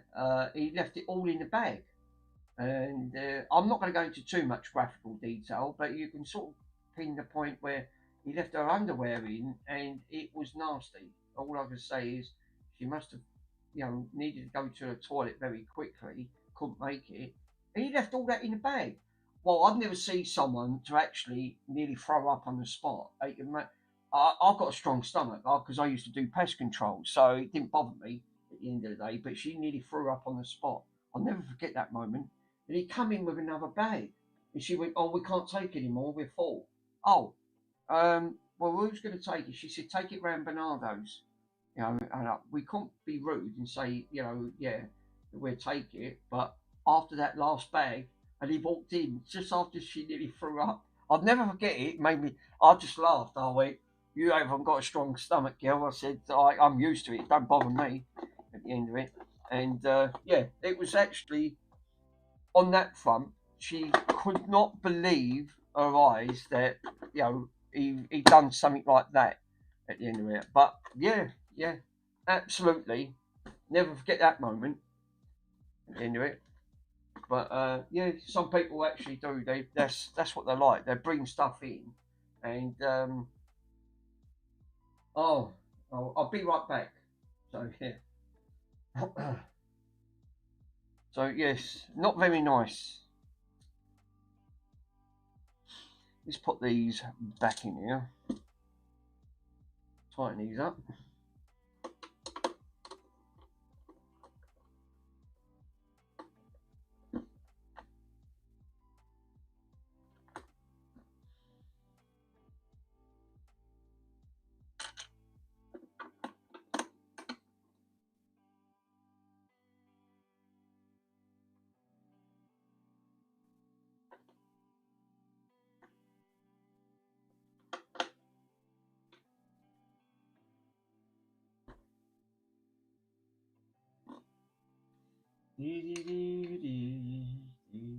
Right, crying out loud. So this still, I think this, like I said, I still think that this has still got some issues on this one. But yeah, unbelievable.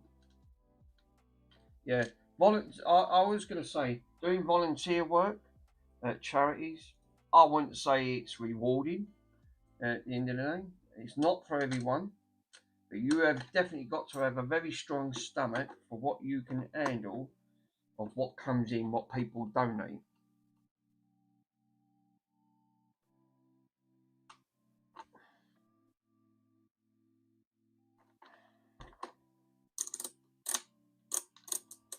So let's do this again this time. Let's put the battery back in. I don't think it's going to make any difference. Plus and negative. Cool. We'll plug that back in. Earth to earth. Ashes to ashes. Dust to dust. Right. Off. This power on.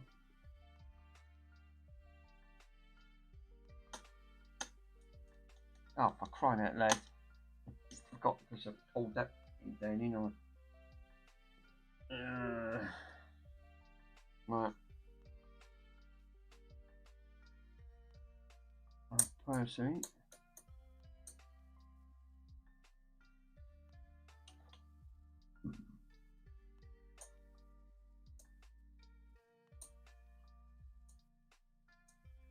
It's getting some voltage. You can see it. It is partly kicking.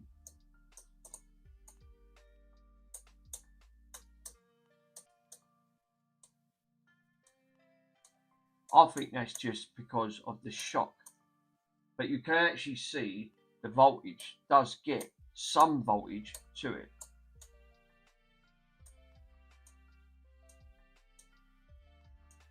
As soon as I turn the dial, it kicks up.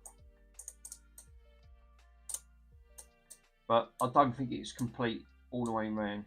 I think these dial things are stupid.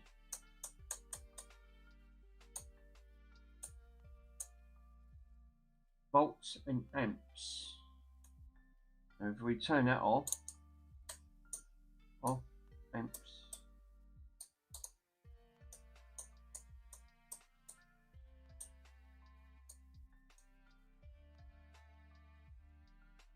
I just think it's just the way they've designed it, I'm afraid to say.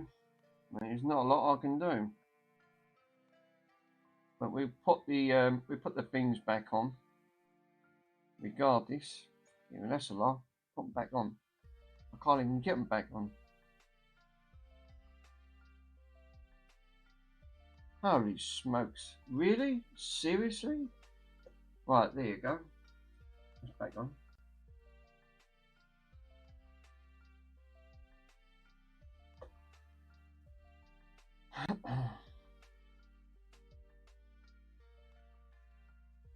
We've got dials on here, but it's again,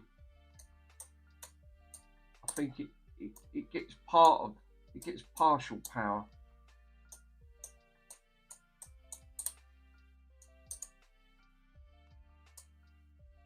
As soon as I put it on the 1K,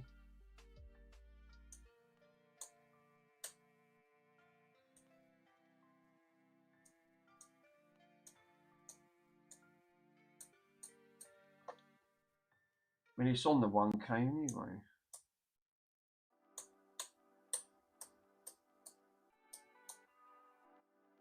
But it's not making no difference.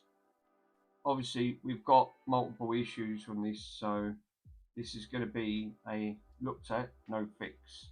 Like you said, you can't guarantee everything that it's going to be fixable because the age of it. One, the retro stuff, you're always going to have this type of issue. It's no different than any other electrical circuitry. It's just that getting spare parts is an absolutely headache.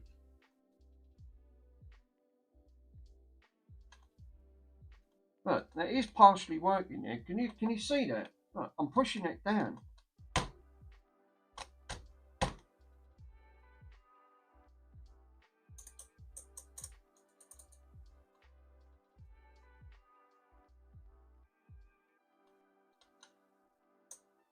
I personally think that spiked all the way up. I definitely think that at the end of the day is part of that. You can actually see that dial. That dial's bouncing.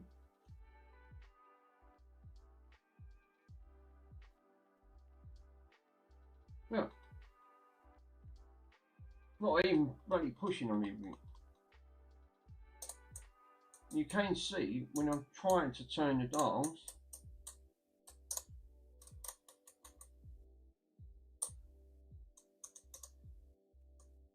it's definitely getting some power then. And again, pushing this, so it's definitely power related. I mean, at the end of the day, look, I'll take these out, right? I'll take these out, so there's nothing in it. It's still going to do the exact same thing what I've just done there. Look, it makes no difference at all. So even when you've got something plugged in, and it makes and turn the dials. See? So it's not really making any difference anyway. So to me, I'm thinking that, you know, it's obviously something's not right along the line of the. It's a shame because, like you said, I would have liked to seen this being fixed at some point in its life, but obviously we've got no power on this for pulling. None, because again.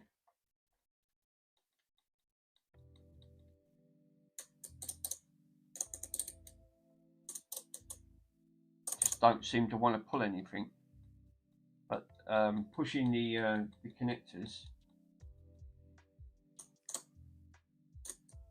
Shame, but I think that's the reasons why I did not want to buy a battery for this. So that I'm afraid to say this one is a no fix. So which is a shame because, like you said, so that'll be for spare parts, obviously for that front. Which is like you said, it is a shame that these can't be done. Oh, but yeah, I'm thinking that you know you can't guarantee everything is going to be fixable because normally a lot of them ain't. You know, like all. I mean, it's a gamble. Depending, some might have minor issues. Uh, you know, I've even seen the experts even say the same thing as what I've always said. You can't guarantee it. You just can't. And he's right. You can't guarantee it on that front. Hold up, I didn't put that screw back in here. Put that screw back in.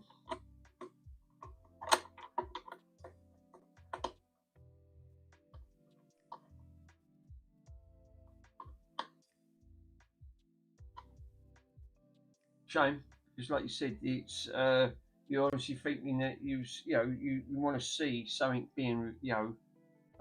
But I mean, I'm hoping now. I mean, it's the same with that record player. You know, that record player was exactly the same. The capacitor issue. I mean, this is what they call an axle capacitor because axles lay straight.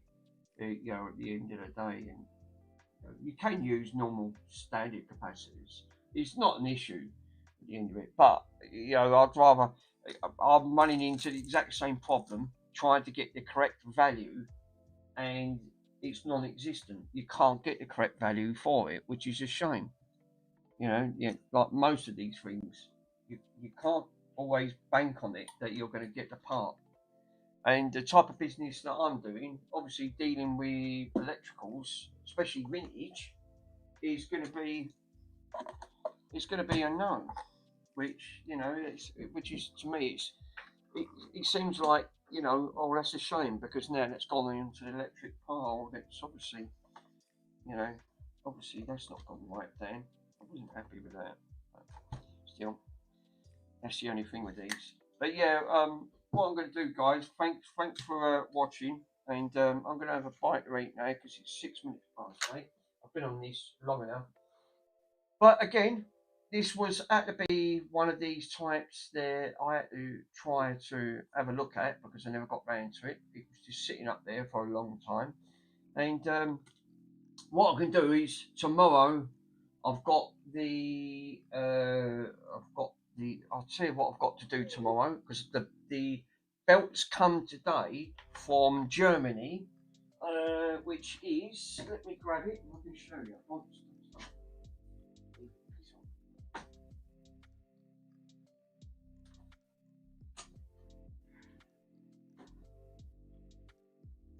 I've got this to do for tomorrow. So this is going to be for tomorrow's stream because me belts arrived today. Because obviously I've got the belts in, obviously belt snaps.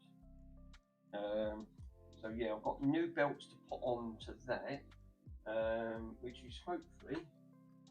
I don't even know where I put the belts. Crying out loud! Do you know what the annoying thing is? I did buy the belts for this. And they're sitting around somewhere, but obviously I've got so much stuff. I haven't got a clue that I can't even find where the new belts is. And I did have the new belts. See, put things down, and what do? You lose them. Oh, Bonson, you dropped one. You are unbelievable. Down out in the kitchen. Give me a minute. Let's have a look.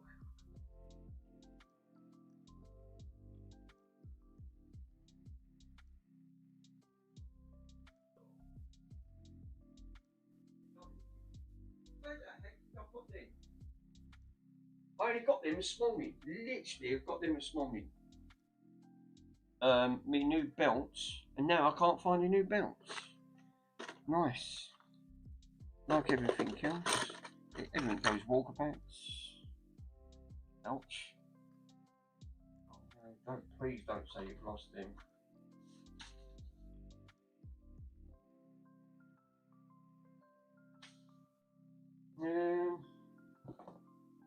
not behind here, are they?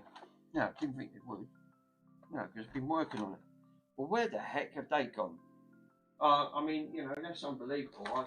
No way have I just lost a brand new pack of belts. I'll put these in.